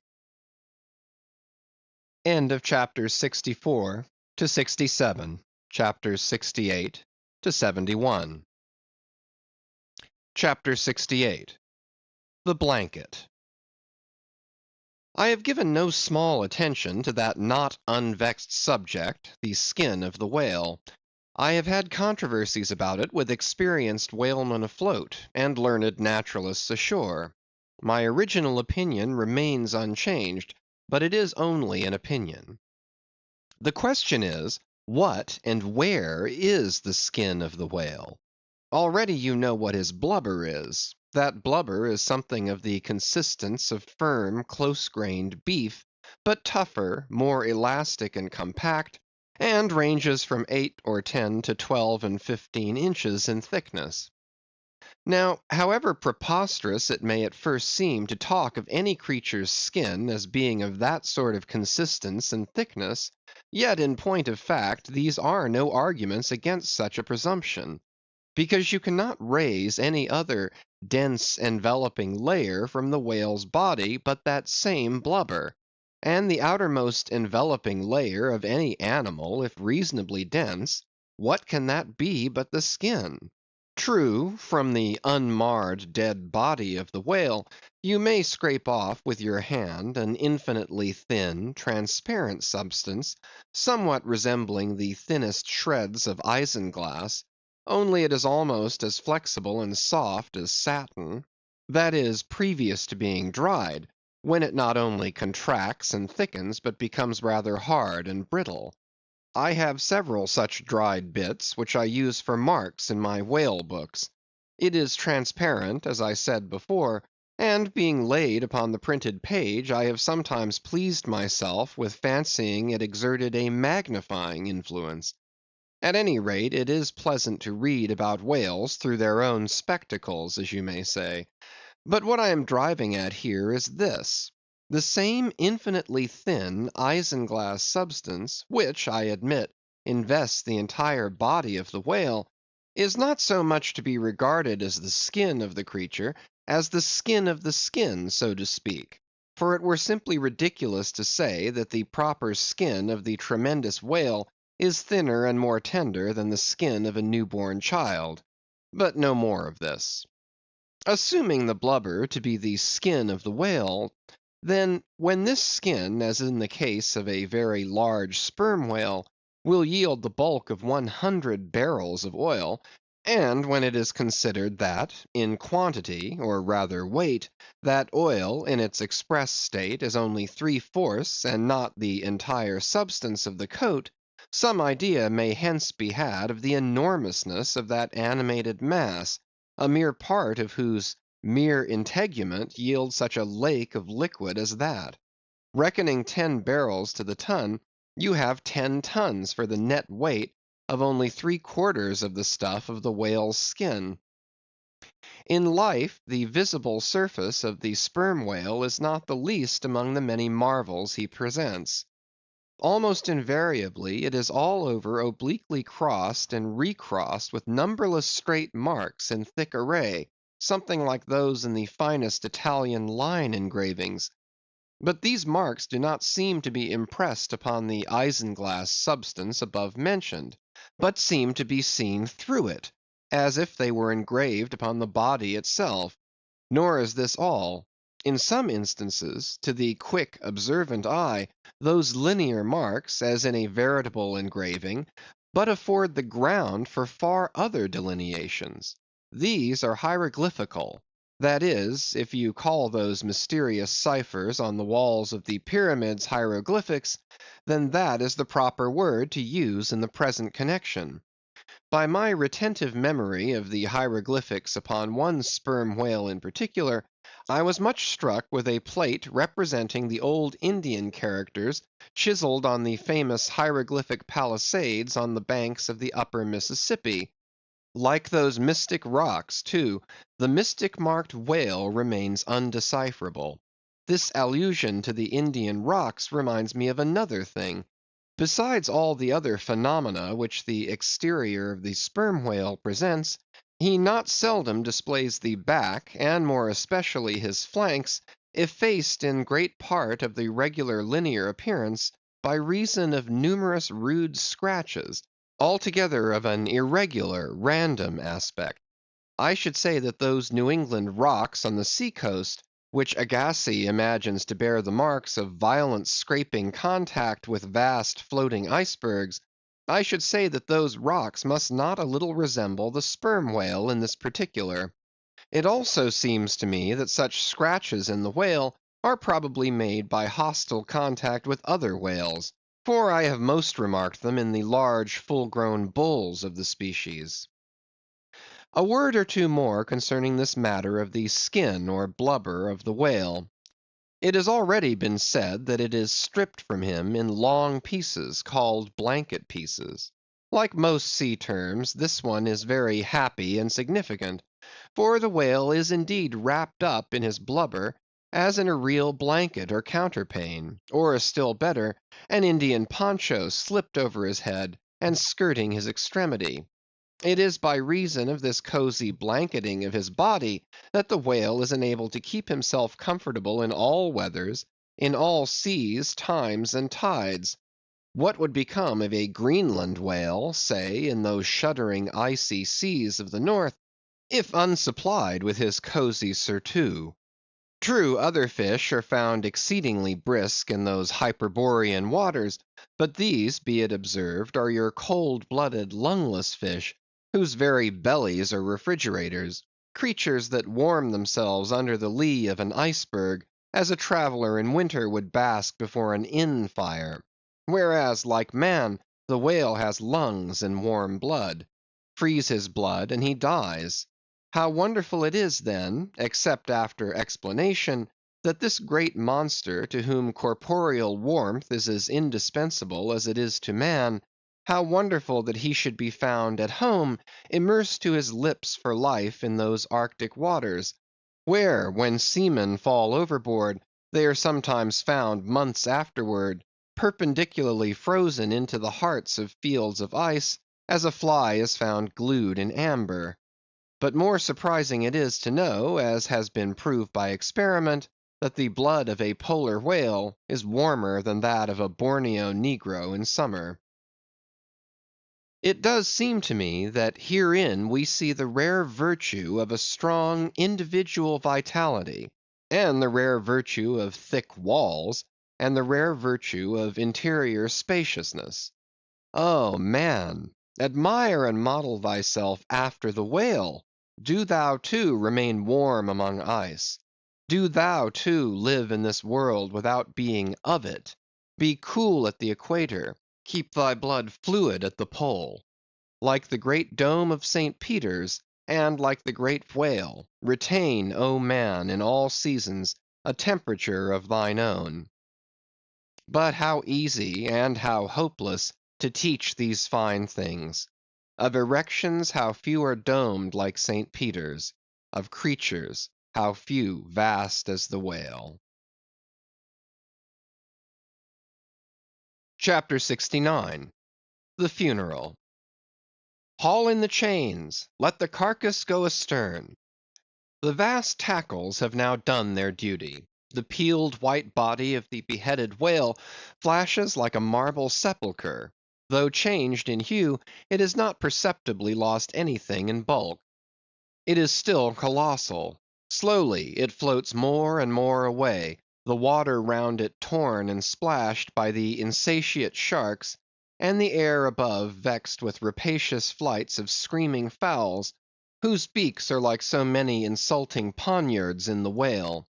The vast white headless phantom floats further and further from the ship, and every rod that it so floats, what seem square roods of sharks and cubic roods of fowls augment the murderous din.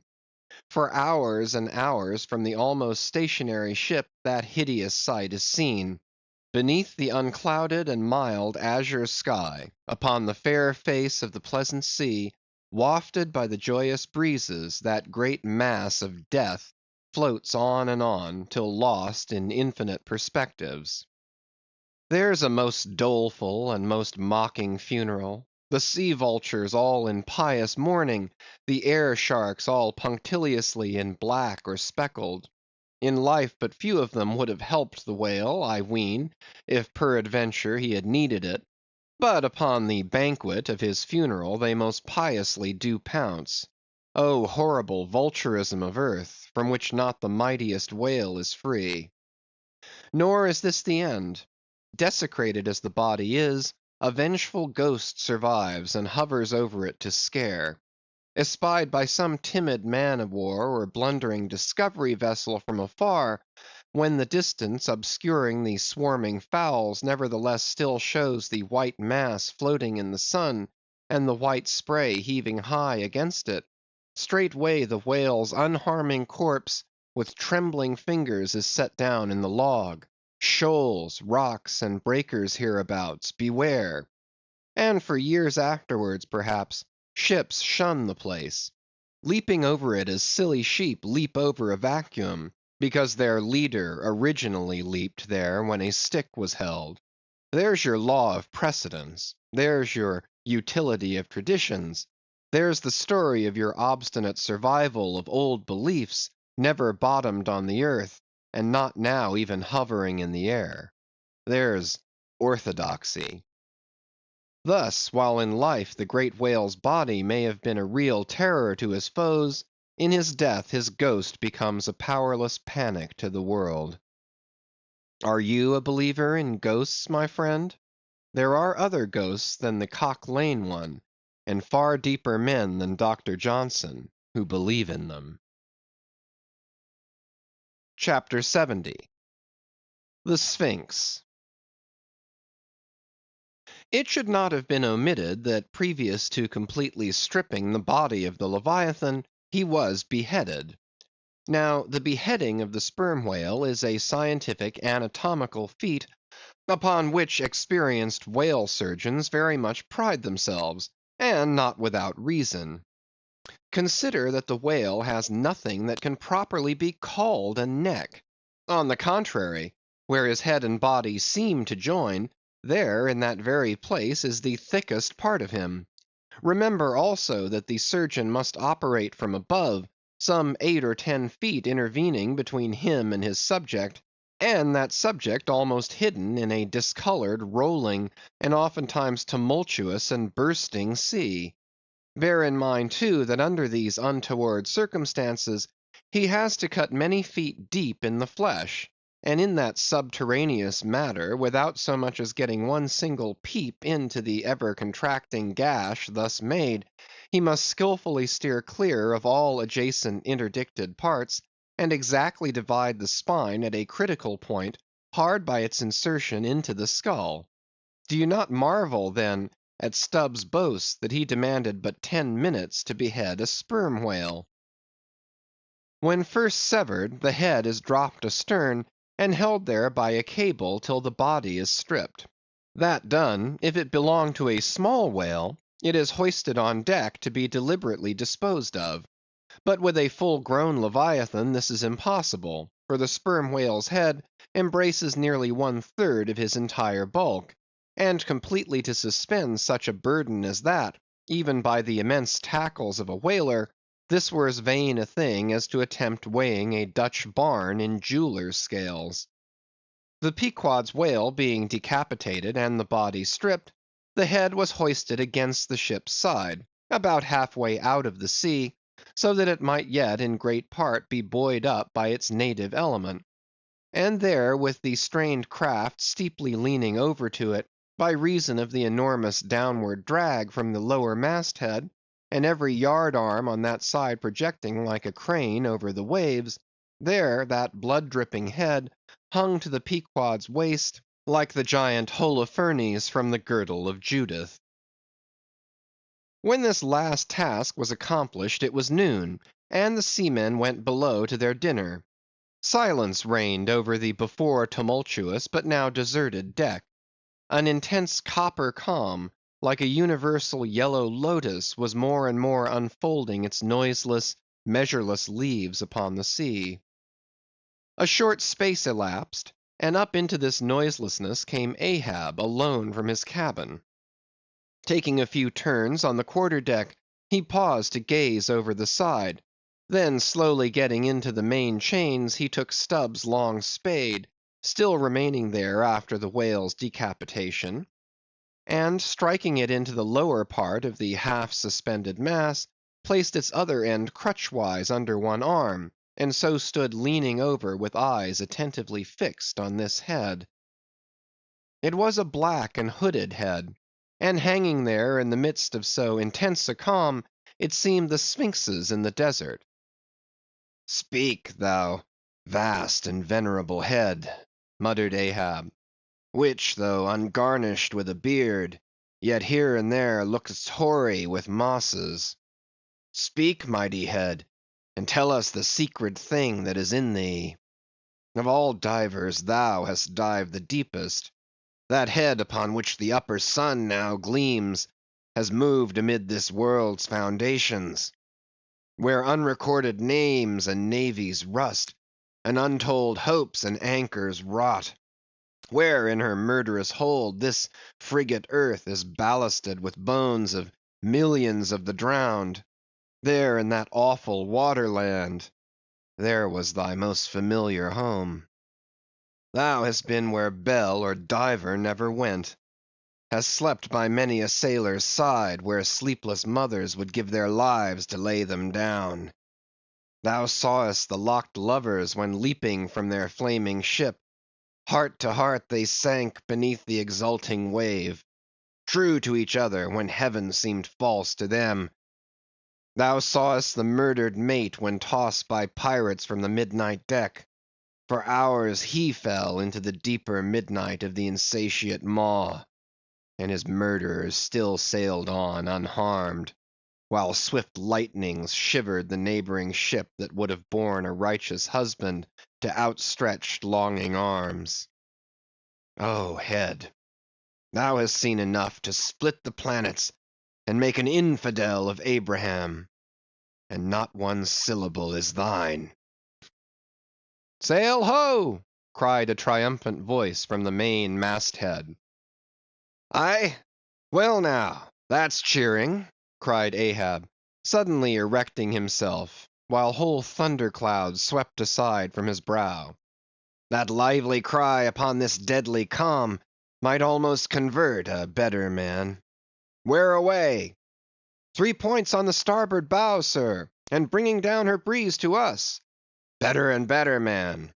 Would now St. Paul would come along that way, and to my breezelessness bring his breeze. O nature, and O soul of man, how far beyond all utterances are your linked analogies! Not the smallest atom stirs or lives on matter, but has its cunning duplicate in mind." Chapter 71. The Jeroboam Story. Hand in hand, ship and breeze blew on, but the breeze came faster than the ship, and soon the Pequod began to rock.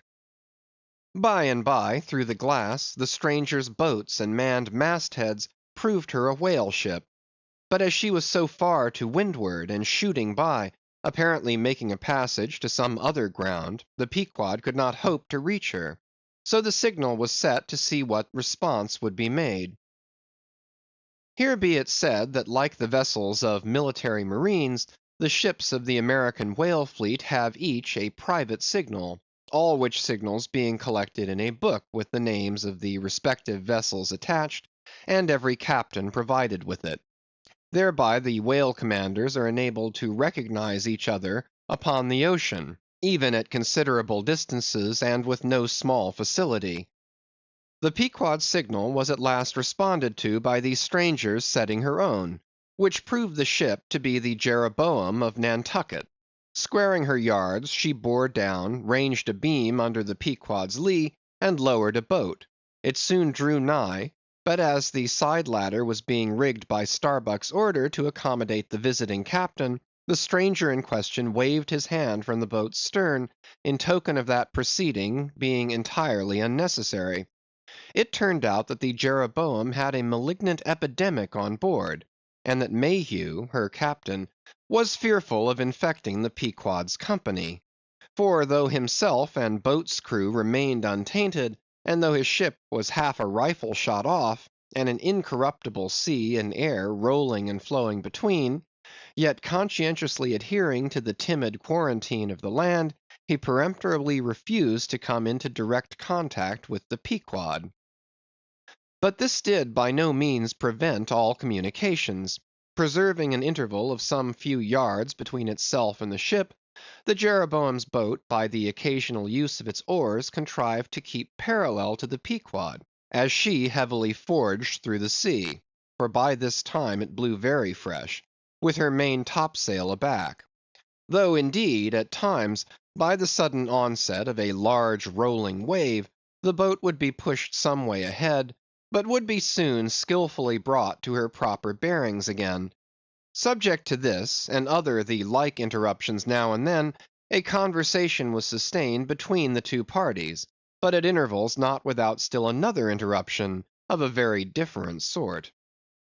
Pulling an oar in the Jeroboam's boat was a man of singular appearance, even in that wild whaling life where individual notabilities make up all totalities.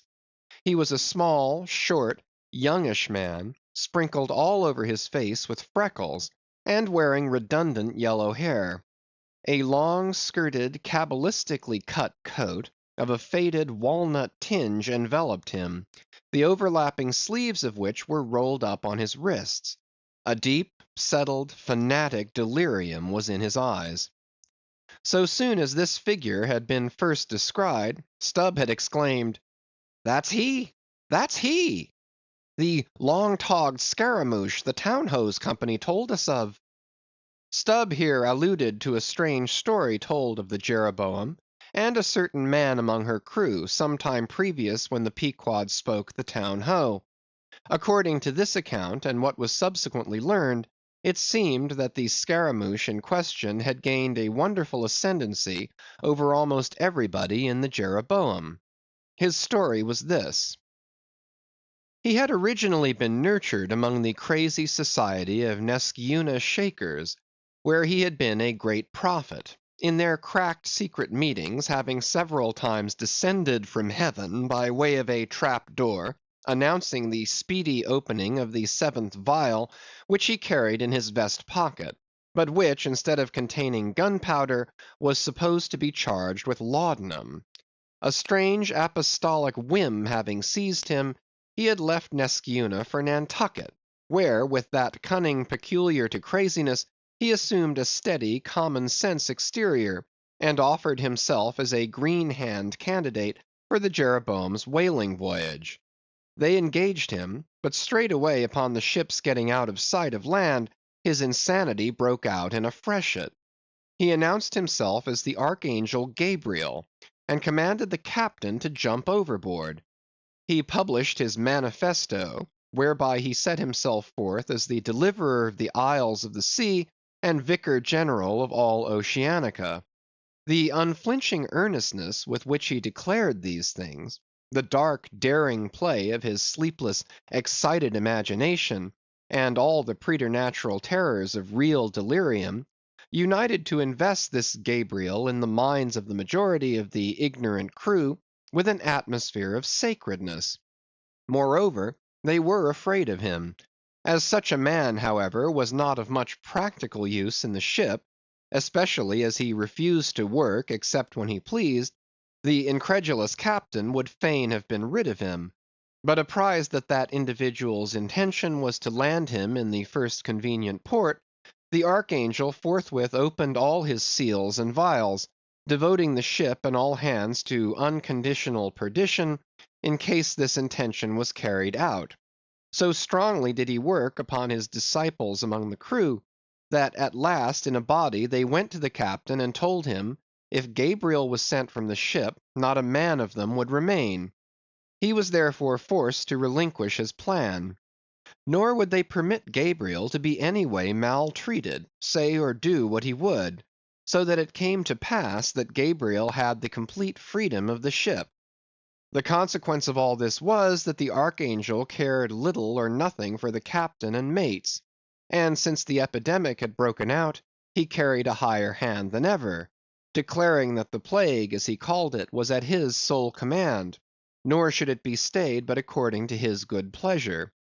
The sailors, mostly poor devils, cringed, and some of them fawned before him, in obedience to his instructions, sometimes rendering him personal homage as to a god.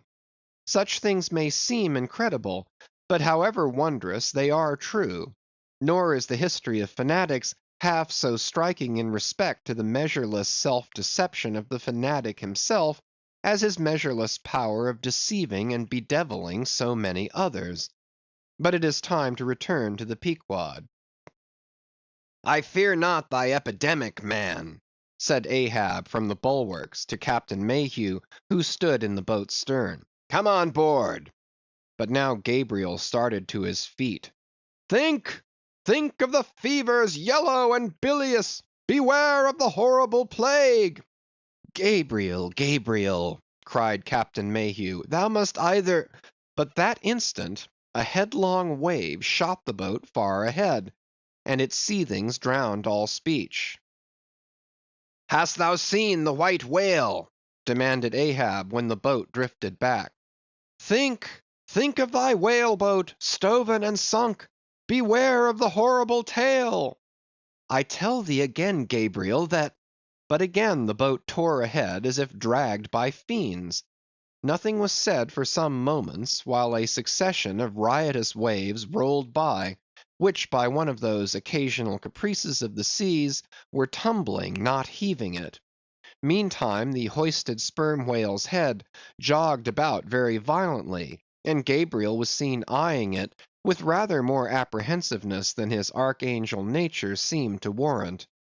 When this interlude was over, Captain Mayhew began a dark story concerning Moby Dick, not, however, without frequent interruptions from Gabriel whenever his name was mentioned, and the crazy sea that seemed leagued with him.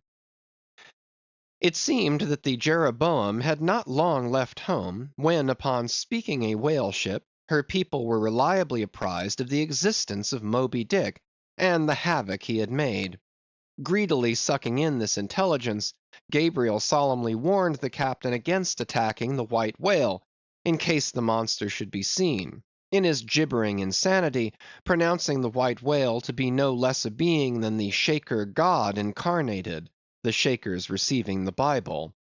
But when some year or two afterward Moby Dick was fairly sighted from the mastheads, Macey, the chief mate, burned with ardor to encounter him, and the captain himself being not unwilling to let him have the opportunity, despite all the archangel's denunciations and forewarnings, Macey succeeded in persuading 5 men to man his boat.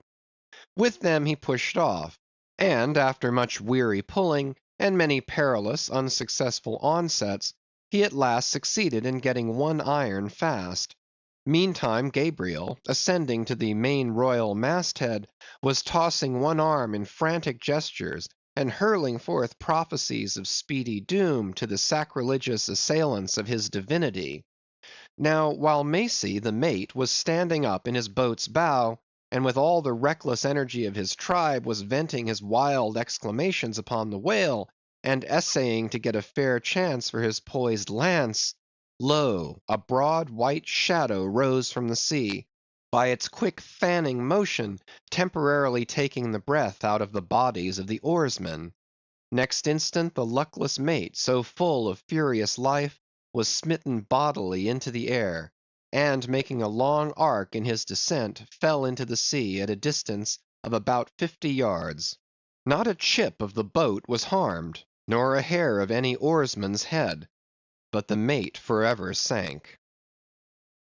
It is well to parenthesize here that of the fatal accidents in the sperm whale fishery, this kind is perhaps almost as frequent as any. Sometimes nothing is injured but the man who is thus annihilated; oftener the boat's bow is knocked off, or the thigh-board, in which the headsman stands, is torn from its place and accompanies the body. But strangest of all is the circumstance, that in more instances than one, when the body has been recovered, not a single mark of violence is discernible, the man being stark dead. The whole calamity, with the falling form of Macey, was plainly descried from the ship.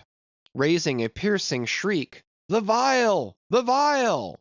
Gabriel called off the terror-stricken crew from the further hunting of the whale. This terrible event clothed the archangel with added influence, because his credulous disciples believed that he had specifically foreannounced it, instead of only making a general prophecy, which any one might have done, and so have chanced to hit one of many marks in the wide margin allowed. He became a nameless terror to the ship. Mayhew having concluded his narration, Ahab put such questions to him that the stranger captain could not forbear inquiring whether he intended to hunt the white whale, if opportunity should offer. To which Ahab answered, "Aye."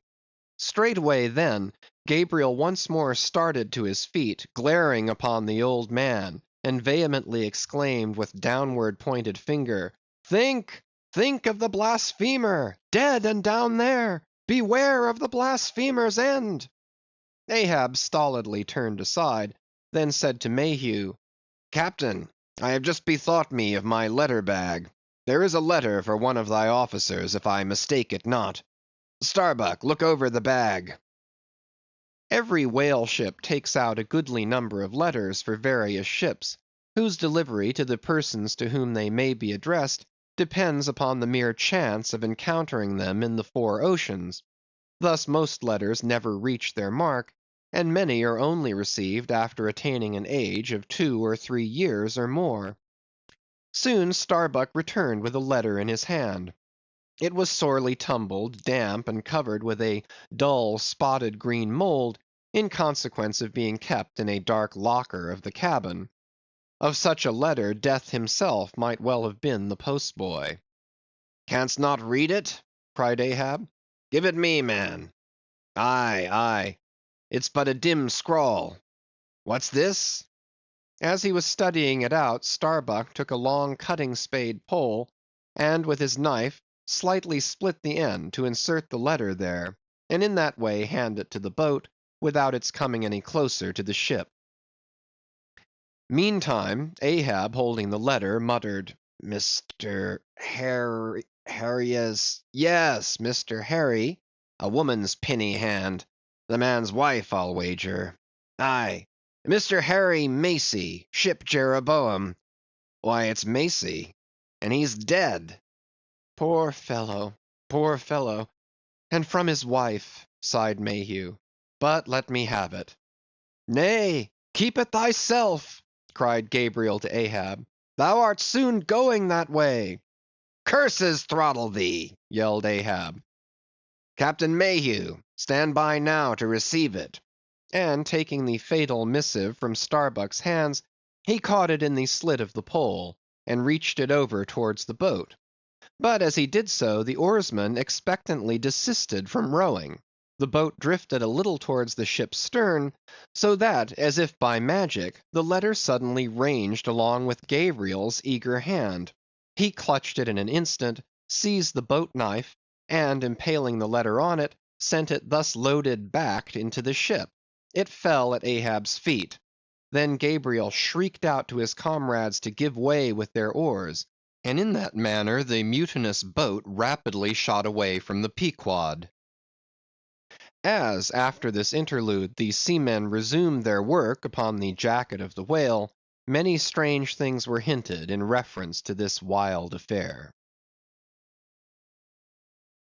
End of chapters 68 to 71. Chapters 72 and 73. Chapter 72. The Monkey Rope. In the tumultuous business of cutting in and attending to a whale, there is much running backwards and forwards among the crew. Now hands are wanted here, and then again hands are wanted there. There is no staying in any one place, for at one and the same time everything has to be done everywhere. It is much the same with him who endeavors the description of the scene. We must now retrace our way a little. It was mentioned that upon first breaking ground in the whale's back, the blubber hook was inserted into the original hole there cut by the spades of the mates. But how did so clumsy and weighty a mass as that same hook get fixed in that hole? It was inserted there by my particular friend Queequeg, whose duty it was, as harpooneer, to descend upon the monster's back for the special purpose referred to. But in very many cases, circumstances require that the harpooneer shall remain on the whale till the whole tensing or stripping operation is concluded. The whale, be it observed, lies almost entirely submerged, excepting the immediate parts operated upon. So down there, some 10 feet below the level of the deck, the poor harpooneer flounders about, half on the whale and half in the water, as the vast mass revolves like a treadmill beneath him. On the occasion in question, Queequeg figured in the Highland costume, a shirt and socks, in which, to my eyes at least, he appeared to uncommon advantage, and no one had a better chance to observe him, as will presently be seen. Being the savage's bowsman, that is the person who pulled the bow oar in his boat, the second one from forward, it was my cheerful duty to attend upon him while taking that hard scramble upon the dead whale's back. You have seen Italian organ boys holding a dancing ape by a long cord. Just so, from the ship's steep side, did I hold Queequeg down there in the sea, by what is technically called in the fishery a monkey rope, attached to a strong strip of canvas belted round his waist. It was a humorously perilous business for both of us. For before we proceed further, it must be said that the monkey rope was fast at both ends, fast to Queequeg's broad canvas belt, and fast to my narrow leather one; so that, for better or for worse, we two, for the time, were wedded; and should poor Queequeg sink to rise no more, then both usage and honor demanded that instead of cutting the cord, it should drag me down in his wake. So then, an elongated Siamese ligature united us. Queequeg was my own inseparable twin brother, nor could I any way get rid of the dangerous liabilities which the hempen bond entailed. So strongly and metaphysically did I conceive of my situation then, that while earnestly watching his motions, I seemed distinctly to perceive that my own individuality was now merged in a joint stock company of two; that my free will had received a mortal wound, and that another's mistake or misfortune might plunge innocent me into unmerited disaster and death. Therefore, I saw that here was a sort of interregnum in Providence, for its even-handed equity never could have so gross an injustice. And yet, still further pondering, while I jerked him now and then from between the whale and the ship, which would threaten to jam him; still further pondering, I say, I saw that this situation of mine was the precise situation of every mortal that breathes; only in most cases he, one way or other, has this Siamese connection with a plurality of other mortals. If your banker breaks, you snap; if your apothecary by mistake sends you poison in your pills, you die. True, you may say that by exceeding caution, you may possibly escape these and multitudinous other evil chances of life; but handle Queequeg's monkey rope heedfully as I would, sometimes he jerked it so, that I came very near sliding overboard; nor could I possibly forget that, do what I would, I had only the management of one end of it. Footnote: the monkey rope is found in all whalers, but it was only in the Pequod that the monkey and his holder were ever tied together. This improvement upon the original usage was introduced by no less a man than Stubb, in order to afford the imperiled harpooneer the strongest possible guarantee for the faithfulness and vigilance of his monkey rope holder. End of footnote. I have hinted that I would often jerk poor Queequeg from between the whale and the ship, where he would occasionally fall, from the incessant rolling and swaying of both. But this was not the only jamming jeopardy he was exposed to. Unappalled by the massacre made upon them during the night, the sharks, now freshly and more keenly allured by the before pent blood which began to flow from the carcass, the rabid creatures swarmed round it like bees in a beehive. And right in among those sharks was Queequeg, who often pushed them aside with his floundering feet; a thing altogether incredible, were it not that attracted by such prey as a dead whale, the otherwise miscellaneous carnivorous sharks will seldom touch a man. Nevertheless, it may well be believed that since they have such a ravenous finger in the pie, it is deemed but wise to look sharp to them.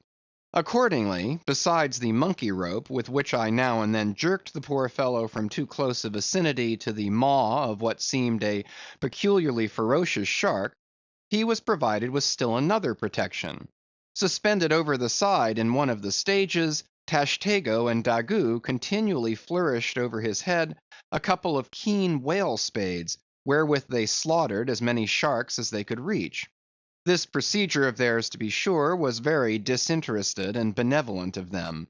They meant Queequeg's best happiness, I admit; but in their hasty zeal to befriend him, and from the circumstance that both he and the sharks were at times half hidden by the blood-muddled water, those indiscreet spades of theirs would come nearer amputating a leg than a tail. But poor Queequeg, I suppose, straining and gasping there with that great iron hook, poor Queequeg, I suppose, only prayed to his Yojo, and gave up his life into the hands of his gods. Well, well, my dear comrade and twin brother, thought I, as I drew in and then slacked off the rope to every swell of the sea, what matters it after all? Are you not the precious image of each and all of us men in this whaling world? That unsounded ocean you gasp in is life; those sharks your foes, those spades your friends. and what between sharks and spades, you are in a sad pickle and peril, poor lad. But courage, there is good cheer in store for you, Queequeg. For now, as with blue lips and bloodshot eyes the exhausted savage at last climbs up the chains and stands all dripping and involuntarily trembling over the side, the steward advances, and with a benevolent consolatory glance hands him, what? Some hot cognac? No, hands him, ye god, hands him a cup of tepid ginger and water. Ginger? Do I smell ginger? Suspiciously asked Stubb, coming near. Yes, this must be ginger, peering into the as yet untasted cup. Then standing as if incredulous for a while, he calmly walked toward the astonished steward, slowly saying, Ginger, ginger. And will you have the goodness to tell me, Mr. Doughboy, where lies the virtue of ginger? Ginger! Is ginger the sort of fuel you used, Doughboy, to kindle a fire in this shivering cannibal? Ginger! What the devil is ginger? Sea coal? Firewood? Lucifer matches? Tinder? Gunpowder?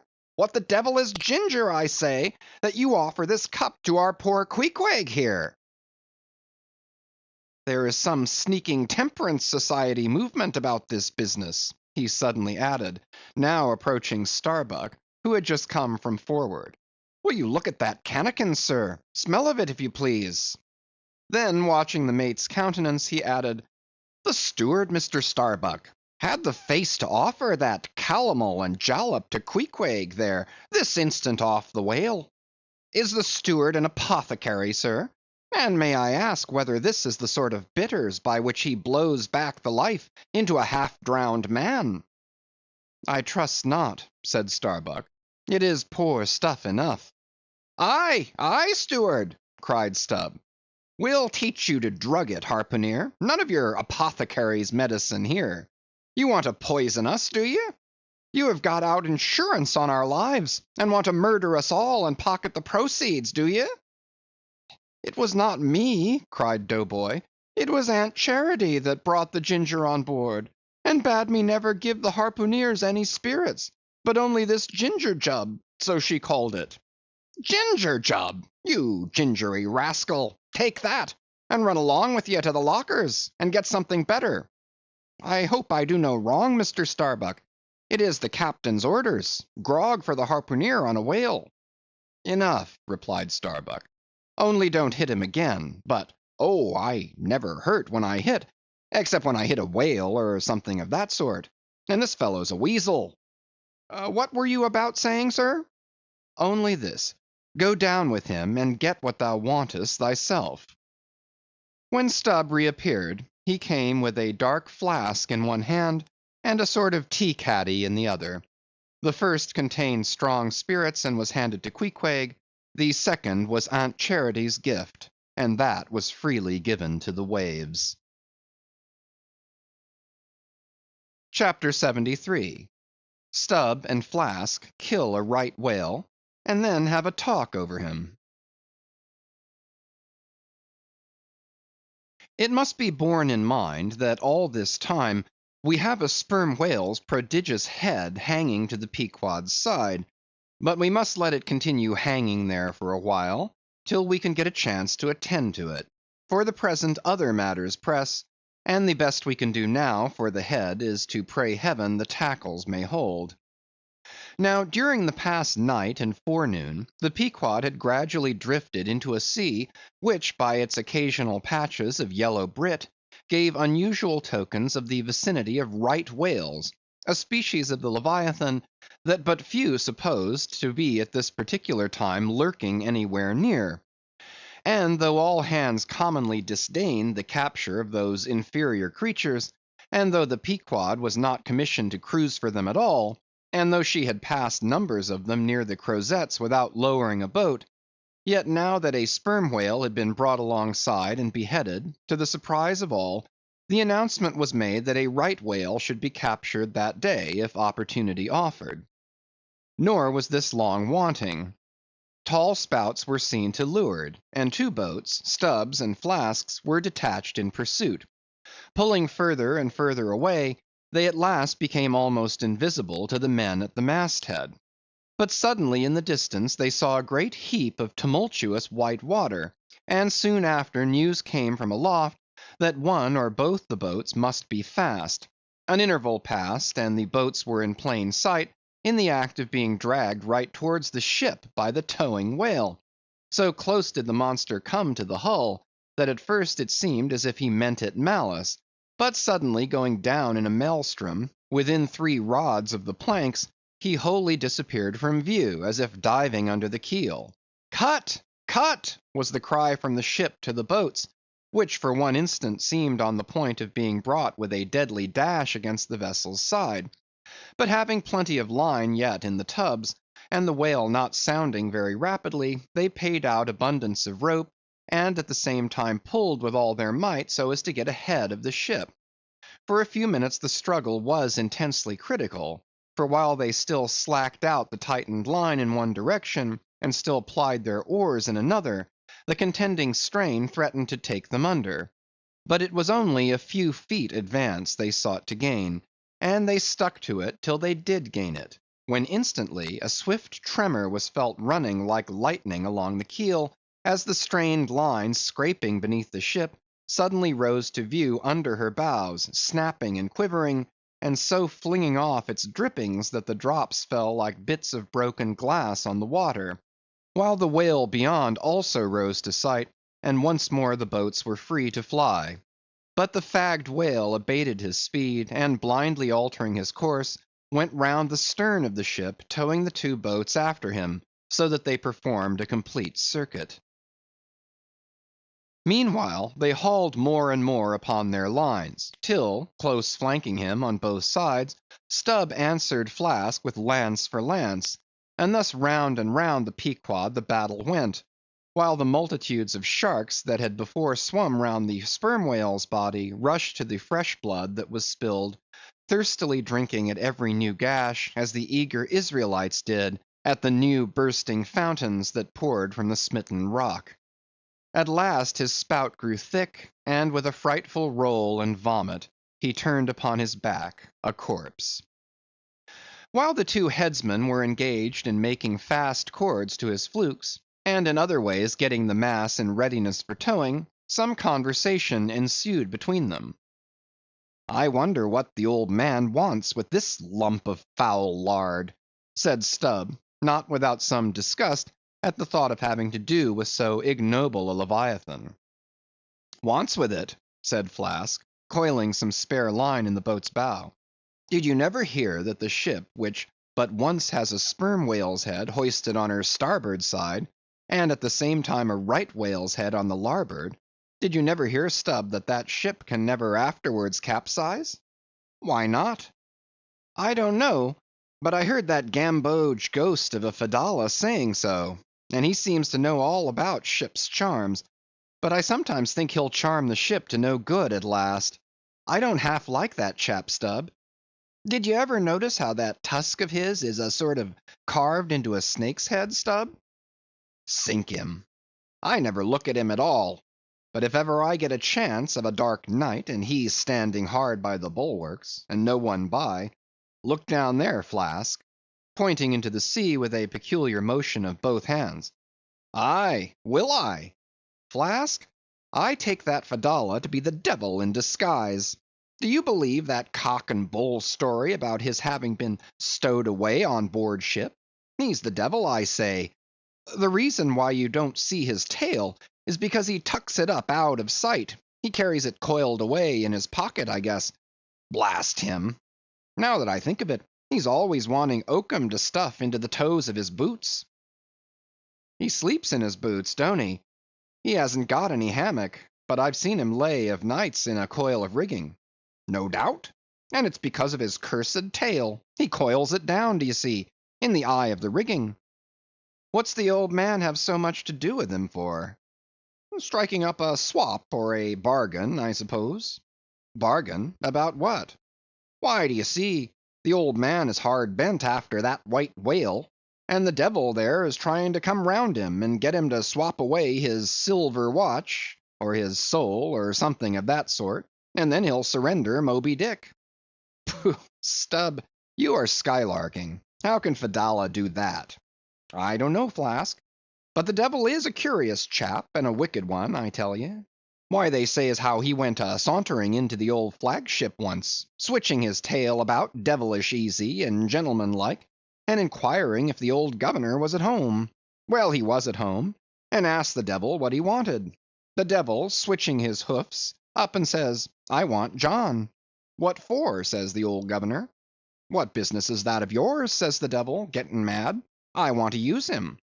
Take him, says the governor. And by the Lord, Flask, if the devil didn't give John the Asiatic cholera before he got through with him, I'll eat this whale in one mouthful. But look sharp. Ain't you already there? Well then pull ahead and let's get the whale alongside.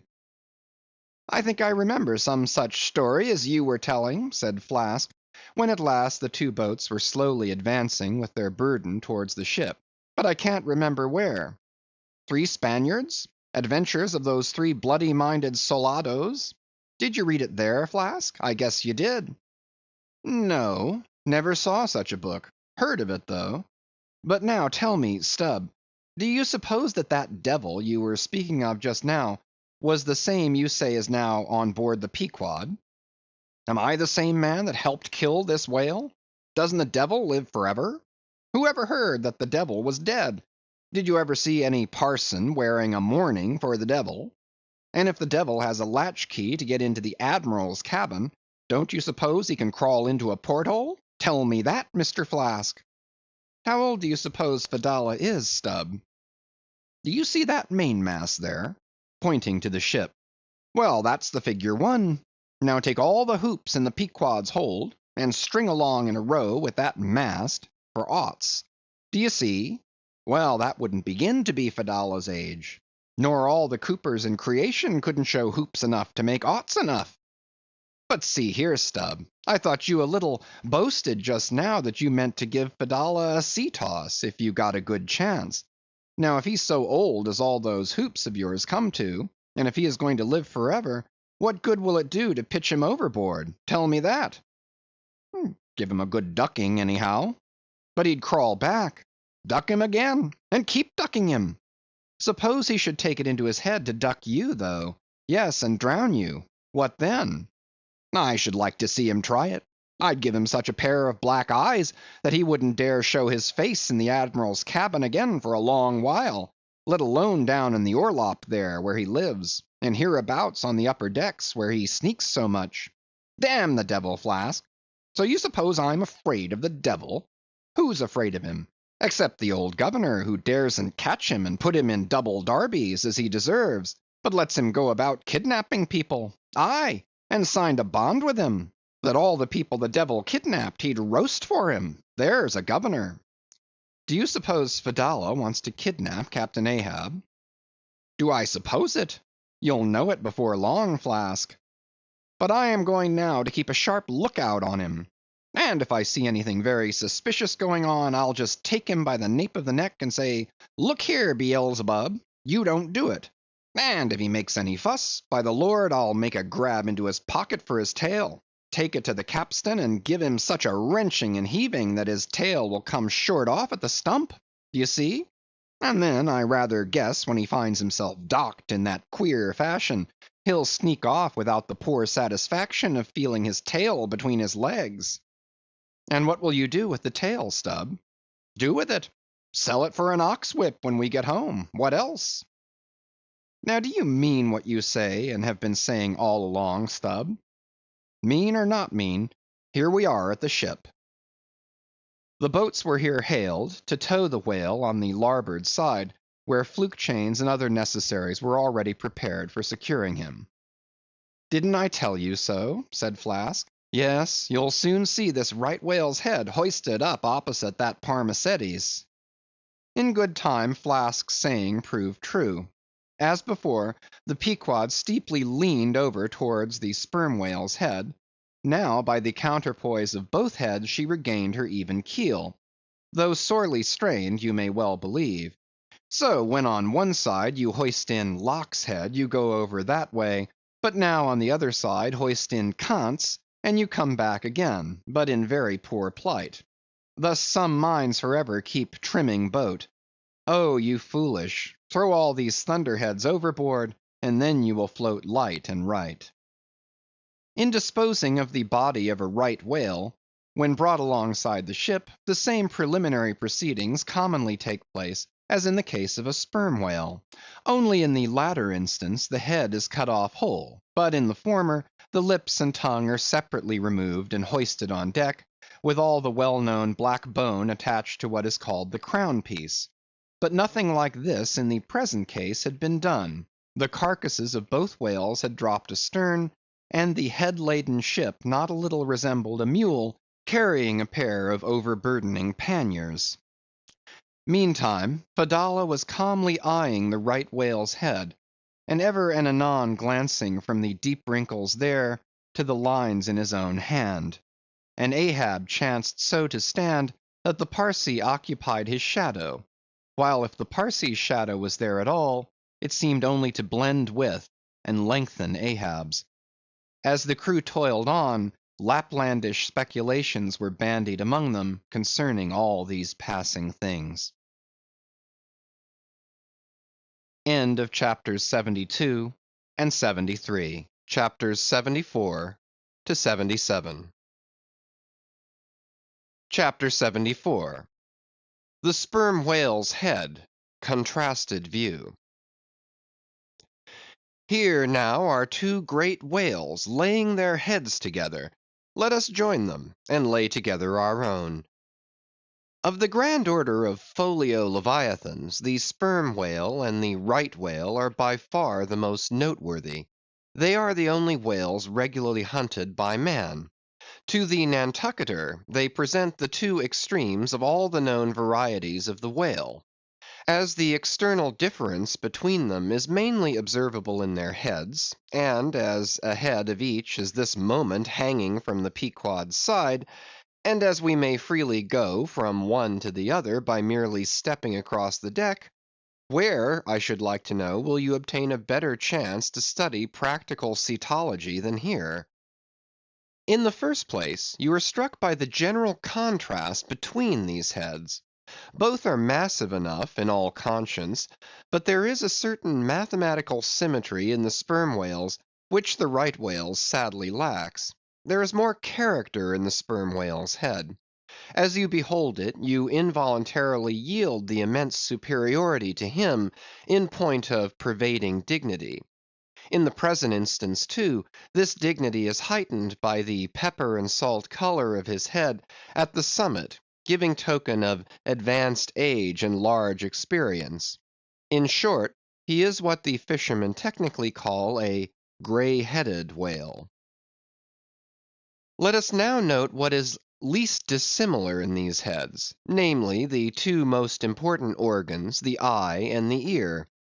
Far back on the side of the head, and low down near the angle of either whale's jaw, if you narrowly search, you will at last see a lashless eye, which you would fancy to be a young colt's eye, so out of all proportion is it to the magnitude of the head. Now from this peculiar sideway position of the whale's eyes, it is plain that he can never see an object which is exactly ahead, no more than he can one exactly astern. In a word, the position of the whale's eyes corresponds to that of a man's ears, and you may fancy for yourself how it would fare with you did you sideways survey objects through your ears. You would find that you could only command some 30 degrees of vision in advance of the straight sideline of sight, and about 30 more behind it. If your bitterest foe were walking straight towards you, with dagger uplifted in broad day, you would not be able to see him, any more than if he were stealing upon you from behind. In a word, you would have two backs, so to speak, but at the same time also two fronts, side fronts. For what is it that makes the front of a man, what indeed, but his eyes? Moreover, while in most other animals that I can now think of, the eyes are so planted as imperceptibly to blend their visual power, so as to produce one picture and not two to the brain, the peculiar position of the whale's eyes, effectually divided as they are by many cubic feet of solid head, which towers between them like a great mountain separating two lakes in valleys, this, of course, must wholly separate the impressions which each independent organ imparts. The whale, therefore, must see one distinct picture on this side, and another distinct picture on that side, while all between must be profound darkness and nothingness to him. Man may, in effect, be said to look out on the world from a sentry box with two joined sashes for his window, but for the whale, these two sashes are separately inserted, making two distinct windows, but sadly impairing the view. This peculiarity of the whale's eyes is a thing always to be borne in mind in the fishery, and to be remembered by the reader in some subsequent scenes. A curious and most puzzling question might be started concerning this visual matter as touching the Leviathan. But I must be content with a hint. So long as a man's eyes are open in the light, the act of seeing is involuntary. That is, he cannot help mechanically seeing whatever objects are before him. Nevertheless, anyone's experience will teach him that though he can take in an undiscriminating sweep of things at one glance, it is quite impossible for him, attentively and completely, to examine any two things, however large or however small, at one and the same instant of time, never mind if they lie side by side and touch each other. But if you now come to separate these two objects, and surround each by a circle of profound darkness, then in order to see one of them, in such a manner as to bring your mind to bear on it, the other will be utterly excluded from your contemporary consciousness. How is it then with the whale? True, both his eyes in themselves must simultaneously act, but is his brain so much more comprehensive, combining, and subtle than man's, that he can, at the same moment of time, attentively examine two distinct prospects, one on one side of him, and the other in an exactly opposite direction? If he can, then is it a marvelous thing in him, as if a man were able to simultaneously go through the demonstrations of two distinct problems in Euclid.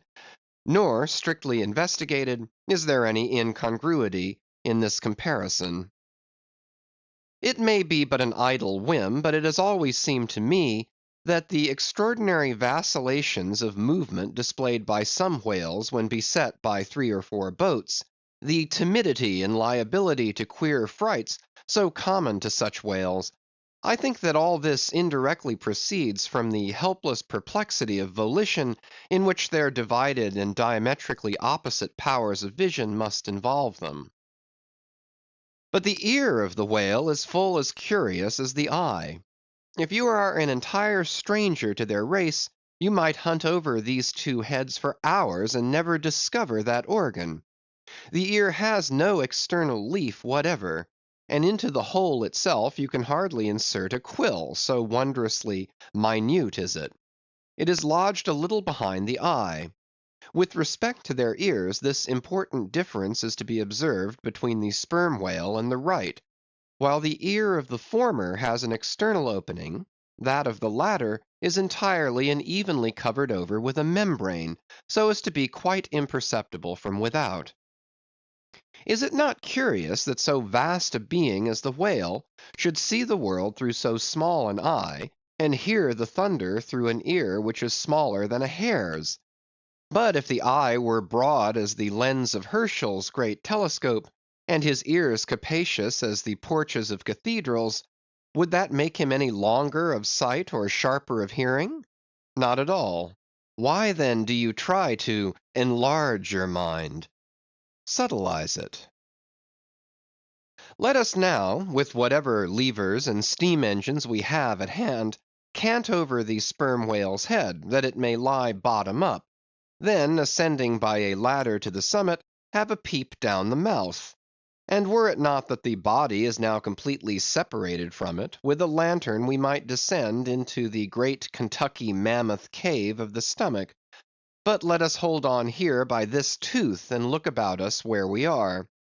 What a really beautiful and chaste-looking mouth, from floor to ceiling lined, or rather papered, with a glistening white membrane, glossy as bridal satins. But come out now and look at this portentous lower jaw, which seems like the long narrow lid of an immense snuff-box, with the hinge at one end instead of one side. If you pry it up so as to get it overhead, and expose its rows of teeth, it seems a terrific portcullis; and such, alas, it proves to many a poor wight in the fishery, upon whom these spikes fall with impaling force. But far more terrible is it to behold, when fathoms down in the sea you see some sulky whale, floating there suspended, with his prodigious jaw, some 15 feet long, hanging straight down at right angles with his body, for all the world like a ship's jib boom. This whale is not dead; he is only dispirited, out of sorts perhaps, hypochondriac, and so supine that the hinges of his jaw have relaxed, leaving him there in that ungainly sort of plight, a reproach to all his tribe, who must, no doubt, imprecate lockjaws upon him. In most cases this lower jaw, being easily unhinged by a practised artist, is disengaged and hoisted on deck for the purpose of extracting the ivory teeth, and furnishing a supply of that hard white whalebone with which the fishermen fashion all sorts of curious articles, including canes, umbrella stocks, and handles to riding whips. With a long weary hoist the jaw is dragged on board, as if it were an anchor, and when the proper time comes, some few days after the other work, Queequeg, Daggoo, and Tashtego, all being accomplished dentists, are set to drawing teeth. With a keen cutting spade, Queequeg lances the gums; then the jaw is lashed down to ring bolts, and a tackle being rigged from aloft, they drag out these teeth, as Michigan oxen drag stumps of old oaks out of wild woodlands. There are generally 42 teeth in all, in old whales much worn down, but undecayed, nor filled after our artificial fashion. The jaw is afterwards sawn into slabs, and piled away like joists for building houses. CHAPTER 75. The Right Whale's Head. Contrasted View.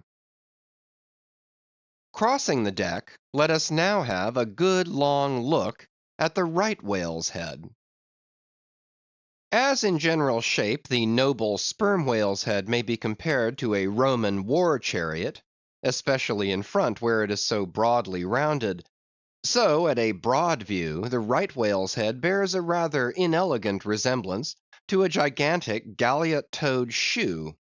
200 years ago an old Dutch voyager likened its shape to that of a shoemaker's last, and in this same last or shoe, that old woman of the nursery tale with her swarming brood might very comfortably be lodged, she and all her progeny. But as you come nearer to this great head, it begins to assume different aspects, according to your point of view. If you stand on its summit and look at these two F-shaped spout holes, you would take the whole head for an enormous bass viol, and these spiracles the apertures in its sounding board. Then again, if you fix your eyes upon this strange, crested, comb-like incrustation on the top of the mass, this green barnacled thing which the Greenlanders call the crown, and the southern fishers the bonnet of the right whale, fixing your eyes solely on this, you would take the head for a trunk of some huge oak, with a bird's nest in its crotch. At any rate, when you watch those live crabs that nestle here on this bonnet, such an idea will be almost sure to occur to you, unless indeed your fancy has been fixed by the technical term crown also bestowed upon it, in which case you will take great interest in thinking how this mighty monster is actually a diademed king of the sea, whose green crown has been put together for him in this marvelous manner. But if this whale be a king, he is a very sulky looking fellow to grace a diadem. Look at that hanging lower lip; what a huge sulk and pout is there! a sulk and pout by carpenter's measurement, about 20 feet long and 5 feet deep, a sulk and pout that will yield you some 500 gallons of oil and more. A great pity now that this unfortunate whale should be hair-lipped. The fissure is about a foot across.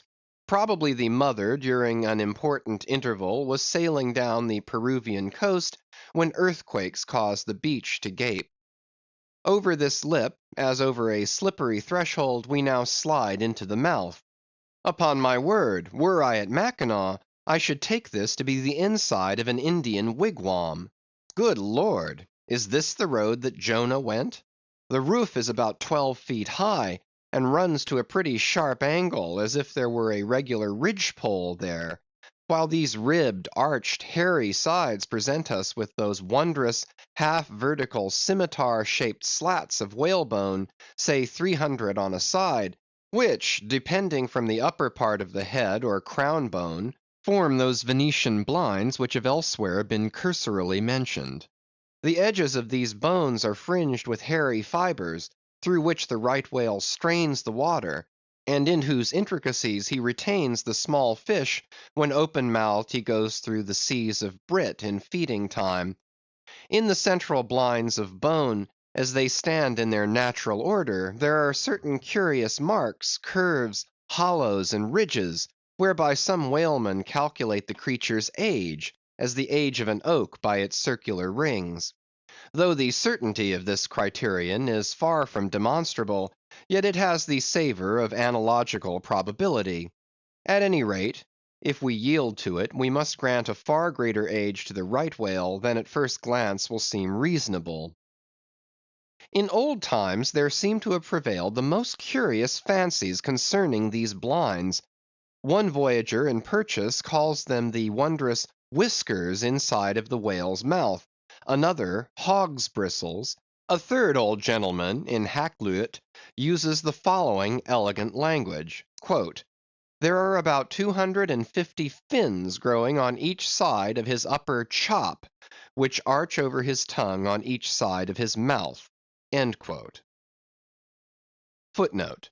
This reminds us that the right whale really has a sort of whisker, or rather a mustache, consisting of a few scattered white hairs on the upper part of the outer end of the lower jaw. Sometimes these tufts impart a rather brigandish expression to his otherwise solemn countenance. End of footnote. As everyone knows, these same hog's bristles, fins, whiskers, blinds, or whatever you please, furnish to the ladies their busks and other stiffening contrivances. But in this particular the demand has long been on the decline. It was in Queen Anne's time that the bone was in its glory, the farthingale being then all the fashion. And as those ancient dams moved about gaily, though in the jaws of the whale, as you may say, even so in a shower, with like thoughtlessness, do we nowadays fly under the same jaws for protection, the umbrella being a tent spread over the same bone. But now forget all about blinds and whiskers for a moment, and standing in the right whale's mouth, look around you afresh. Seeing all these colonnades of bone so methodically ranged about, would you not think you were inside of the great Haarlem organ, and gazing upon its 1,000 pipes? For a carpet to the organ we have a rug of the softest Turkey, the tongue, which is glued, as it were, to the floor of the mouth. It is very fat and tender, and apt to tear in pieces in hoisting it on deck.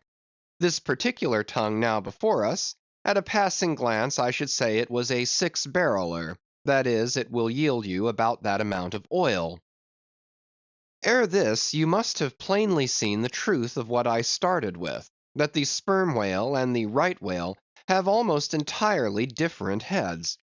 To sum up, then, in the right whales there is no great well of sperm, no ivory teeth at all, no long, slender mandible of a lower jaw like the sperm whales.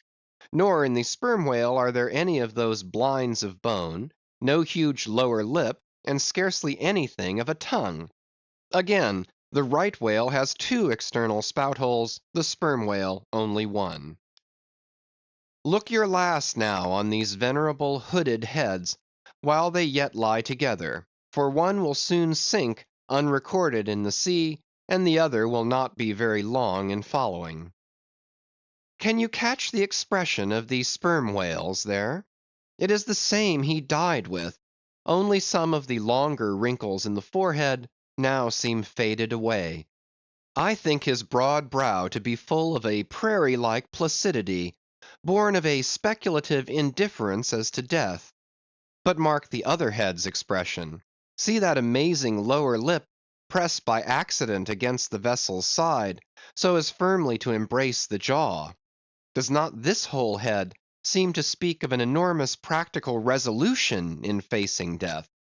This right whale I take to have been a Stoic; the sperm whale a Platonian, who might have taken up Spinoza in his latter years. Chapter 76. The Battering Ram.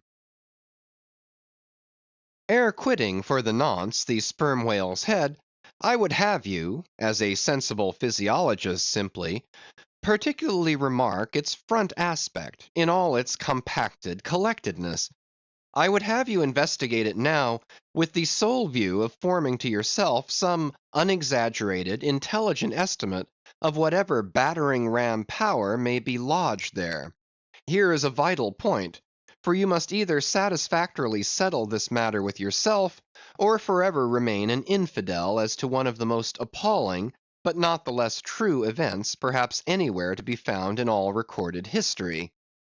You observe that in the ordinary swimming position of the sperm whale, the front of his head presents an almost wholly vertical plane to the water. You observe that the lower part of that front slopes considerably backwards, so as to furnish more of a retreat for the long socket which receives the boom-like lower jaw. You observe that the mouth is entirely under the head, much in the same way indeed as though your own mouth were entirely under your chin. Moreover, you observe that the whale has no external nose, and that what nose he has, his spout hole, is on the top of his head. You observe that his eyes and ears are at the sides of his head, nearly 1/3 of his entire length from the front. Wherefore, you must now have perceived that the front of the sperm whale's head is a dead blind wall, without a single organ or tender prominence of any sort whatsoever. Furthermore, you are now to consider that only in the extreme lower backward sloping part of the front of the head is there the slightest vestige of bone, and not till you get near 20 feet from the forehead do you come to the full cranial development.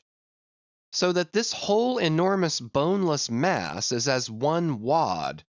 Finally, though, as will soon be revealed, its contents partly comprise the most delicate oil, yet you are now to be apprised of the nature of the substance which so impregnably invests all that apparent effeminacy. In some previous place I have described to you how the blubber wraps the body of the whale, as the rind wraps an orange.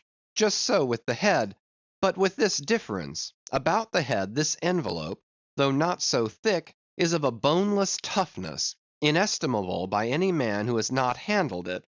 The severest pointed harpoon, the sharpest lance darted by the strongest human arm, impotently rebounds from it. It is as though the forehead of the sperm whale were paved with horses' hoofs. I do not think that any sensation lurks in it. Bethink yourself also of another thing. When two large loaded Indiamen chance to crowd and crush towards each other in the docks, what do the sailors do? They do not suspend between them at the point of coming contact any merely hard substance like iron or wood.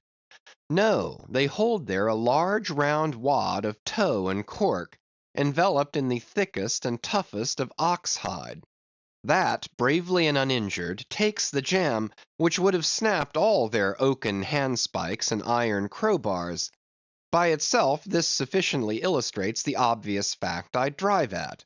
But supplementary to this, it has hypothetically occurred to me, that as ordinary fish possess what is called a swimming bladder in them, capable at will of distension or contraction, and as the sperm whale, as far as I know, has no such provision in him, considering, too, the otherwise inexplicable manner in which he now depresses his head altogether beneath the surface, and anon swims with it high elevated out of the water, considering the unobstructed elasticity of its envelope, considering the unique interior of his head, it has hypothetically occurred to me, I say, that those mystical lung-celled honeycombs there may possibly have some hitherto unknown and unsuspected connection with the outer air, so as to be susceptible to atmospheric distension and contraction. If this be so, fancy the irresistibleness of that might to which the most impalpable and destructive of all elements contributes. Now, mark.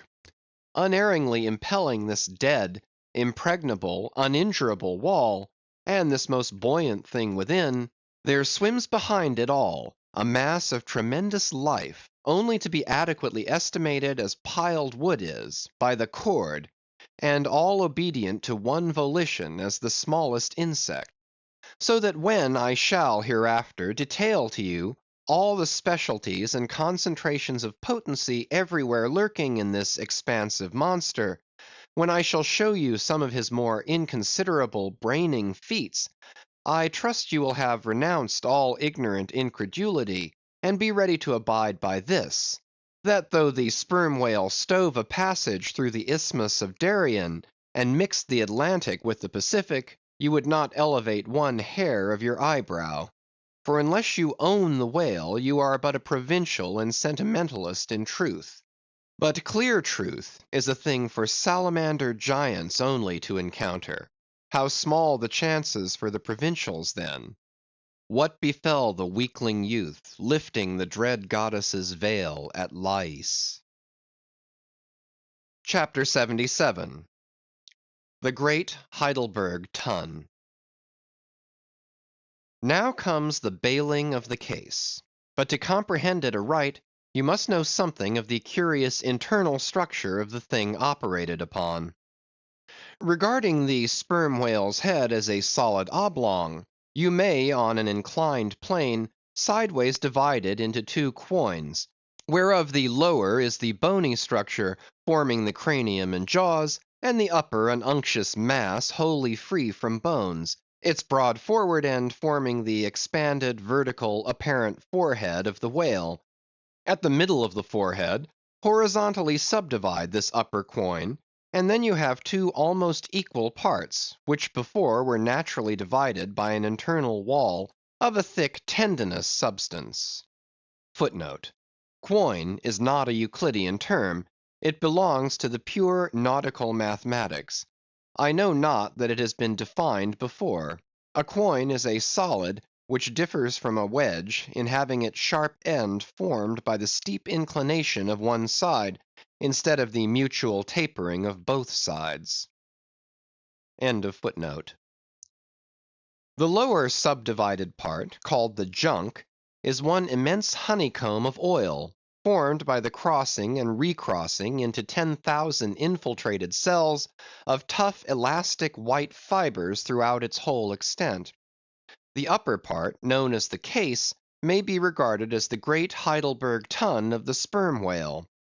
And as that famous great tierce is mystically carved in front, so the whale's vast pleated forehead forms innumerable strange devices for the emblematical adornment of his wondrous tun. Moreover, as that of Heidelberg was always replenished with the most excellent of wines from the Rhenish valleys, so the tun of the whale contains by far the most precious of all his oily vintages, namely the highly prized spermaceti, in its absolutely pure, limpid, and odoriferous state. Nor is this precious substance found unalloyed in any other part of the creature. Though in life it remains perfectly fluid, yet upon exposure to the air after death, it soon begins to concrete, sending forth beautiful crystalline shoots, as when the first thin, delicate ice is just forming in water.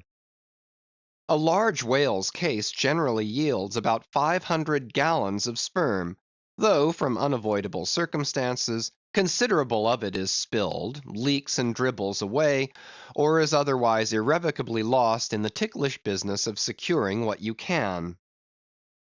I know not with what fine and costly material the Heidelberg tun was coated within, but in superlative richness that coating could not possibly have compared with the silken pearl-colored membrane, like the lining of a fine pelisse, forming the inner surface of the sperm whale's case. It will have been seen that the Heidelberg tun of the sperm whale embraces the entire length of the entire top of the head, and since, as has been elsewhere set forth, the head embraces 1/3 of the whole length of the creature, then setting that length down at 80 feet for a good-sized whale, you have more than 26 feet for the depth of the tun, when it is lengthwise hoisted up and down against the ship's side. As in decapitating the whale, the operator's instrument is brought close to the spot where an entrance is subsequently forced into the spermaceti magazine. He has, therefore, to be uncommonly heedful, lest a careless, untimely stroke should invade the sanctuary, and wastingly let out its invaluable contents. It is this decapitated end of the head, also, which is at last elevated out of the water, and retained in that position by the enormous cutting tackles, whose hempen combinations on one side make quite a wilderness of ropes in that quarter. Thus much being said, attend now, I pray you, to that marvellous and, in this particular instance, almost fatal operation, whereby the sperm whale's great Heidelberg tun is tapped. End of chapters 74 to 77. Chapters 78 to 80. Chapter 78.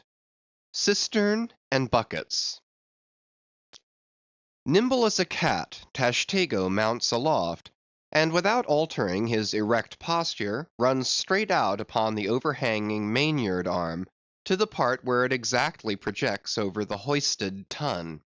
He has carried with him a light tackle called a whip, consisting of only 2 parts, travelling through a single sheaved block. Securing this block so that it hangs down from the yard arm, he swings one end of the rope, till it is caught and firmly held by a hand on deck. Then, hand over hand, down the other part, the Indian drops through the air, till, dexterously, he lands on the summit of the head. There, still high elevated above the rest of the company, to whom he vivaciously cries, he seems some Turkish muezzin calling the good people to prayers from the top of a tower. A short-handled sharp spade being sent up to him, he diligently searches for the proper place to begin breaking into the tun. In this business he proceeds very heedfully, like a treasure hunter in some old house, sounding the walls to find where the gold is masoned in.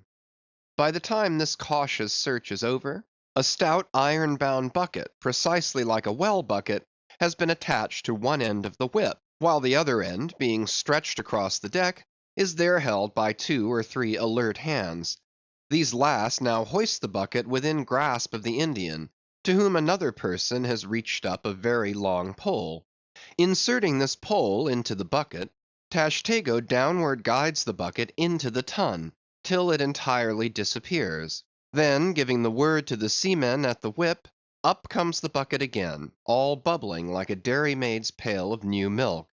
Carefully lowered from its height, the full-freighted vessel is caught by an appointed hand, and quickly emptied into a large tub. Then, remounting aloft, it again goes through the same round, until the deep cistern will yield no more. Towards the end, Tashtego has to ram his long pole harder and harder, and deeper into the tun, until some 20 feet of the pole have gone down.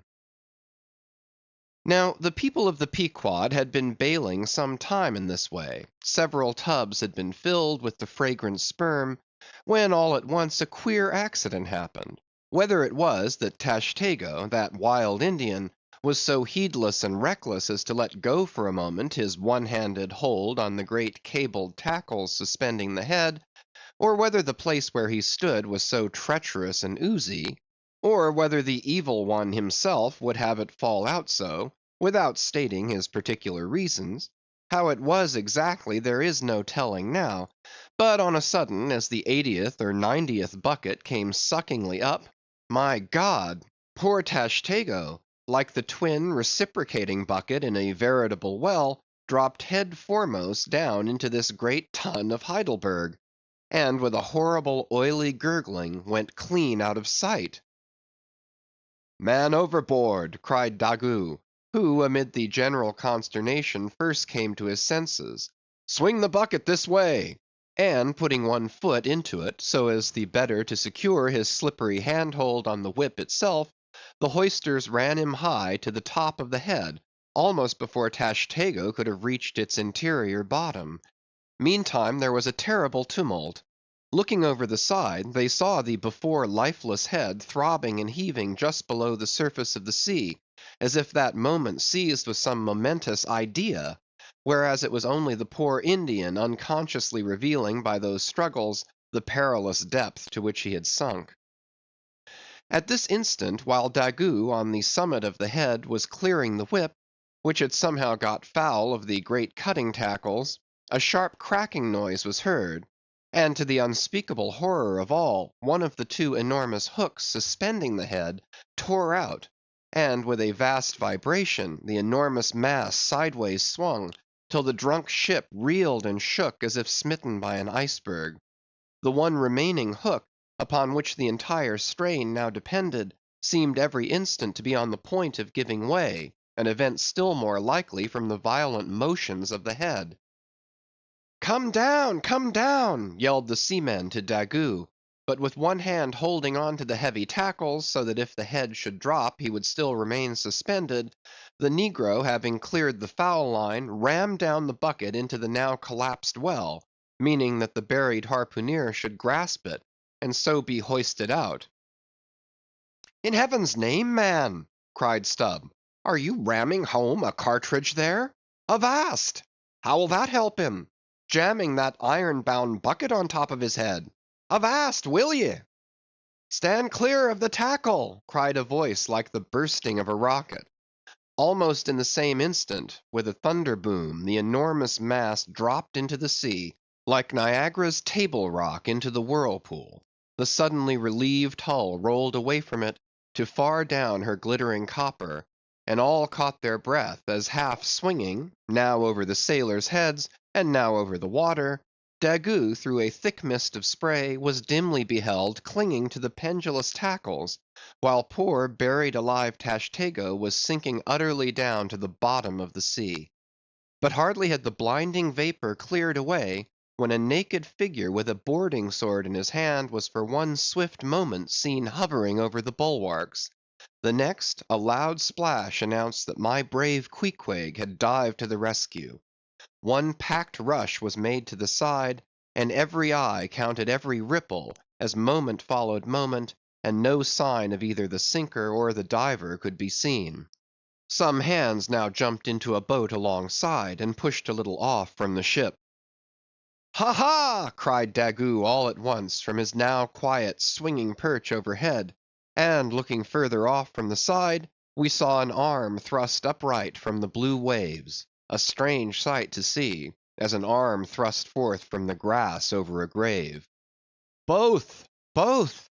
It is both!" cried Daggoo again with a joyful shout, and soon after Queequeg was seen boldly striking out with one hand, and with the other clutching the long hair of the Indian. Drawn into the waiting boat, they were quickly brought to the deck, but Tashtego was long in coming to, and Queequeg did not look very brisk. Now how had this noble rescue been accomplished? Why, diving after the slowly descending head, Queequeg with his keen sword had made side lunges near its bottom, so as to scuttle a large hole there; then dropping his sword, had thrust his long arm far inwards and upwards, and so hauled out poor Tash by the head.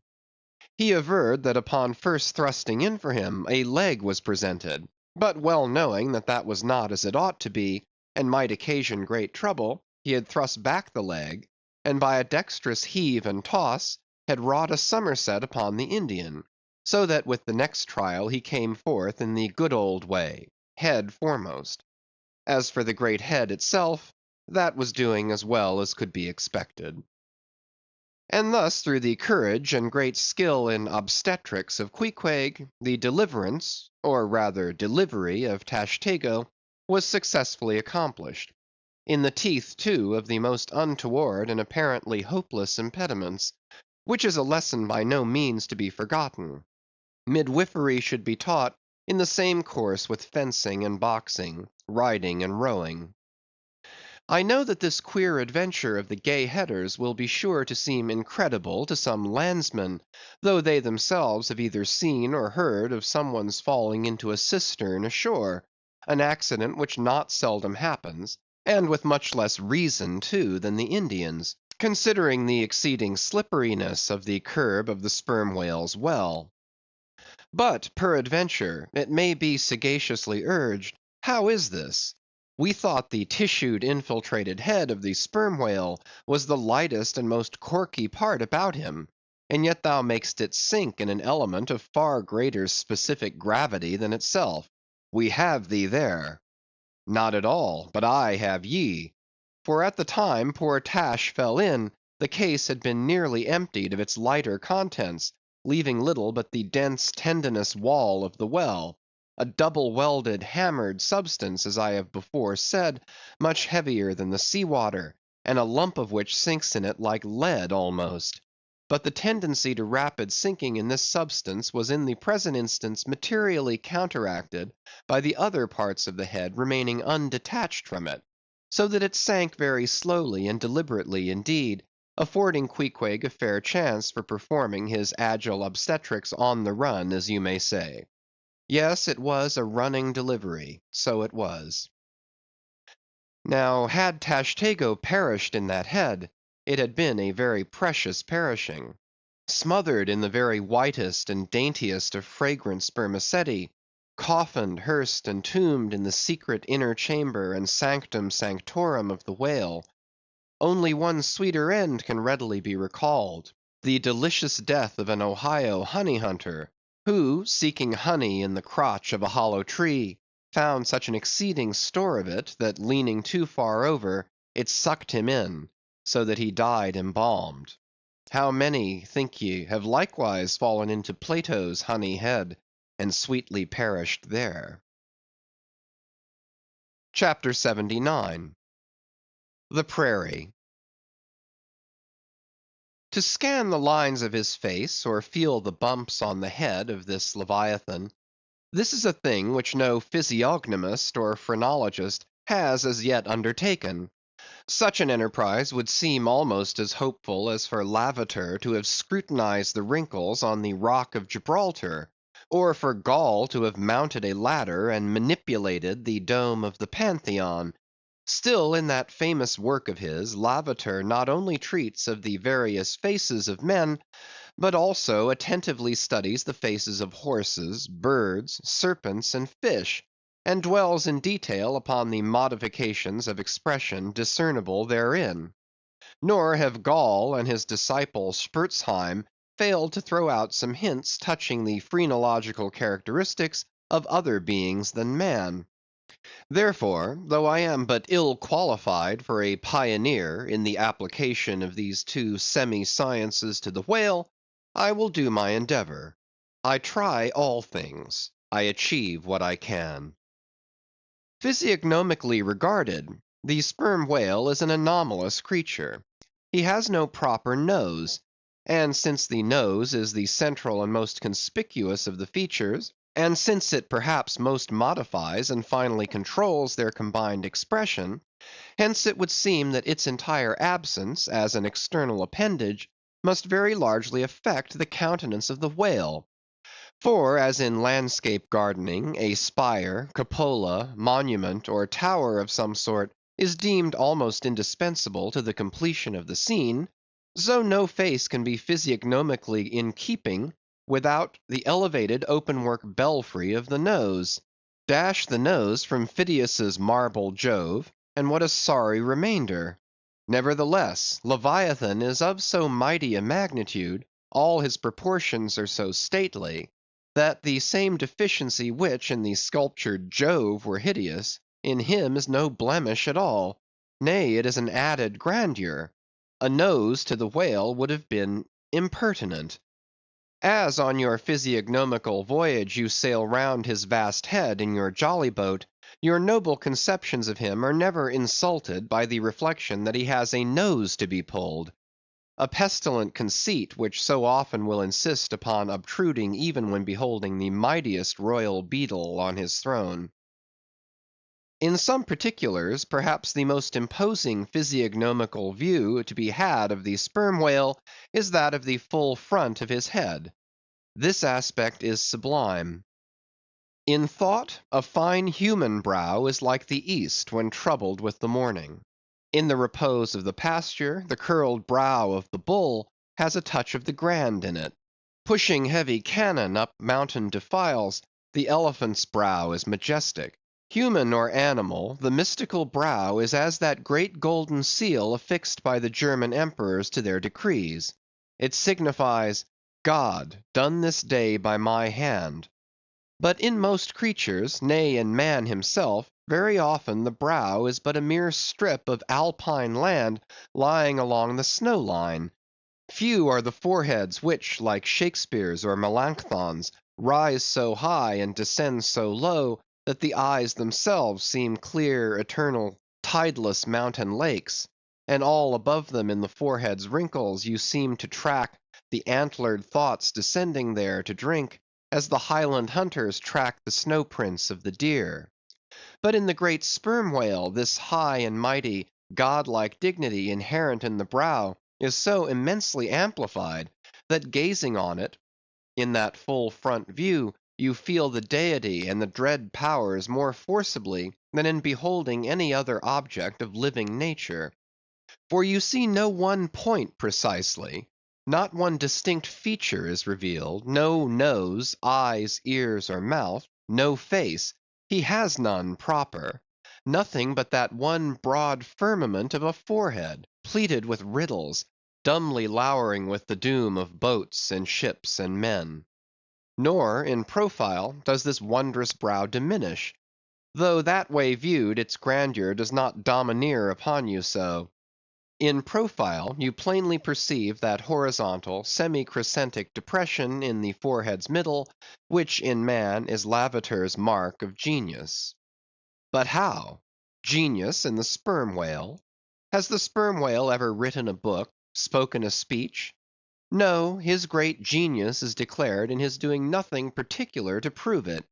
It is, moreover, declared in his pyramidical silence. And this reminds me that had the great sperm whale been known to the young Orient world, he would have been deified by their child Magian thoughts. They deified the crocodile of the Nile because the crocodile is tongueless, and the sperm whale has no tongue, or at least it is so exceedingly small as to be incapable of protrusion. If hereafter any highly cultured, poetical nation shall lure back to their birthright the merry May day gods of old, and livingly enthrone them again in the now egotistical sky, in the now unhaunted hill, then be sure, exalted to Jove's high seat, the great sperm whale shall lord it. Champollion deciphered the wrinkled granite hieroglyphics. But there is no Champollion to decipher the Egypt of every man's and every being's face. Physiognomy, like every other human science, is but a passing fable. If, then, Sir William Jones, who read in 30 languages, could not read the simplest peasant's face in its profounder and more subtle meanings, how may unlettered Ishmael hope to read the awful Chaldee of the sperm whale's brow? I but put that brow before you. Read it if you can. Chapter 80. The Nut. If the sperm whale be physiognomically a sphinx, to the phrenologist his brain seems that geometrical circle which it is impossible to square. In the full-grown creature the skull will measure at least 20 feet in length. Unhinge the lower jaw, and the side view of this skull is as the side of a moderately inclined plane resting throughout on a level base. But in life, as we have elsewhere seen, This inclined plane is angularly filled up, and almost squared by the enormous superincumbent mass of the junk and sperm. At the high end of the skull forms a crater to bed that part of the mass, while under the long floor of this crater, in another cavity seldom exceeding 10 inches in length, and as many in depth, reposes the mere handful of this monster's brain. The brain is at least 20 feet from his apparent forehead in life. It is hidden away behind its vast outworks, like the innermost citadel within the amplified fortifications of Quebec. So like a choice casket is it secreted in him, that I have known some whalemen who peremptorily deny that the sperm whale has any other brain than that palpable semblance of one formed by the cubic yards of his sperm magazine. Lying in strange folds, courses, and convolutions, to their apprehensions it seems more in keeping with the idea of his general might to regard that mystic part of him as the seat of his intelligence. It is plain, then, that phrenologically, the head of this Leviathan, in the creature's living, intact state, is an entire delusion. As for his true brain, you can see no indications of it, nor feel any. The whale, like all things that are mighty, wears a false brow to the common world. If you unload his skull of its spermy heaps, and then take a rear view of its rear end, which is the high end, you will be struck by its resemblance to the human skull, beheld in the same situation and from the same point of view. Indeed, place this reversed skull, scaled down to the human magnitude, among a plate of men's skulls, and you would involuntarily confound it with them, and remarking the depressions on one part of its summit, in phrenological phrase you would say, this man had no self-esteem and no veneration. And by those negations, considered along with the affirmative fact of his prodigious bulk and power, you can best form to yourself the truest, though not the most exhilarating conception of what the most exalted potency is. But if from the comparative dimensions of the whale's proper brain you deem it incapable of being adequately charted, then I have another idea for you. If you attentively regard almost any quadruped's spine, you will be struck by the resemblance of its vertebrae to a strung necklace of dwarfed skulls, all bearing rudimental resemblance to the skull proper. It is a German conceit that the vertebrae are absolutely undeveloped skulls. But the curious external resemblance I take it the Germans were not the first men to perceive. A foreign friend once pointed it out to me, in the skeleton of a foe he had slain, and with the vertebrae of which he was inlaying in a sort of basso relievo the beaked prow of his canoe. Now I consider that the phrenologists have omitted an important thing in not pushing their investigations from the cerebellum through the spinal canal, for I believe that much of a man's character will be found betokened in his backbone. I would rather feel your spine than your skull, whoever you are. A thin joist of a spine never yet upheld a full and noble soul. I rejoice in my spine, as in the firm audacious staff of that flag which I fling half out to the world. Apply this spinal branch of phrenology to the sperm whale. His cranial cavity is continuous with the first neck vertebra, and in that vertebra the bottom of the spinal canal will measure 10 inches across, being 8 in height, and of a triangular figure with the base downwards. As it passes through the remaining vertebrae, the canal tapers in size, but for a considerable distance remains of large capacity. Now, of course, this canal is filled with much the same strangely fibrous substance, the spinal cord, as the brain, and directly communicates with the brain. And what is still more, for many feet after emerging from the brain's cavity, the spinal cord remains of an undecreasing girth, almost equal to that of the brain. Under all these circumstances, would it be unreasonable to survey and map out the whale's spine phrenologically? For viewed in this light, the wonderful comparative smallness of his brain proper is more than compensated by the wonderful comparative magnitude of his spinal cord. But leaving this hint to operate as it may with the phrenologist, I would merely assume the spinal theory for a moment in reference to the sperm whale's hump. This august hump, if I mistake not, rises over one of the larger vertebrae, and is therefore in some sort the outer convex mold of it. From its relative situation, then, I should call this high hump the organ of firmness or indomitableness in the sperm whale. And that the great monster is indomitable, you will yet have reason to know. End of chapters 78 to 80. Chapters 81 and 82. Chapter 81. The Pequod meets the Virgin. The predestinated day arrived, and we duly met the ship Jungfrau, Derrick de Dare, master of Bremen. At one time the greatest whaling people in the world, the Dutch and Germans are now among the least. But here and there, at very wide intervals of latitude and longitude, you still occasionally meet with their flag in the Pacific. For some reason, the Jungfrau seemed quite eager to pay her respects. While yet some distance from the Pequod, she rounded to, and dropping a boat, her captain was impelled toward us, impatiently standing in the bows instead of the stern. "What has he in his hand there?" cried Starbuck, pointing to something wavingly held by the German. "Impossible! A lamp feeder?" "Not that," said Stubb. "No, no, it's a coffee pot, Mr. Starbuck. He's coming off to make us our coffee, is the Yarman. Don't you see that big tin can there alongside of him? That's his boiling water. Oh, he's all right, is the Yarman." "Get along with you," cried Flask. "It's a lamp feeder and an oil can. He's out of oil and has come a-begging." However curious it may seem for an oil ship to be borrowing oil on the whale ground, and however much it may inadvertently contradict the old proverb about carrying coals to Newcastle, yet sometimes such a thing really happens, and in the present case Captain Derrick de Dare did indubitably conduct a lamp feeder, as Flask did declare.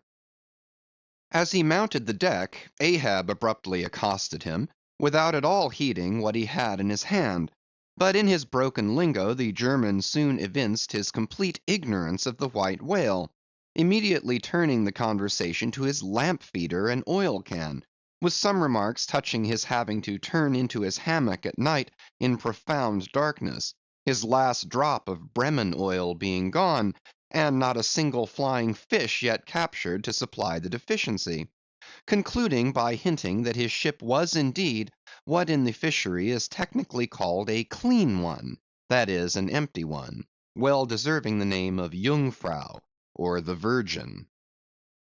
His necessities supplied, Derrick departed; but he had not gained his ship's side when whales were almost simultaneously raised from the mastheads of both vessels.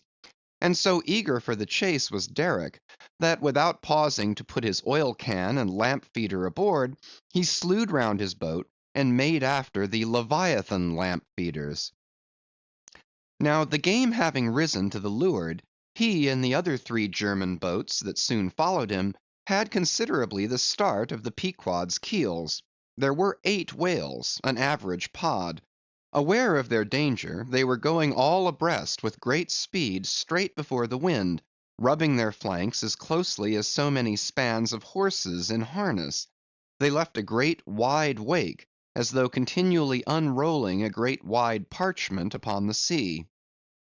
Full in this rapid wake, and many fathoms in the rear, swam a huge humped old bull, which by his comparatively slow progress, as well as by the unusual yellowish incrustations overgrowing him, seemed afflicted with the jaundice, or some other infirmity.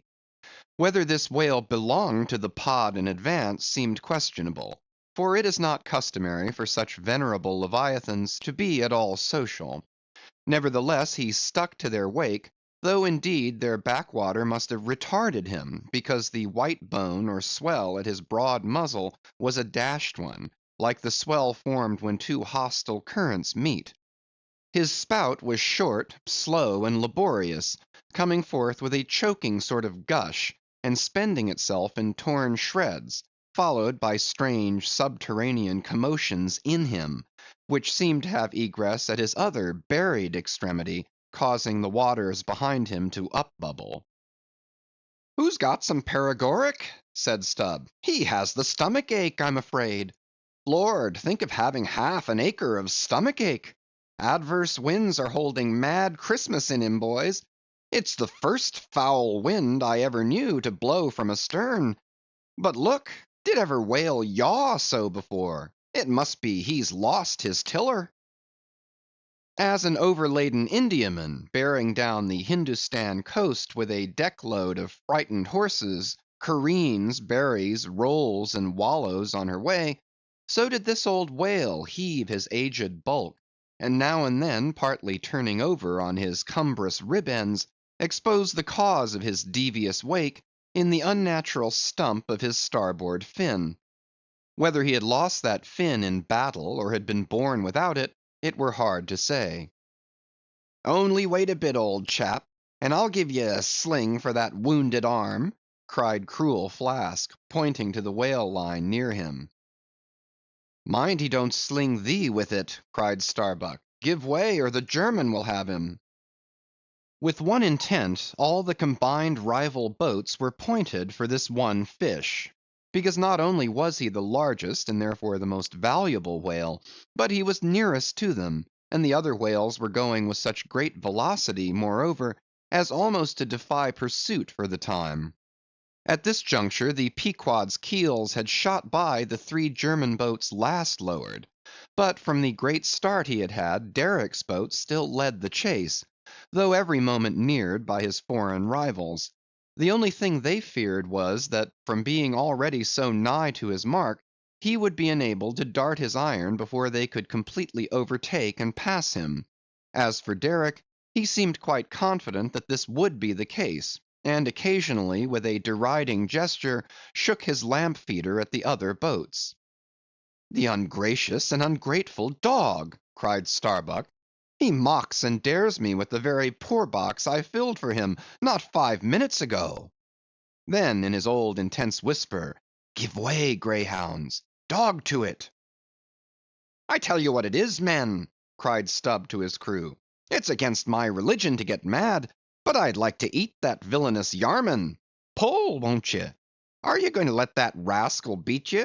Do ye love brandy? A hogshead of brandy, then, to the best man. Come, why don't some of ye burst a blood vessel? Who's that been dropping an anchor overboard? We don't budge an inch; we're becalmed. Halloo, here's grass growing in the boat's bottom, and by the Lord, the mast there, budding. This won't do, boys. Look at that Yarman. The short and long of it is, men, will ye spit fire or not?" "Oh, see the suds he makes!" cried Flask, dancing up and down. "What a hump! Oh, do pile on the beef! Lays like a log! Oh, my lads, do spring! Slapjacks and quahogs for supper, you know, my lads! Baked clams and muffins! Oh, do spring! He's 100-barreler! Don't lose him now! Oh, don't!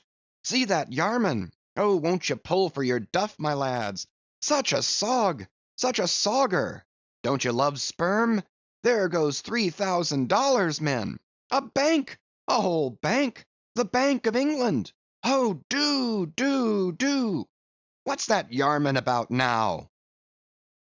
At this moment Derick was in the act of pitching his lamp feeder at the advancing boats, and also his oil can; perhaps with the double view of retarding his rival's way, and at the same time economically accelerating his own by the momentary impetus of the backward toss. "The unmannerly Dutch dogger!" cried Stubb. "Pull now, men! Like 50,000 line a battleship loads of red-haired devils! What do ye say, Tashtego? Are you the man to snap your spine in 22 pieces for the honor of old Gayhead? What do ye say?" "I say, pull like goddam!" cried the Indian.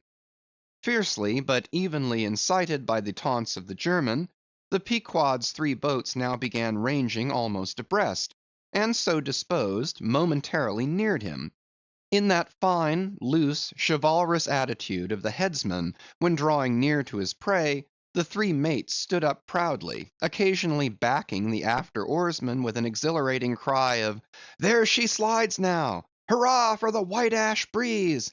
Down with the yarman! Sail over him!" But so decided an original start had Derick had, that spite of all their gallantry he would have proved the victor in this race, had not a righteous judgment descended upon him in a crab which caught the blade of his midship oarsman.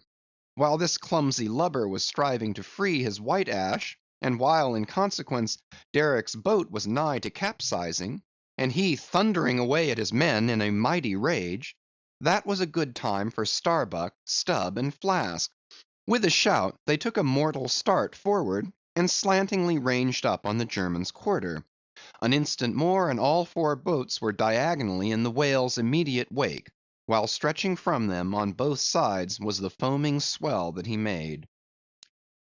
It was a terrific, most pitiable, and maddening sight.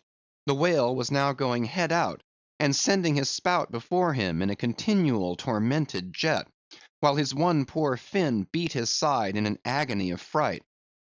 Now to this hand, now to that, he yawed in his faltering flight, and still at every billow that he broke he spasmodically sank in the sea, or sideways rolled towards the sky his one beating fin. So have I seen a bird with clipped wing making affrighted broken circles in the air, vainly striving to escape the piratical hawks. But the bird has a voice, and with plaintive cries will make known her fear. But the fear of this vast dumb brute of the sea was chained up and enchanted in him. He had no voice, save that choking respiration through his spiracle, and this made the sight of him unspeakably pitiable. While still, in his amazing bulk, portcullis jaw, and omnipotent tail, there was enough to appall the stoutest man who so pitied. Seeing now that but a very few moments more would give the Pequod's boats the advantage, and rather than be thus foiled of his game, Derick chose to hazard what to him must have seemed a most unusually long dart, ere the last chance would forever escape. But no sooner did his harpooneer stand up for the stroke, than all three tigers, Queequeg, Tashtego, and Daggoo, instinctively sprang to their feet, and standing in a diagonal row, simultaneously pointed their barbs, and darted over the head of the German harpooneer their three Nantucket irons entered the whale. Blinding vapors of foam and white fire, the three boats, in the first fury of the whale's headlong rush, bumped the Germans aside with such force, that both Derick and his baffled harpooneer were spilled out, and sailed over by the three flying keels. "Don't be afraid, my butter boxes," cried Stubb, casting a passing glance upon them as he shot by. "You'll be picked up presently. All right. I saw some sharks astern, St. Bernard's dogs, you know. Relieve distressed travellers. Hurrah! This is the way to sail now, every keel a sunbeam. Hurrah! Here we go like three tin kettles at the tail of a mad cougar. This puts me in mind of fastening to an elephant in a tilbury on a plain. Makes the wheel spokes fly, boys, when you fasten to him that way. And there's danger of being pitched out, too, when you strike a hill. Hurrah! This is the way a fellow feels when he's going to Davy Jones. All a rush down an endless inclined plane. Hurrah! This whale carries the everlasting mail." But the monster's run was a brief one. Giving a sudden gasp, he tumultuously sounded. With a grating rush, the three lines flew round the loggerheads with such force as to gouge deep grooves in them, while so fearful were the harpooneers that this rapid sounding would soon exhaust the lines, that using all their dexterous might, they caught repeated smoking turns with the rope to hold on, till at last, owing to the perpendicular strain from the lead-lined chocks of the boats, whence the three ropes went straight down into the blue, the gunwales of the bows were almost even with the water, while the three sterns were tilted high in the air. And the whale soon ceasing to sound, for some time they remained in that attitude, fearful of expending more line, though the position was a little ticklish.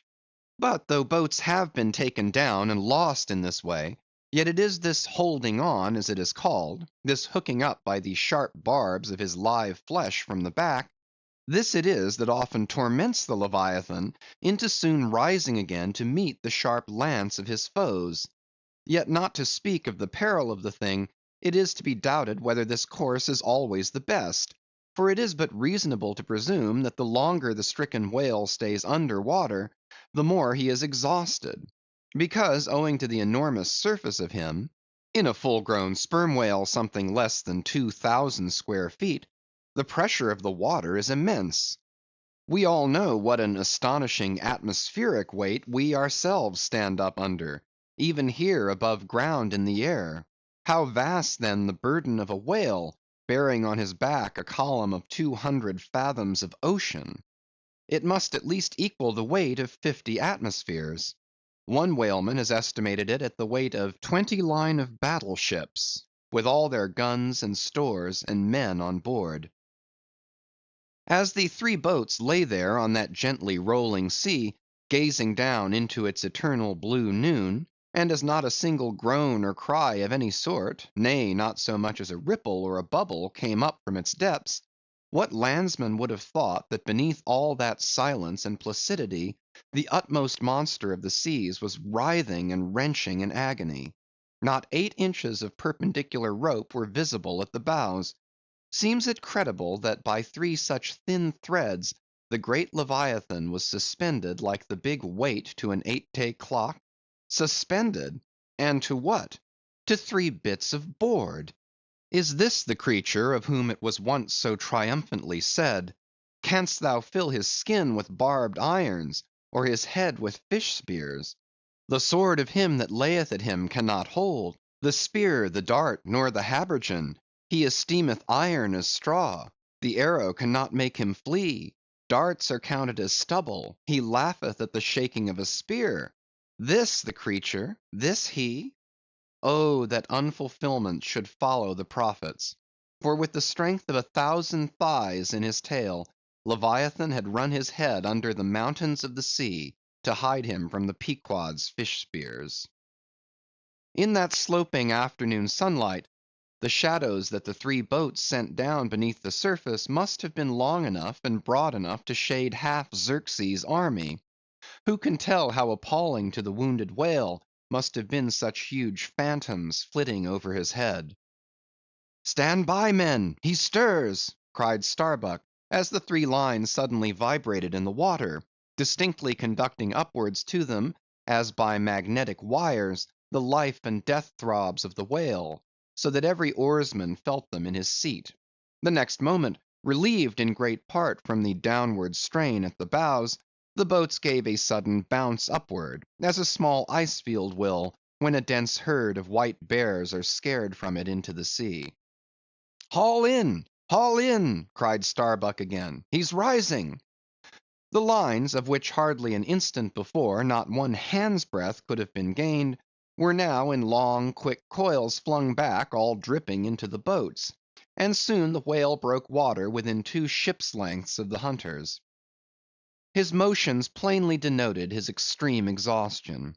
In most land animals there are certain valves or floodgates in many of their veins, whereby when wounded the blood is, in some degree at least, instantly shut off in certain directions.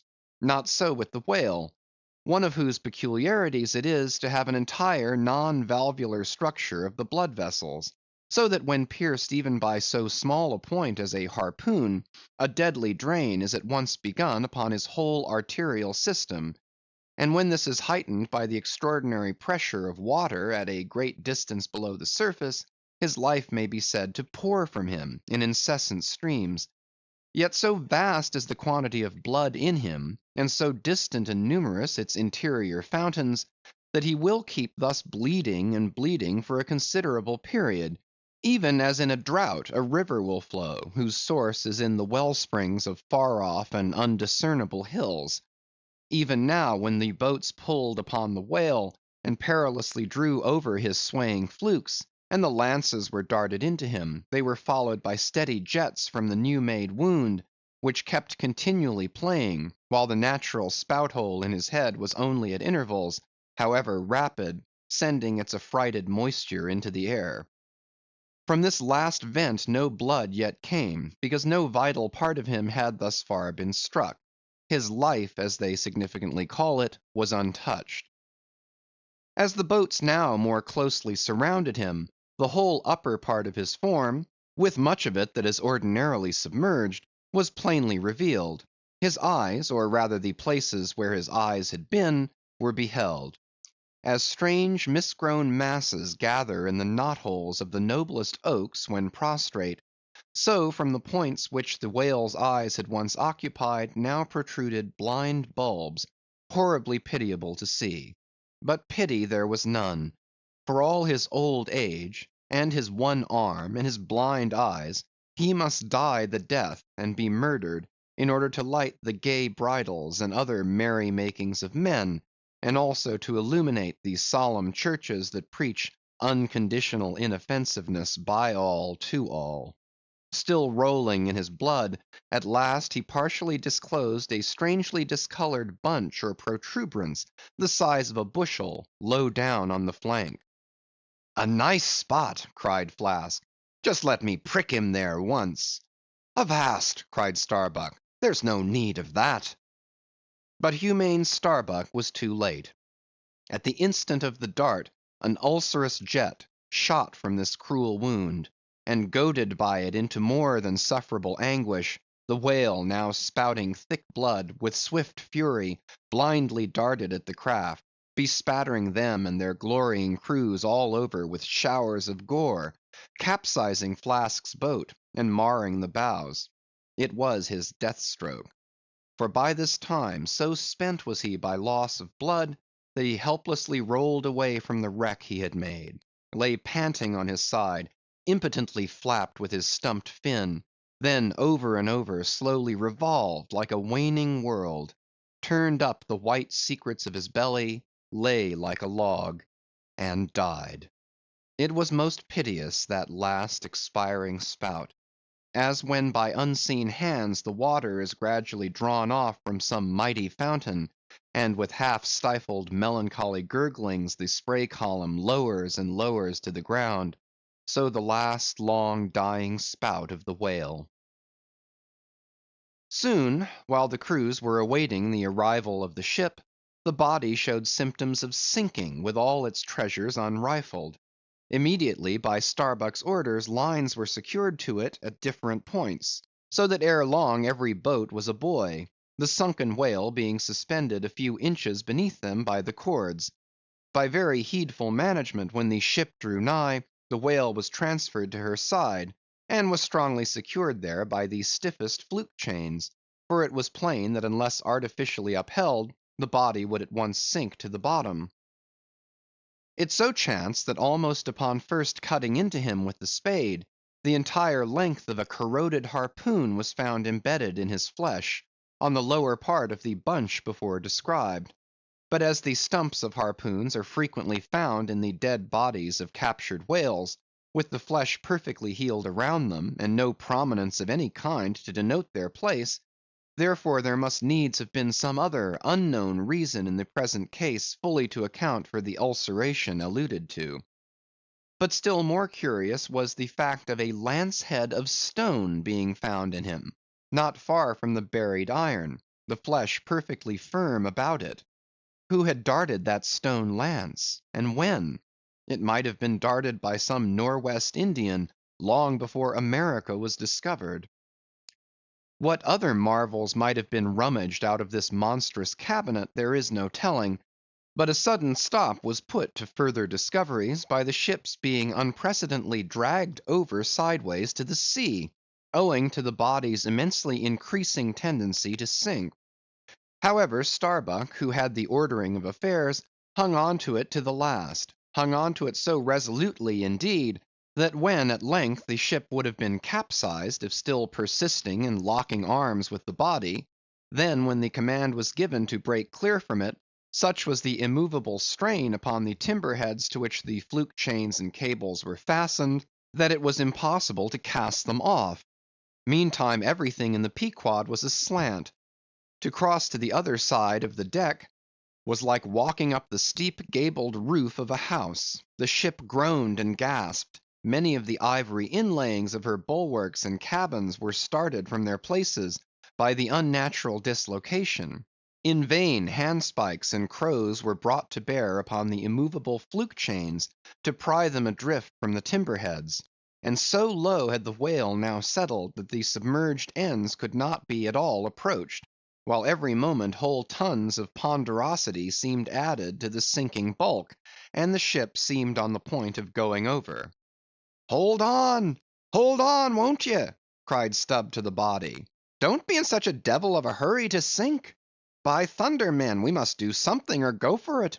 No use prying there. Avast, I say, with your handspikes, and run one of ye for a prayer book and a penknife, and cut the big chains." "Knife? Aye, aye," cried Queequeg, and seizing the carpenter's heavy hatchet, he leaned out of a porthole, and steel to iron, began slashing at the largest fluke chains. But a few strokes, full of sparks, were given, when the exceeding strain effected the rest. With a terrific snap, every fastening went adrift, the ship righted, the carcass sank. Now this occasional, inevitable sinking of the recently killed sperm whale is a very curious thing, nor has any fisherman yet adequately accounted for it. Usually the dead sperm whale floats with great buoyancy, with its side or belly considerably elevated above the surface. If the only whales that thus sank were old, meagre, and broken‐hearted creatures, their pads of lard diminished, and all their bones heavy and rheumatic, then you might with some reason assert that this sinking is caused by an uncommon specific gravity in the fish so sinking, consequent upon this absence of buoyant matter in him. But it is not so; for young whales, in the highest health and swelling with noble aspirations, prematurely cut off in the warm flush and May of life, with all their panting lard about them, even these brawny, buoyant heroes do sometimes sink. Be it said, however, that the sperm whale is far less liable to this accident than any other species. Where one of that sort go down, 20 right whales do. This difference in the species is no doubt imputable in no small degree to the greater quantity of bone in the right whale, his Venetian blinds alone sometimes weighing more than a ton. From this encumbrance the sperm whale is wholly free.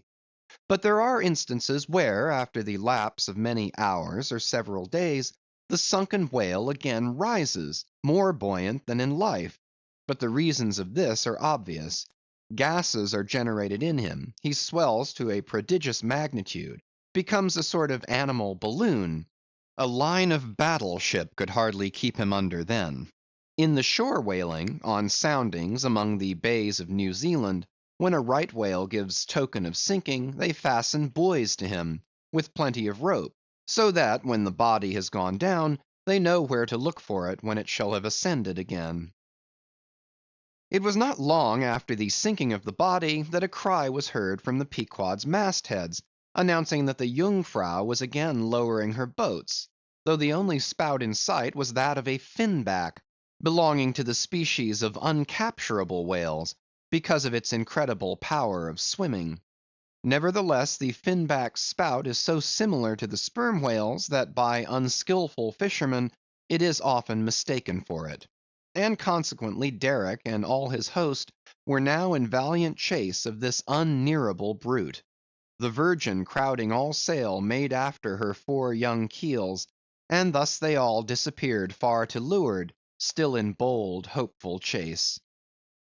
Oh, many are the finbacks, and many are the Derricks, my friend. CHAPTER 82. The Honor and Glory of Whaling. There are some enterprises in which a careful disorderliness is the true method. The more I dive into this matter of whaling, and push my researches up to the very spring‐head of it, so much the more am I impressed with its great honorableness and antiquity; and especially when I find so many great demigods and heroes, prophets of all sort, who one way or other have shed distinction upon it, I am transported with the reflection that I myself belong, though but subordinately, to so emblazoned a fraternity. The gallant Perseus, son of Jupiter, was the first whaleman, and to the eternal honor of our calling be it said, that the first whale attacked by our brotherhood was not killed with any sordid intent. Those were the knightly days of our profession, when we only bore arms to succor the distressed, not to fill men's lamp feeders. Everyone knows the fine story of Perseus and Andromeda, how the lovely Andromeda, the daughter of a king, was tied to a rock on the sea coast, and as Leviathan was in the very act of carrying her off, Perseus, the prince of whalemen, intrepidly advancing, harpooned the monster, and delivered and married the maid. It was an admirable artistic exploit, rarely achieved by the best harpooneers of the present day, inasmuch as this Leviathan was slain at the very first dart. And let no man doubt this archite story, for in the ancient Joppa, now Jaffa, on the Syrian coast, in one of the pagan temples, there stood for many ages the vast skeleton of a whale, which the city's legends and all the inhabitants asserted to be the identical bones of the monster that Perseus slew. When the Romans took Joppa, the same skeleton was carried to Italy in triumph. What seems most singular and suggestively important in this story is this: it was from Joppa that Jonah set sail. Akin to the adventure of Perseus and Andromeda, indeed by some supposed to be indirectly derived from it, is that famous story of St. George and the dragon, which dragon I maintain to have been a whale, for in many old chronicles whales and dragons are strangely jumbled together, and often stand for each other. Thou art as a lion of the waters, and as a dragon of the sea, saith Ezekiel, hereby plainly meaning a whale. In truth, some versions of the Bible use that word itself. Besides, it would much subtract from the glory of the exploit had St. George but encountered a crawling reptile of the land, instead of doing battle with the great monster of the deep. Any man may kill a snake, but only a Perseus, a St. George, a coffin, have the heart in them to march boldly up to a whale. Let not the modern paintings of this scene mislead us, for though the creature encountered by that valiant whaleman of old is vaguely represented of a griffin-like shape, and though the battle is depicted on land and the saint on horseback, yet considering the great ignorance of those times, when the true form of the whale was unknown to artists, and considering that, as in Perseus's case, St. George's whale might have crawled up out of the sea on the beach, and considering that the animal ridden by St. George might have been only a large seal or seahorse, bearing all this in mind, it will not appear altogether incompatible with the sacred legend and the ancientest draughts of the scene, to hold this so-called dragon no other than the great Leviathan himself.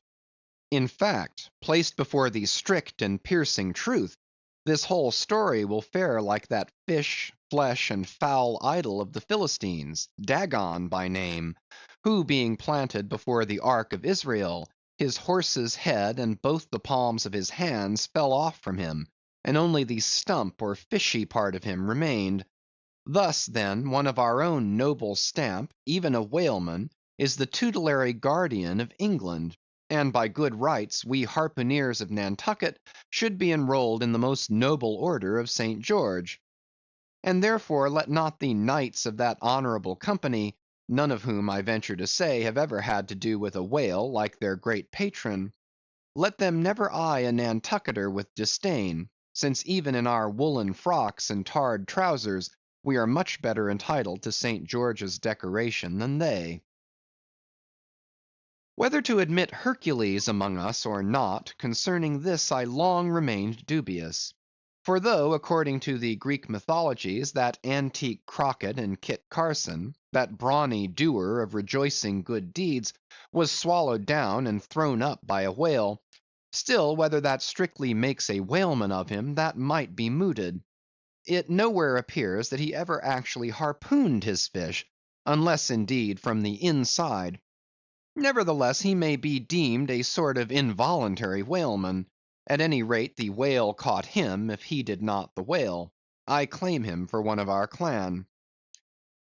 But by the best contradictory authorities, this Grecian story of Hercules and the whale is considered to be derived from the still more ancient Hebrew story of Jonah and the whale, and vice versa.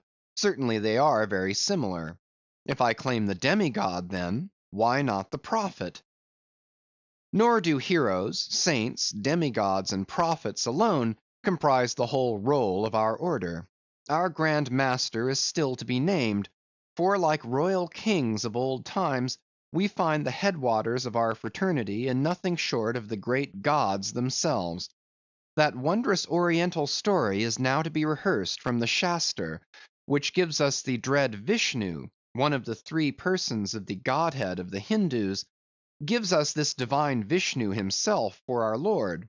Vishnu, who by the first of his 10 earthly incarnations has forever set apart and sanctified the whale.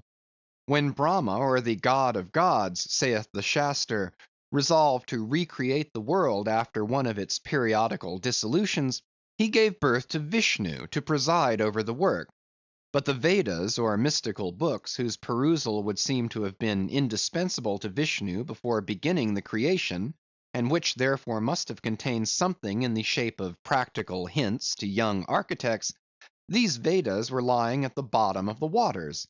So Vishnu became incarnate as a whale, and sounding down in him to the uttermost depths, rescued the sacred volumes. Was not this Vishnu a whaleman then? Even as a man who rides a horse is called a horseman. Perseus, St. George, Hercules, Jonah, and Vishnu.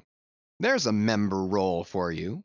What club but the whaleman's can head off like that?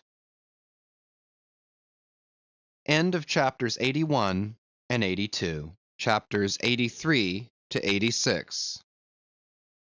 Chapter 83. Jonah historically regarded. Reference was made to the historical story of Jonah and the whale in the preceding chapter.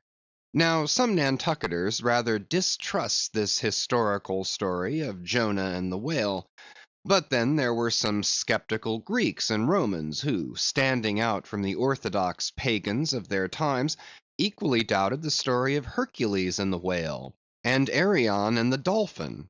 And yet their doubting those traditions did not make those traditions one whit the less facts for all that. One old Sag Harbor whaleman's chief reason for questioning the Hebrew story was this. He had one of those quaint, old-fashioned Bibles, embellished with curious, unscientific plates, one of which represented Jonah's whale with 2 spouts in his head, a peculiarity only true with respect to a species of the Leviathan, the right whale, and varieties of that order, concerning which the fishermen have this saying, a penny roll would choke him, his swallow is so very small. But to this Bishop Jebb's anticipative answer is ready. It is not necessary, hints the bishop, that we consider Jonah as tombed in the whale's belly, but as temporarily lodged in some part of his mouth. And this seems reasonable enough in the good bishop. For truly the right whale's mouth would accommodate a couple of whist tables, and comfortably seat all the players.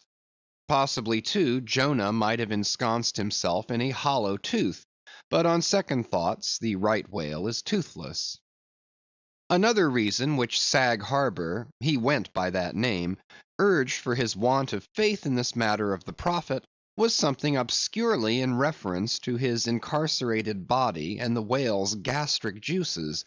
But this objection likewise falls to the ground, because a German exegetist supposes that Jonah must have taken refuge in the floating body of a dead whale, even as the French soldiers in the Russian campaign turned their dead horses into tents and crawled into them.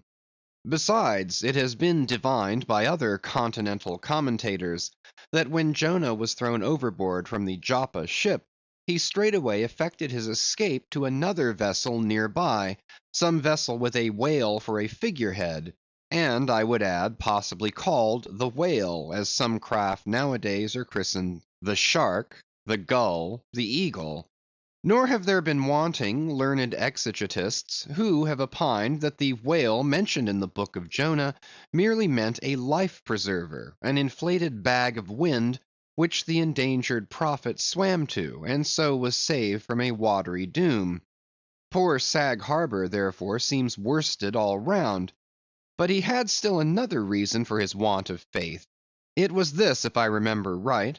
Jonah was swallowed by the whale in the Mediterranean Sea, and after 3 days he was vomited up somewhere within 3 days' journey of Nineveh, a city on the Tigris, very much more than 3 days' journey across from the nearest point of the Mediterranean coast. How is that? But was there no other way for the whale to land the prophet within that short distance of Nineveh? Yes, he might have carried him round by the way of the Cape of Good Hope. But not to speak of the passage through the whole length of the Mediterranean, and another passage up the Persian Gulf and the Red Sea, such a supposition would involve the complete circumnavigation of all Africa in 3 days, not to speak of the Tigris waters near the site of Nineveh being too shallow for any whale to swim in. Besides, this idea of Jonah's weathering the Cape of Good Hope at so early a day would wrest the honor of the discovery of that great headland from Bartholomew Diaz, its reputed discoverer, and so make modern history a liar. But all these foolish arguments of old Sag Harbor only evinced his foolish pride of reason, a thing still more reprehensible in him, seeing that he had but little learning except what he had picked up from the sun and the sea. I say it only shows his foolish, impious pride and abominable, devilish rebellion against the reverend clergy. For by a Portuguese Catholic priest, this very idea of Jonah's going to Nineveh via the Cape of Good Hope was advanced as a signal magnification of the general miracle, and so it was. Besides, to this day, the highly enlightened Turks devoutly believe in the historical story of Jonah. And some 3 centuries ago, an English traveller, in old Harris's Voyages, speaks of a Turkish mosque built in honor of Jonah, in which mosque was a miraculous lamp that burnt without any oil. Chapter 84. Pitch-poling. To make them run easily and swiftly, the axles of carriages are anointed. And for much the same purpose, some whalers perform an analogous operation upon their boat. They grease the bottom. Nor is it to be doubted that as such a procedure can do no harm, it may possibly be of no contemptible advantage, considering that oil and water are hostile, that oil is a sliding thing, and that the object in view is to make the boat slide bravely. Queequeg believes strongly in anointing his boat, and one morning not long after the German ship Jungfrau disappeared, took more than customary pains in that occupation, crawling under its bottom where he hung over the side, and rubbing in the unctuousness as though diligently seeking to ensure a crop of hair from the craft's bald keel. He seemed to be working in obedience to some particular presentiment. Nor did it remain unwarranted by the event. Towards noon, whales were raised, but so soon as the ship sailed down to them, they turned and fled with swift precipitancy, a disordered flight as of Cleopatra's barges from Actium. Nevertheless, the boats pursued, and Stubbs was foremost. By great exertion, Tashtego at last succeeded in planting one iron, but the stricken whale, without at all sounding, still continued his horizontal flight, with added fleetness. Such unintermitted strainings upon the planted iron must sooner or later inevitably extract it. It became imperative to lance the flying whale, or be content to lose him. But to haul the boat up to his flank was impossible, he swam so fast and furious. What then remained?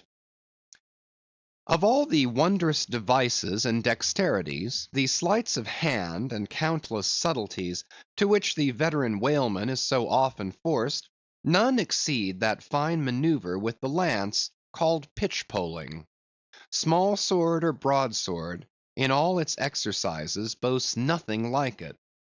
It is only indispensable with an inveterate running whale, Its grand fact and feature is the wonderful distance to which the long lance is accurately darted from a violently rocking, jerking boat, under extreme headway. Steel and wood included, the entire spear is some 10 or 12 feet in length, the staff is much slighter than that of the harpoon, and also of lighter material, pine. It is furnished with a small rope called a warp, of considerable length, by which it can be hauled back to the hand after darting. But before going further, it is important to mention here, that though the harpoon may be pitch-poled in the same way with the lance, yet it is seldom done, and when done it is still less frequently successful, on account of the greater weight and inferior length of the harpoon as compared with the lance, which in effect become serious drawbacks. As a general thing, therefore, you must first get fast to a whale before any pitch-poling comes into play. Look now at Stubb, a man who, from his humorous, deliberate coolness and equanimity in the direst emergencies, was specially qualified to excel in pitch-poling. Look at him. He stands upright in the tossed bow of the flying boat, wrapped in fleecy foam; the towing whale is 40 feet ahead. Handling the long lance lightly, glancing twice or thrice along its length to see if it be exactly straight, Stubb whistlingly gathers up the coil of the warp in one hand, so as to secure its free end in his grasp, leaving the rest unobstructed. Then holding the lance full before his waistband's middle, he levels it at the whale, when, covering him with it, he steadily depresses the butt end in his hand, thereby elevating the point till the weapon stands fairly balanced upon his palm, 15 feet in the air. He minds you somewhat of a juggler balancing a long staff on his chin. Next moment, with a rapid, nameless impulse, in a superb, lofty arch, the bright steel spans the foaming distance and quivers in the life spot of the whale. Instead of sparkling water, he now spouts red blood. "That drove the spigot out of him," cried Stubb. "'Tis July's immortal 4th. All fountains must run wine to day. Would now it were old New Orleans whiskey, or old Ohio, or unspeakable old Monongahela.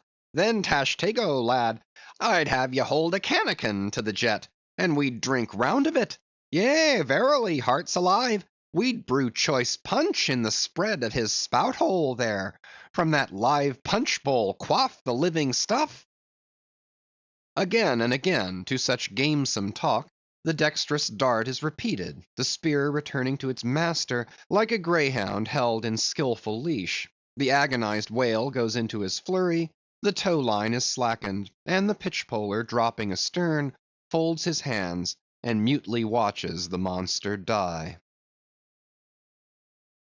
Chapter 85. The Fountain.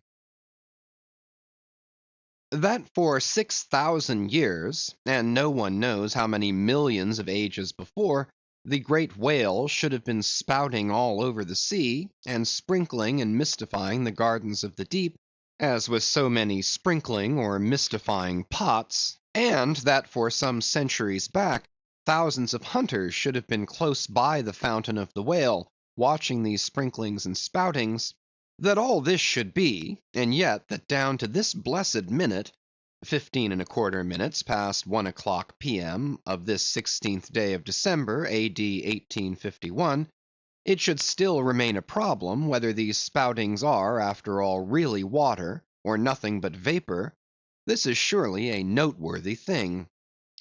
Let us then look at this matter, along with some interesting items contingent. Every one knows that by the peculiar cunning of their gills, the finny tribes in general breathe the air which at all times is combined with the element in which they swim. Hence a herring or cod might live a century, and never once raise its head above the surface. But owing to his marked internal structure which gives him regular lungs, like a human being's, the whale can only live by inhaling the disengaged air in the open atmosphere. Wherefore the necessity for his periodical visits to the upper world. But he cannot in any degree breathe through his mouth, for in his ordinary attitude the sperm whale's mouth is buried at least 8 feet beneath the surface, and what is still more, his windpipe has no connection with his mouth. No, he breathes through his spiracle alone, and this is on the top of his head. If I say that in any creature, breathing is only a function indispensable to vitality, inasmuch as it withdraws from the air a certain element, which being subsequently brought into contact with the blood, imparts to the blood its vivifying principle, I do not think I shall err, though I may possibly use some superfluous scientific words. Assume it, and it follows that if all the blood in a man could be aerated in one breath, he might then seal up his nostrils and not fetch another for a considerable time. That is to say, he would then live without breathing. Anomalous as it may seem, this is precisely the case with the whale, who systematically lives by intervals his full hour and more, when at the bottom, without drawing a single breath, or so much as in any way inhaling a particle of air, for remember he has no gills. How is this? Between his ribs and on each side of his spine, he is supplied with a remarkable involved Cretan labyrinth of vermicelli-like vessels, which vessels, when he quits the surface, are completely distended with oxygenated blood; so that for an hour or more, 1,000 fathoms in the sea, he carries a surplus stock of vitality in him, just as the camel crossing the waterless desert carries a surplus supply of drink for future use in its 4 supplementary stomachs. The anatomical fact of this labyrinth is indisputable, and that the supposition founded upon it is reasonable and true, seems the more cogent to me when I consider the otherwise inexplicable obstinacy of that Leviathan in having his spoutings out, as the fishermen phrase it. This is what I mean. If unmolested, upon rising to the surface, the sperm whale will continue there for a period of time exactly uniform with all his other unmolested risings. Say he stays 11 minutes and jets 70 times, that is, respires 70 breaths, then whenever he rises again, he will be sure to have his 70 breaths all over again, to a minute. Now if, after he fetches a few breaths, you alarm him, so that he sounds, he will be always dodging up again to make good his regular allowance of air, and not till those 70 breaths are told, will he finally go down to stay out his full term below. Remark, however, that in different individuals these rates are different, but in any one they are alike. Now why should the whale thus insist upon having his spoutings out, unless it be to replenish his reservoir of air ere descending for good? How obvious is it, too, that this necessity for the whale's rising exposes him to all the fatal hazards of the chase. For not by hook or by net could this vast Leviathan be caught when sailing 1,000 fathoms beneath the sunlight. Not so much thy skill, then, O hunter, as the great necessities that strike the victory to thee. In man, breathing is incessantly going on, one breath only serving for 2 or 3 pulsations, so that whatever other business he has to attend to, waking or sleeping, breathe he must, or die he will. But the sperm whale only breathes about 1/7 or Sunday of his time.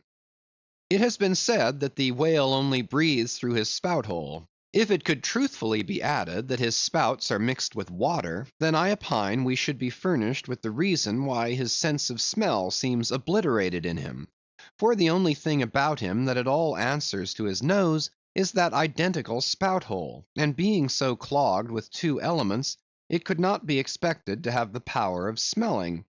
But owing to the mystery of the spout, whether it be water or whether it be vapor, no absolute certainty can as yet be arrived at on this head. Sure it is, nevertheless, that the sperm whale has no proper olfactories. But what does he want of them? No roses, no violets, no cologne water in the sea. Furthermore, as his windpipe solely opens into the tube of his spouting canal, and as that long canal, like the Grand Erie Canal, is furnished with a sort of locks that open and shut for the downward retention of air or the upward exclusion of water, therefore the whale has no voice, unless you insult him by saying that when he so strangely rumbles, he talks through his nose. But then again, what has the whale to say? Seldom have I known any profound being that had anything to say to this world, unless forced to stammer out something by way of getting a living. Oh, happy that the world is such an excellent listener. Now the spouting canal of the sperm whale, chiefly intended as it is for the conveyance of air, and for several feet laid along horizontally just beneath the upper surface of his head, and a little to one side, this curious canal is very much like a gas pipe laid down in a city on one side of a street. But the question returns whether this gas pipe is also a water pipe. In other words, whether the spout of the sperm whale is the mere vapor of the exhaled breath, or whether that exhaled breath is mixed with water taken in at the mouth and discharged through the spiracle. It is certain that the mouth indirectly communicates with the spouting canal, but it cannot be proved that this is for the purpose of discharging water through the spiracle, because the greatest necessity for so doing would seem to be when in feeding he accidentally takes in water. But the sperm whale's food is far beneath the surface, and there he cannot spout even if he would. Besides, if you regard him very closely, and time him with your watch, you will find that when unmolested, there is an undeviating rhyme between the periods of his jets and the ordinary periods of respiration. But why pester one with all this reasoning on the subject? Speak out! You have seen him spout, then declare what the spout is. Can you not tell water from air? My dear sir, in this world it is not so easy to settle these plain things. I have ever found your plain things the knottiest of all. And as for this whale spout, you might almost stand in it and yet be undecided as to what it is precisely. The central body of it is hidden in the snowy, sparkling mist enveloping it. And how can you certainly tell whether any water falls from it, when always when you are close enough to a whale to get a close view of his spout, he is in a prodigious commotion, the water cascading all around him. And if at such times you should think that you really perceive drops of moisture in the spout, how do you know that they are not merely condensed from its vapor? Or how do you know that they are not those identical drops superficially lodged in the spout hole fissure, which is countersunk into the summit of the whale's head? For even when tranquilly swimming through the midday sea in a calm, with his elevated hump sun-dried as a dromedary's in the desert, even then the whale always carries a small basin of water on his head, as under a blazing sun you will sometimes see a cavity in a rock filled up with rain. Nor is it at all prudent for the hunter to be over-curious touching the precise nature of the whale's spout. It will not do for him to be peering into it and putting his face in it. You cannot go with your pitcher to this fountain and fill it and bring it away.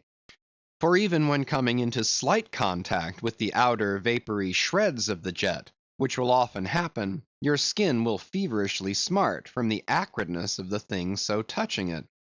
And I know one who, coming into still closer contact with the spout, whether with some scientific object in view or otherwise, I cannot say, the skin peeled off from his cheek and arm.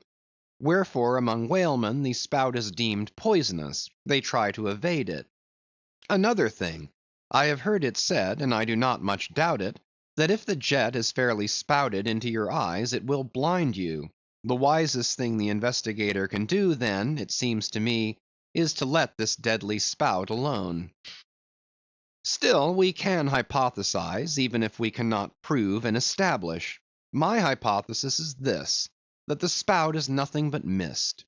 And besides other reasons, to this conclusion I am impelled by considerations touching the great inherent dignity and sublimity of the sperm whale. I account him no common shallow being, inasmuch as it is an undisputed fact that he is never found on soundings or near shores; all other whales sometimes are. He is both ponderous and profound.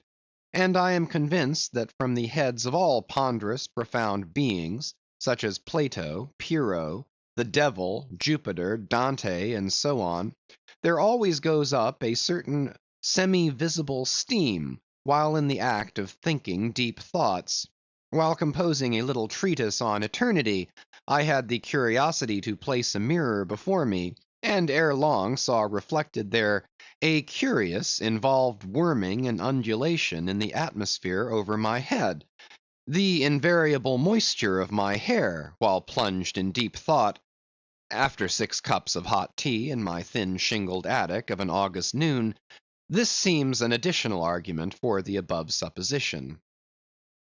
And how nobly it raises our conceit of the mighty, misty monster, to behold him solemnly sailing through a calm tropical sea, his vast mild head overhung by a canopy of vapor, engendered by his incommunicable contemplations, and that vapor, as you will sometimes see it, glorified by a rainbow, as if heaven itself had put its seal upon his thoughts.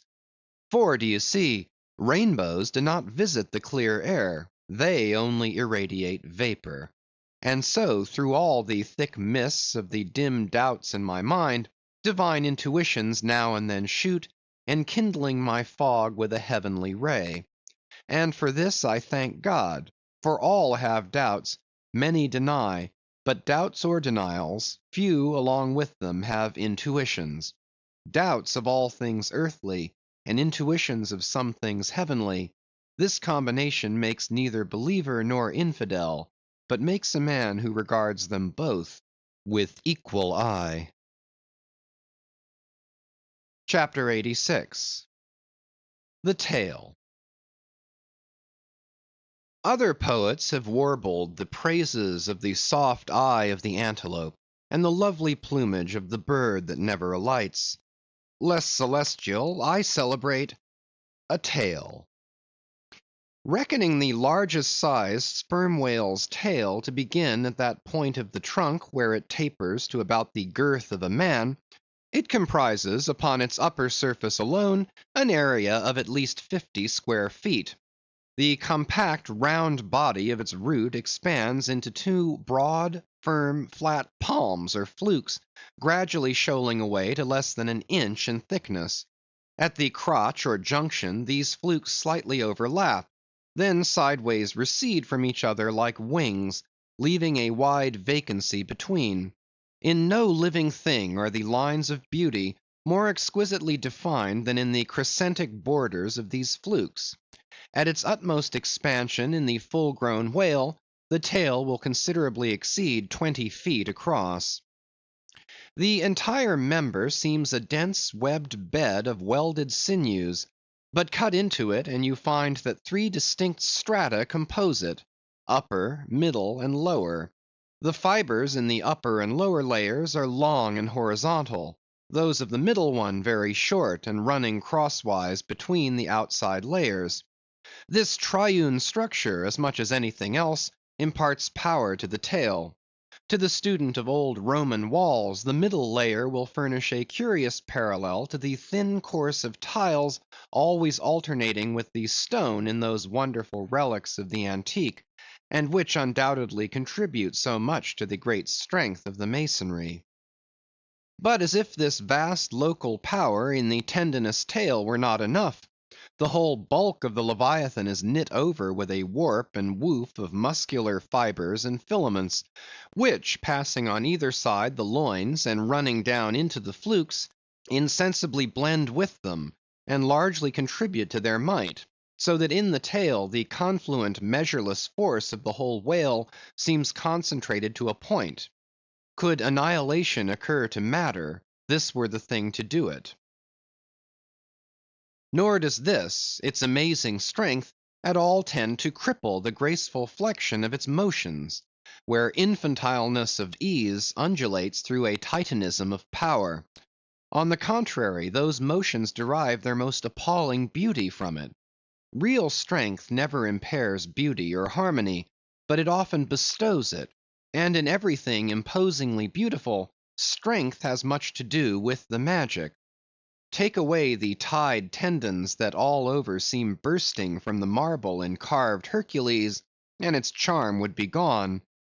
As the devout Eckermann lifted the linen sheet from the naked corpse of Goethe, he was overwhelmed with the massive chest of the man, that seemed as a Roman triumphal arch. When Angelo paints even God the Father in human form, mark what robustness is there. And whatever they may reveal of the divine love in the Son, the soft, curled, hermaphroditical Italian pictures in which his idea has been most successfully embodied, these pictures, so destitute as they are of all brawniness, hint nothing of any power, but the mere negative, feminine one of submission and endurance, which on all hands, it is conceded, form the peculiar practical virtues of his teachings. Such is the subtle elasticity of the organ I treat of, that whether wielded in sport or in earnest, or in anger, whatever be the mood it be in, its flexions are invariably marked by exceeding grace. Therein no fairy's arm can transcend it. 5 great motions are peculiar to it. First, when used as a fin for progression. Second, when used as a mace in battle. Third, in sweeping. Fourth, in lob-tailing. Fifth, in peaking flukes. First, being horizontal in its position, the Leviathan's tail acts in a different manner from the tails of all other sea creatures. It never wriggles. In man or fish, wriggling is a sign of inferiority. To the whale, his tail is the sole means of propulsion. Scroll-wise coiled forwards beneath the body, and then rapidly sprung backwards, it is this which gives that singular darting, leaping motion to the monster when furiously swimming. His side fins only serve to steer by. Second, it is a little significant, that while one sperm whale only fights another sperm whale with his head and jaw, nevertheless, in his conflicts with man, he chiefly and contemptuously uses his tail. In striking at a boat, he swiftly curves away his flukes from it, and the blow is only inflicted by the recoil. If it be made in the unobstructed air, especially if it descend to its mark, the stroke is then simply irresistible. No ribs of man or boat can withstand it. Your only salvation lies in eluding it.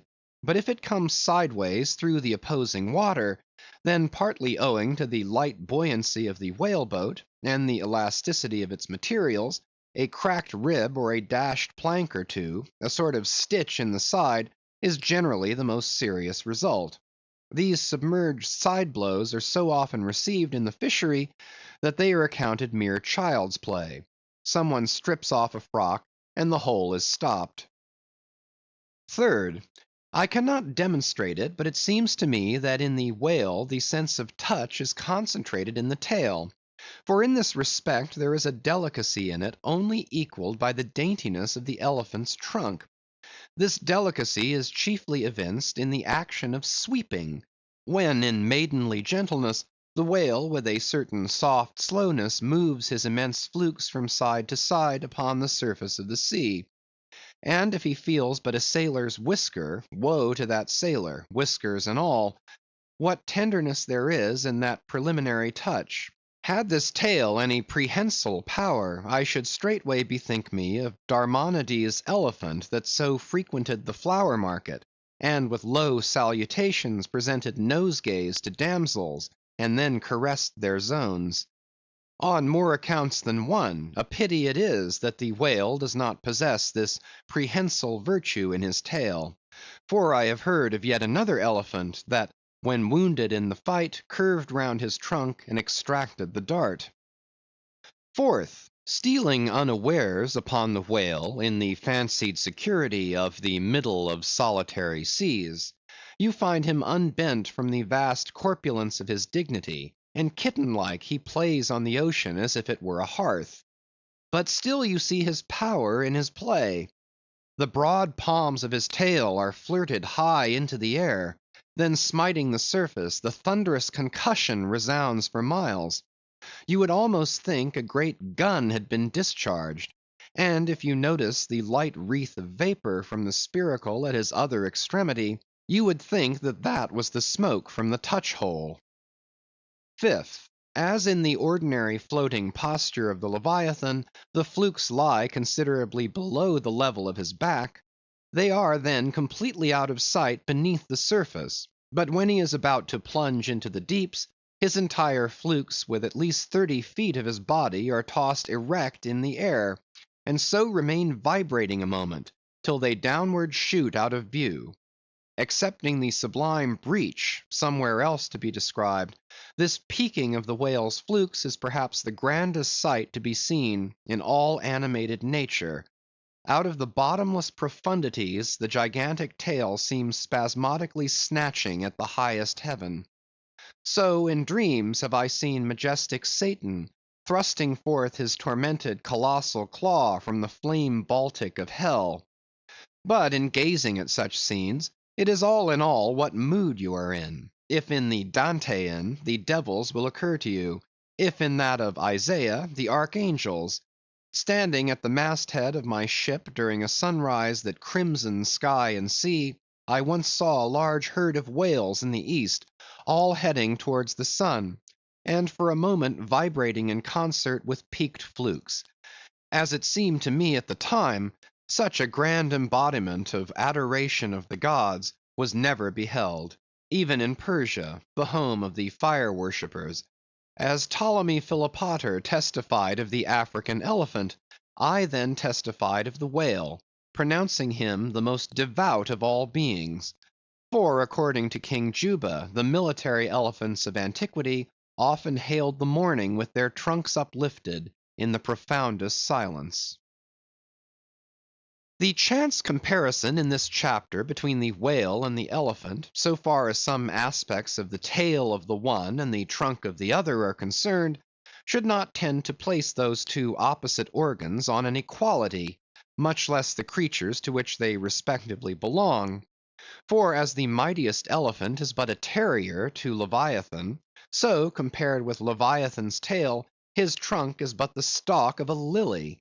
The most direful blow from the elephant's trunk were as the playful tap of a fan, compared with the measureless crush and crash of the sperm whale's ponderous flukes, which in repeated instances have one after the other hurled entire boats with all their oars and crews into the air, very much as an Indian juggler tosses his balls. Footnote: Though all comparison in the way of general bulk between the whale and the elephant is preposterous, inasmuch as in that particular the elephant stands in much the same respect to the whale as a dog does to the elephant, nevertheless there are not wanting some points of curious similitude. Among these is the spout. It is well known that the elephant will often draw up water or dust in his trunk, and then elevating it, jet it forth in a stream. End of footnote. The more I consider this mighty tale, the more do I deplore my inability to express it.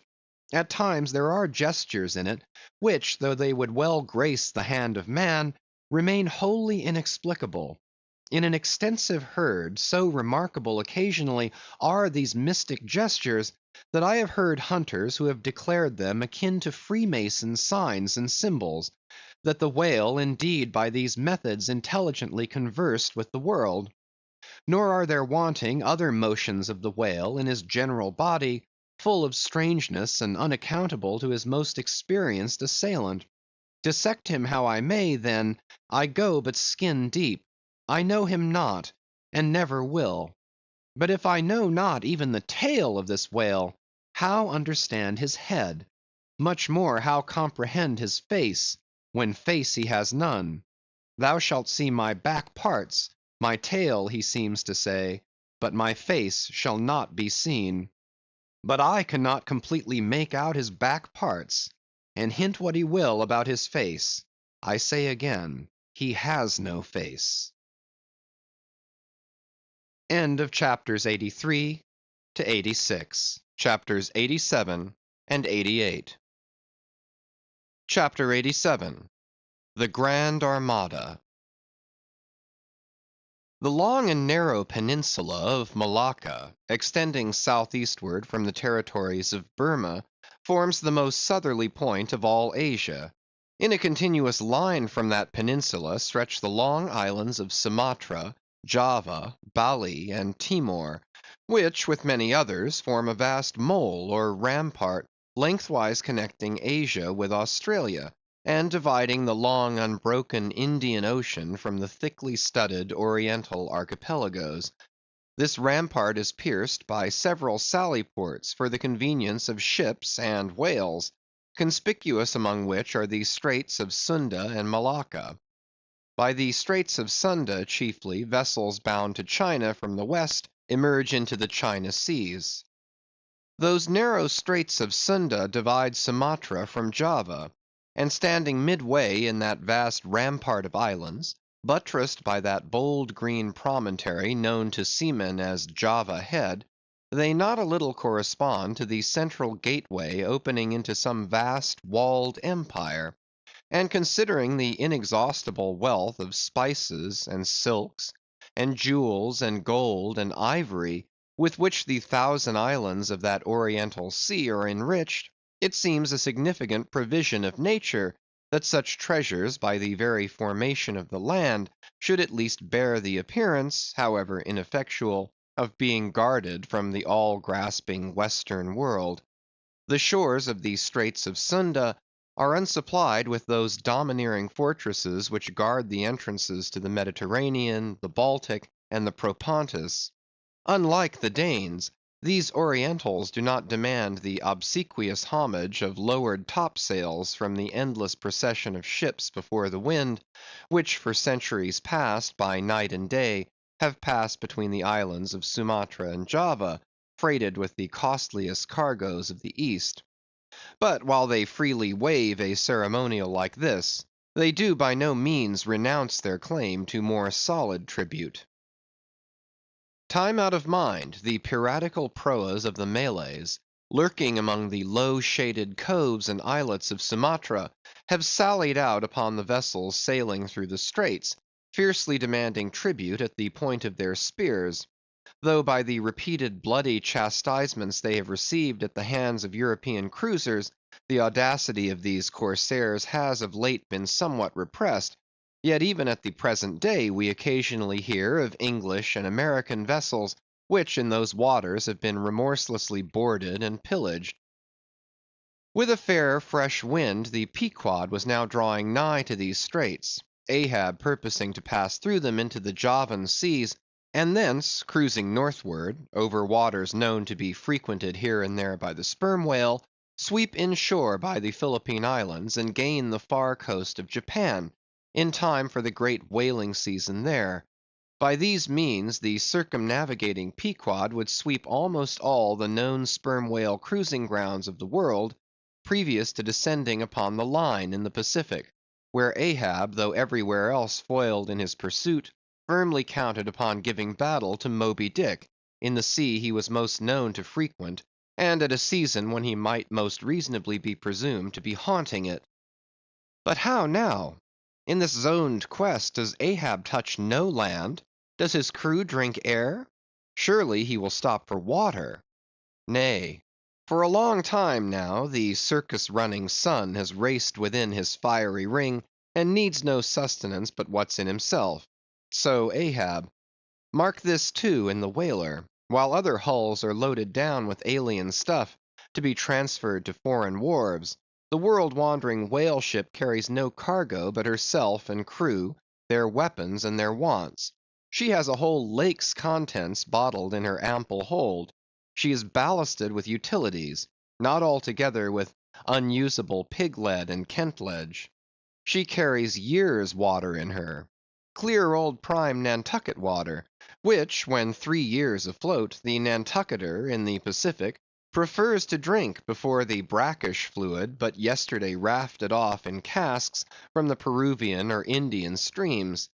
Hence it is that while other ships may have gone to China from New York and back again, touching at a score of ports, the whale ship in all that interval may not have sighted one grain of soil, her crew having seen no man but floating seamen like themselves. So that, did you carry them the news that another flood had come, they would only answer, well, boys, here's the ark. Now, as many sperm whales had been captured off the western coast of Java, in the near vicinity of the Straits of Sunda, indeed as most of the ground round about was generally recognized by fishermen as an excellent spot for cruising, Therefore, as the Pequod gained more and more upon Java Head, the lookouts were repeatedly hailed and admonished to keep wide awake. But though the green palmy cliffs of the land soon loomed on the starboard bow, and with delighted nostrils the fresh cinnamon was snuffed in the air, yet not a single jet was descried.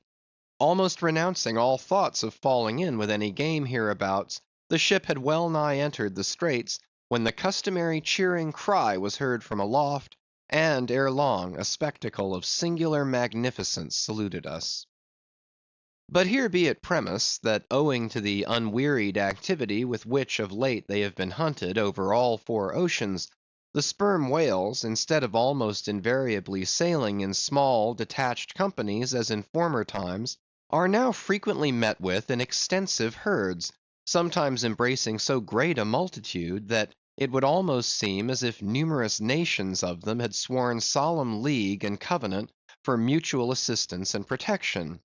To this aggregation of the sperm whale into such immense caravans may be imputed the circumstance that even in the best cruising grounds you may now sometimes sail for weeks and months together without being greeted by a single spout, and then suddenly be saluted by what sometimes seems thousands on thousands. Broad on both bows, at a distance of some 2 or 3 miles, and forming a great semicircle, embracing one half of the level horizon, a continuous chain of whale jets were up playing and sparkling in the noonday air.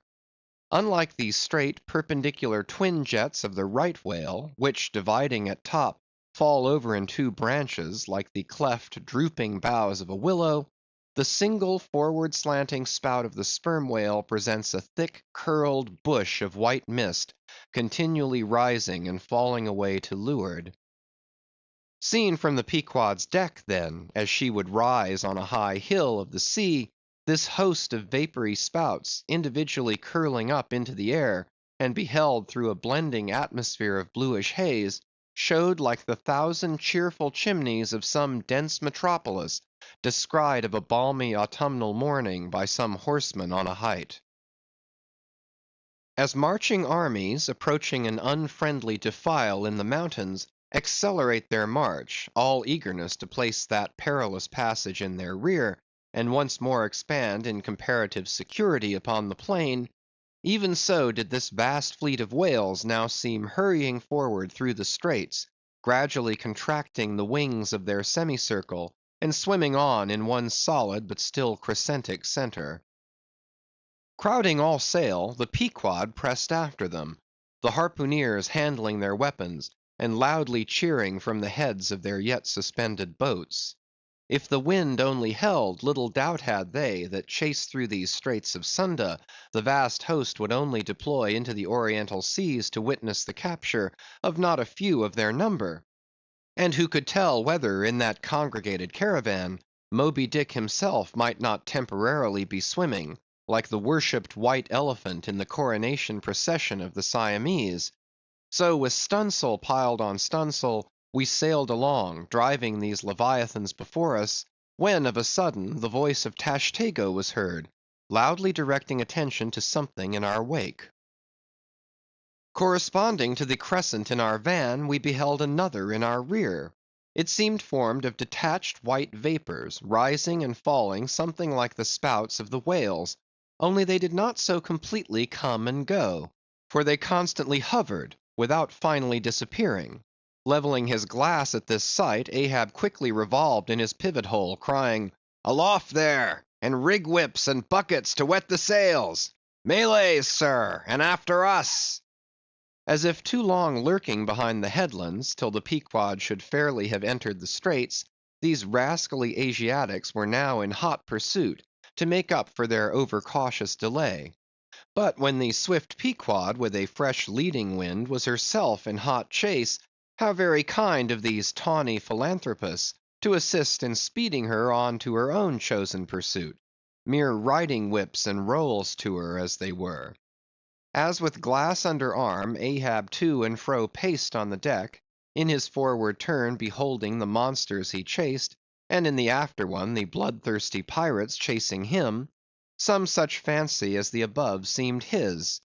and when he glanced upon the green walls of the watery defile in which the ship was then sailing, and bethought him that through that gate lay the route to his vengeance, and beheld how, through that same gate, he was now both chasing and being chased to his deadly end, and not only that, but a herd of remorseless wild pirates and inhuman atheistical devils were infernally cheering him on with their curses, when all these conceits had passed through his brain, Ahab's brow was left gaunt and ribbed, like the black sand beach after some stormy tide has been gnawing it, without being able to drag the firm thing from its place.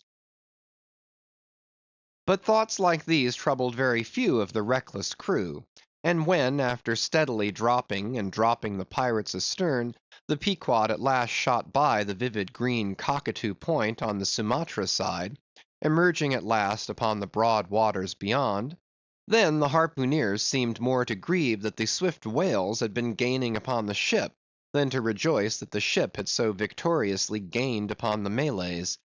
But still driving on in the wake of the whales, at length they seemed abating their speed.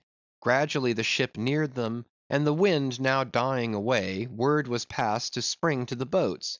But no sooner did the herd, by some presumed wonderful instinct of the sperm whale, become notified of the three keels that were after them, though as yet a mile in their rear, than they rallied again, and forming in close ranks and battalions so that their spouts all looked like flashing lines of stacked bayonets, moved on with redoubled velocity. Stripped to our shirts and drawers, we sprang to the White Ash, and after several hours pulling were almost disposed to renounce the chase, when a general pausing commotion among the whales gave animating token that they were now at last under the influence of that strange perplexity of inert irresolution, which, when fishermen perceive it in the whale, they say he is gallied. The compact martial columns in which they had been hitherto rapidly and steadily swimming, were now broken up in one measureless rout, and like King Porus's elephant in the Indian battle with Alexander, they seemed going mad with consternation, in all directions expanding in vast irregular circles, and aimlessly swimming hither and thither by their short thick spoutings, they plainly betrayed their distraction of panic. This was still more strangely evinced by those of their number who, completely paralyzed as it were, helplessly floated like waterlogged dismantled ships on the sea. Had these leviathans been but a flock of simple sheep, pursued over the pasture by three fierce wolves, they could not possibly have evinced such excessive dismay. But this occasional timidity is characteristic of almost all herding creatures. Though banding together in tens of thousands, the lion-maned buffaloes of the West have fled before a solitary horseman. Witness, too, all human beings, how when herded together in the sheepfold of a theatre's pit, they will, at the slightest alarm of fire, rush helter-skelter for the outlets, crowding, trampling, jamming, and remorselessly dashing each other to death. Best, therefore, withhold any amazement at the strangely gallied whales before us, for there is no folly of the beasts of the earth which is not infinitely outdone by the madness of men. Though many of the whales, as has been said, were in violent motion, yet it is to be observed that as a whole the herd neither advanced nor retreated, but collectively remained in one place. As is customary in those cases, the boats at once separated, each making for some one lone whale on the outskirts of the shoal. In about 3 minutes' time, Queequeg's harpoon was flung, the stricken fish darted blinding spray in our faces, and then running away with us like light, steered straight for the heart of the herd. Though such a movement on the part of the whale struck under such circumstances is in no wise unprecedented, and indeed is almost always more or less anticipated, yet does it present one of the more perilous vicissitudes of the fishery. For as the swift monster drags you deeper and deeper into the frantic shoal, you bid adieu to circumspect life and only exist in a delirious throb. As, blind and deaf, the whale plunged forward, as if by sheer power of speed to rid himself of the iron leech that had fastened to him, as we thus tore a white gash in the sea, on all sides menaced as we flew by the crazed creatures to and fro rushing about us, our beset boat was like a ship mobbed by ice isles in a tempest, and striving to steer through their complicated channels and straits, not knowing at what moment it may be locked in and crushed. But not a bit daunted, Queequeg steered us manfully, now sheering off from this monster directly across our route in advance, now edging away from that, whose colossal flukes were suspended overhead, while all the time Starbuck stood up in the bows, lance in hand, pricking out of our way whatever whales he could reach by short darts, for there was no time to make long ones. Nor were the oarsmen quite idle, though their wonted duty was now altogether dispensed with. They chiefly attended to the shouting part of the business. "Out of the way, Commodore!" cried one, to a great dromedary that of a sudden rose bodily to the surface, and for an instant threatened to swamp us. "Hard down with your tail there!" cried a second to another, which, close to our gunwale, seemed calmly cooling himself with his own fan-like extremity. All whale boats carry certain curious contrivances, originally invented by the Nantucket Indians, called drugs. Two thick squares of wood, of equal size, are stoutly clenched together, so that they cross each other's grain at right angles. A line of considerable length is then attached to the middle of this block, and the other end of the line being looped, it can in a moment be fastened to a harpoon. It is chiefly among gallied whales that this drug is used, for then more whales are close round you than you can possibly chase at one time. But sperm whales are not every day encountered, while you may then, you must kill all you can. And if you cannot kill them all at once, you must wing them, so that they can be afterwards killed at your leisure. Hence it is that at times like these the drug comes into requisition. Our boat was furnished with 3 of them. The first and second were successfully darted, and we saw the whales staggeringly running off, fettered by the enormous sidelong resistance of the towing drug. They were cramped like malefactors with the chain and ball.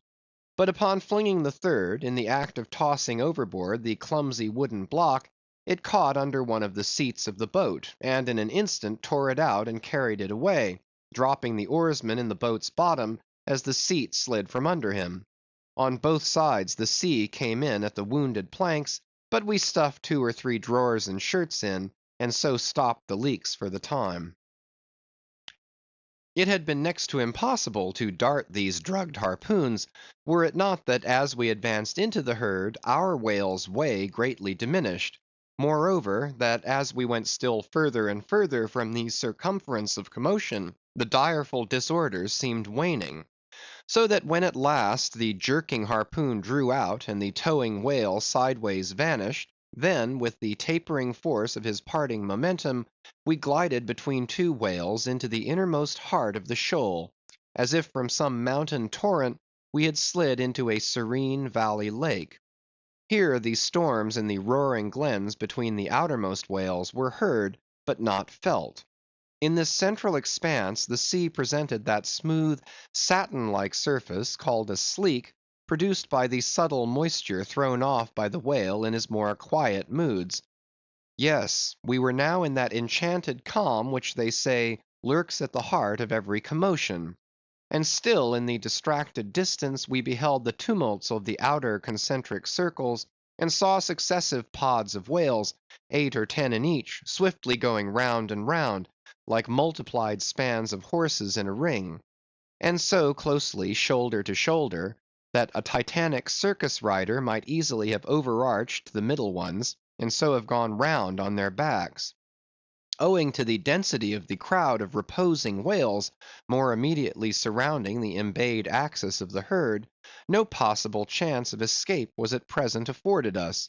We must watch for a breach in the living wall that hemmed us in, the wall that had only admitted us in order to shut us up. Keeping at the center of the lake, we were occasionally visited by small tame cows and calves, the women and children of this routed host. Now, inclusive of the occasional wide intervals between the revolving outer circles, and inclusive of the spaces between the various pods in any one of those circles, The entire area at this juncture, embraced by the whole multitude, must have contained at least 2 or 3 square miles. At any rate, though indeed such a test at such a time might be deceptive, spoutings might be discovered from our low boat that seemed playing up almost from the rim of the horizon. I mention this circumstance because, as if the cows and calves had been purposely locked up in this innermost fold, and as if the wide extent of the herd had hitherto prevented them from learning the precise cause of its stopping, or possibly being so young, unsophisticated, and every way innocent and inexperienced, however it may have been, these smaller whales, now and then visiting our becalmed boat from the margin of the lake, evinced a wondrous fearlessness and confidence, or else a still becharmed panic which it was impossible not to marvel at. Like household dogs they came snuffling round us, right up to our gunwales, and touching them, till it almost seemed that some spell had suddenly domesticated them.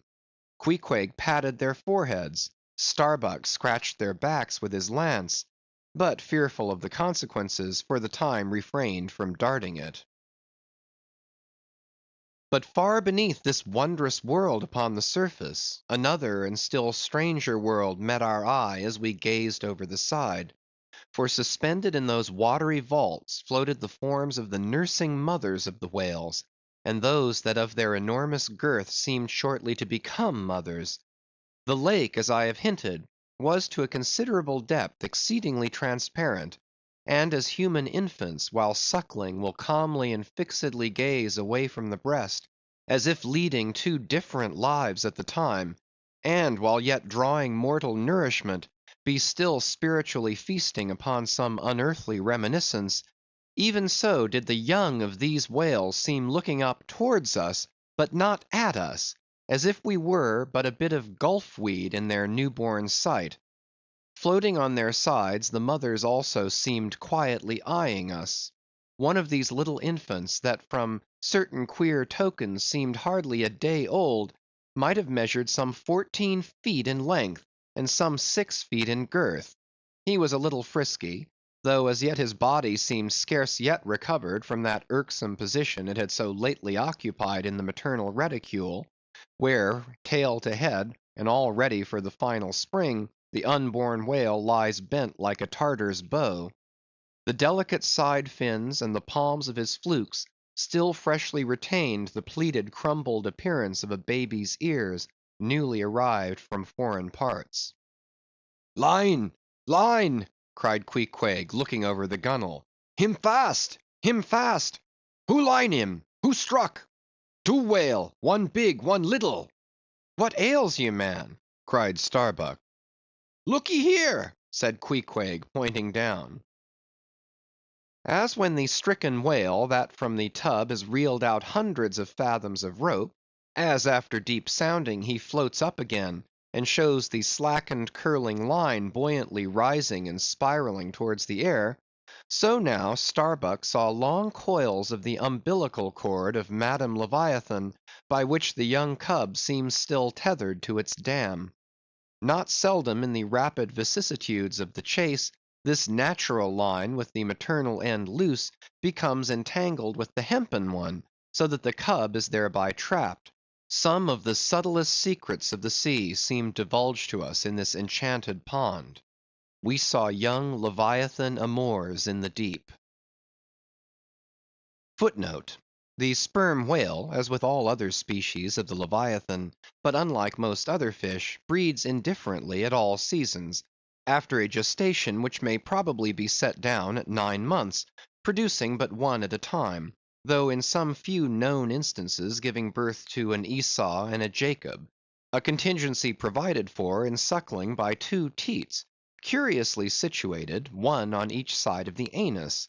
But the breasts themselves extend upwards from that.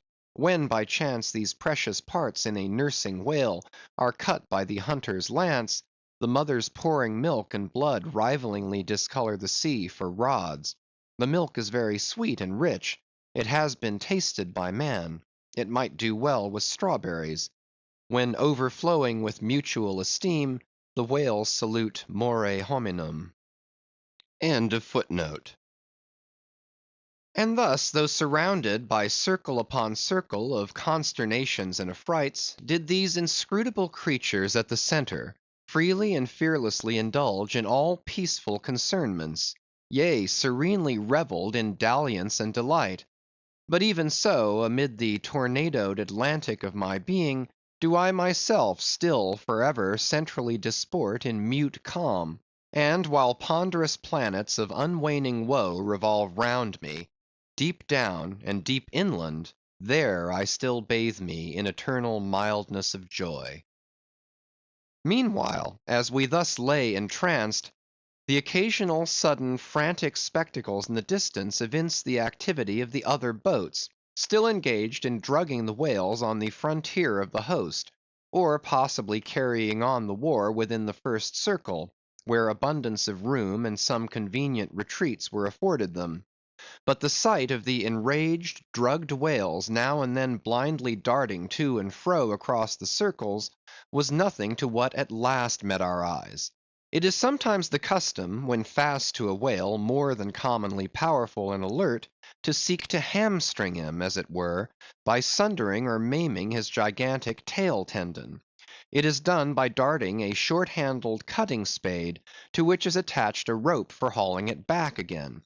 A whale wounded, as we afterwards learned, in this part, but not effectually as it seemed, had broken away from the boat, carrying along with him half of the harpoon line; and in the extraordinary agony of the wound, he was now dashing among the revolving circles like the lone mounted desperado Arnold at the battle of Saratoga, carrying dismay wherever he went. But agonizing as was the wound of this whale, and an appalling spectacle enough any way, yet the peculiar horror with which he seemed to inspire the rest of the herd was owing to a cause which at first the intervening distance obscured from us. But at length we perceived that by one of the unimaginable accidents of the fishery, this whale had become entangled in the harpoon line that he towed. He had also run away with the cutting spade in him; and while the free end of the rope attached to that weapon had permanently caught in the coils of the harpoon line round his tail, the cutting spade itself had worked loose from his flesh. So that, tormented to madness, he was now churning through the water, violently flaying with his flexible tail, and tossing the keen spade about him, wounding and murdering his own comrades. This terrific object seemed to recall the whole herd from their stationary fright. First, the whales forming the margin of our lake began to crowd a little, and tumble against each other, as if lifted by half-spent billows from afar. Then the lake itself began faintly to heave and swell; the submarine bridal chambers and nurseries vanished; in more and more contracting orbits the whales in the more central circles began to swim in thickening clusters. Yes, the long calm was departing. A low advancing hum was soon heard; and then, like the tumultuous masses of block ice when the great river Hudson breaks up in the spring, the entire host of whales came tumbling upon their inner centre, as if to pile themselves up in one common mountain. Instantly Starbuck and Queequeg changed places, Starbuck taking the stern. "Oars, oars!" he intensely whispered, seizing the helm. "Grip your oars and clutch your souls now. My God, men, stand by! Shove him off, you, Queequeg! The whale there! Prick him! Hit him! Stand up! Stand up and stay so! Spring, men! Pull, men! Never mind their backs; scrape them! Scrape away!"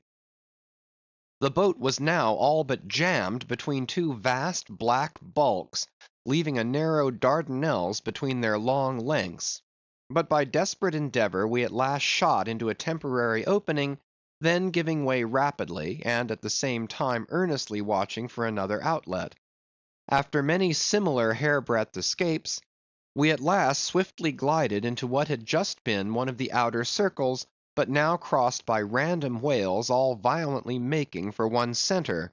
This lucky salvation was cheaply purchased by the loss of Queequeg's hat, who, while standing in the bows to prick the fugitive whales, had his hat taken clean from his head by the air eddy made by the sudden tossing of a pair of broad flukes close by.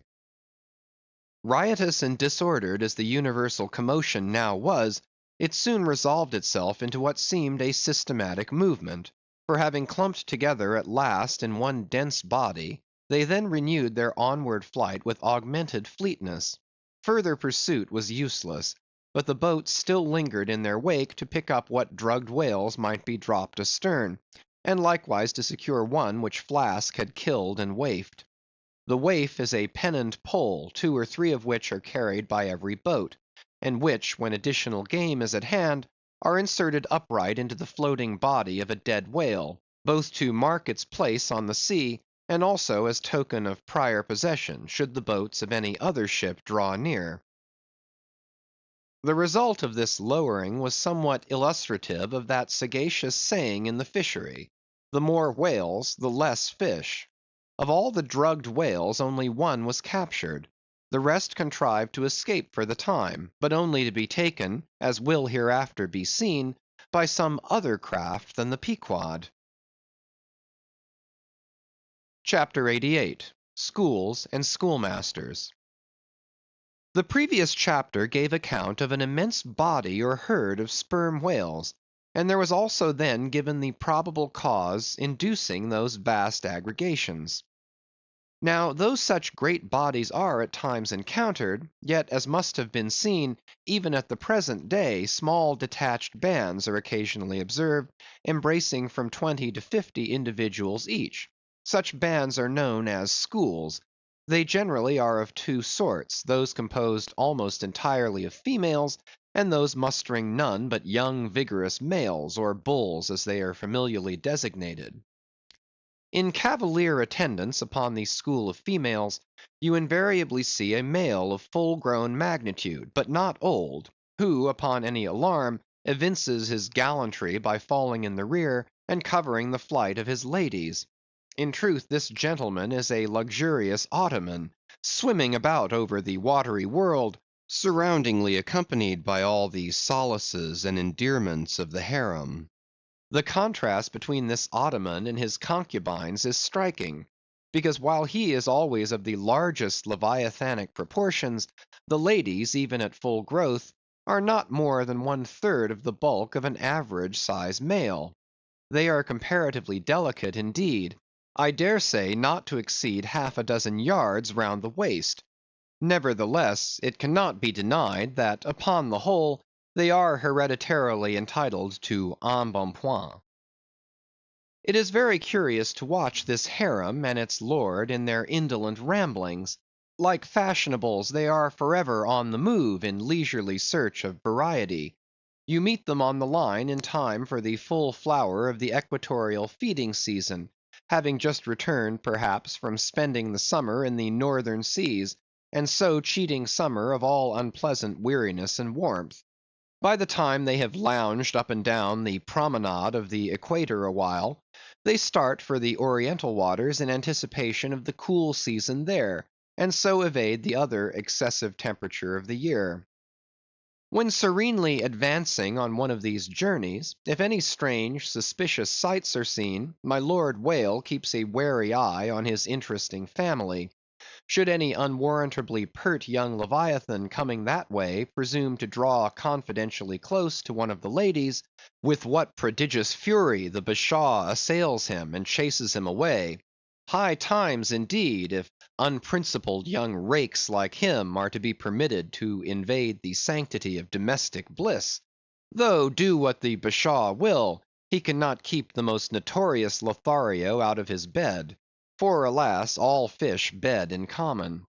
As ashore, the ladies often cause the most terrible duels among their rival admirers, just so with the whales, who sometimes come to deadly battle, and all for love. They fence with their long lower jaws, sometimes locking them together, and so striving for the supremacy, like elks that warringly interweave their antlers. Not a few are captured having deep scars of these encounters, furrowed heads, broken teeth, scalloped fins, and in some instances wrenched and dislocated mouths. But supposing the invader of domestic bliss to betake himself away at the first rush of the harem's lord, then it is very diverting to watch that lord. Gently he insinuates his vast bulk among them again, and revels there awhile, still in tantalizing vicinity to young Lothario, like pious Solomon devoutly worshipping among his 1,000 concubines. Granting other whales to be in sight, the fisherman will seldom give chase to one of these Grand Turks, for these Grand Turks are too lavish of their strength, and hence their unctuousness is small. As for the sons and daughters they beget, why those sons and daughters must take care of themselves, at least with only the maternal help; for like certain other omnivorous roving lovers that might be named, my Lord Whale has no taste for the nursery, however much for the bower; and so being a great traveller, he leaves his anonymous babies all over the world, every baby an exotic. In good time, nevertheless, as the ardour of youth declines, as years and dumps increase, as reflection lends her solemn pauses; in short, as a general lassitude overtakes the sated Turk, then a love of ease and virtue supplants the love for maidens, our Ottoman enters upon the impotent, repentant, admonitory stage of life, forswears, disbands the harem, and grown to an exemplary, sulky old soul, goes about all alone among the meridians and parallels, saying his prayers, and warning each young Leviathan from his amorous errors.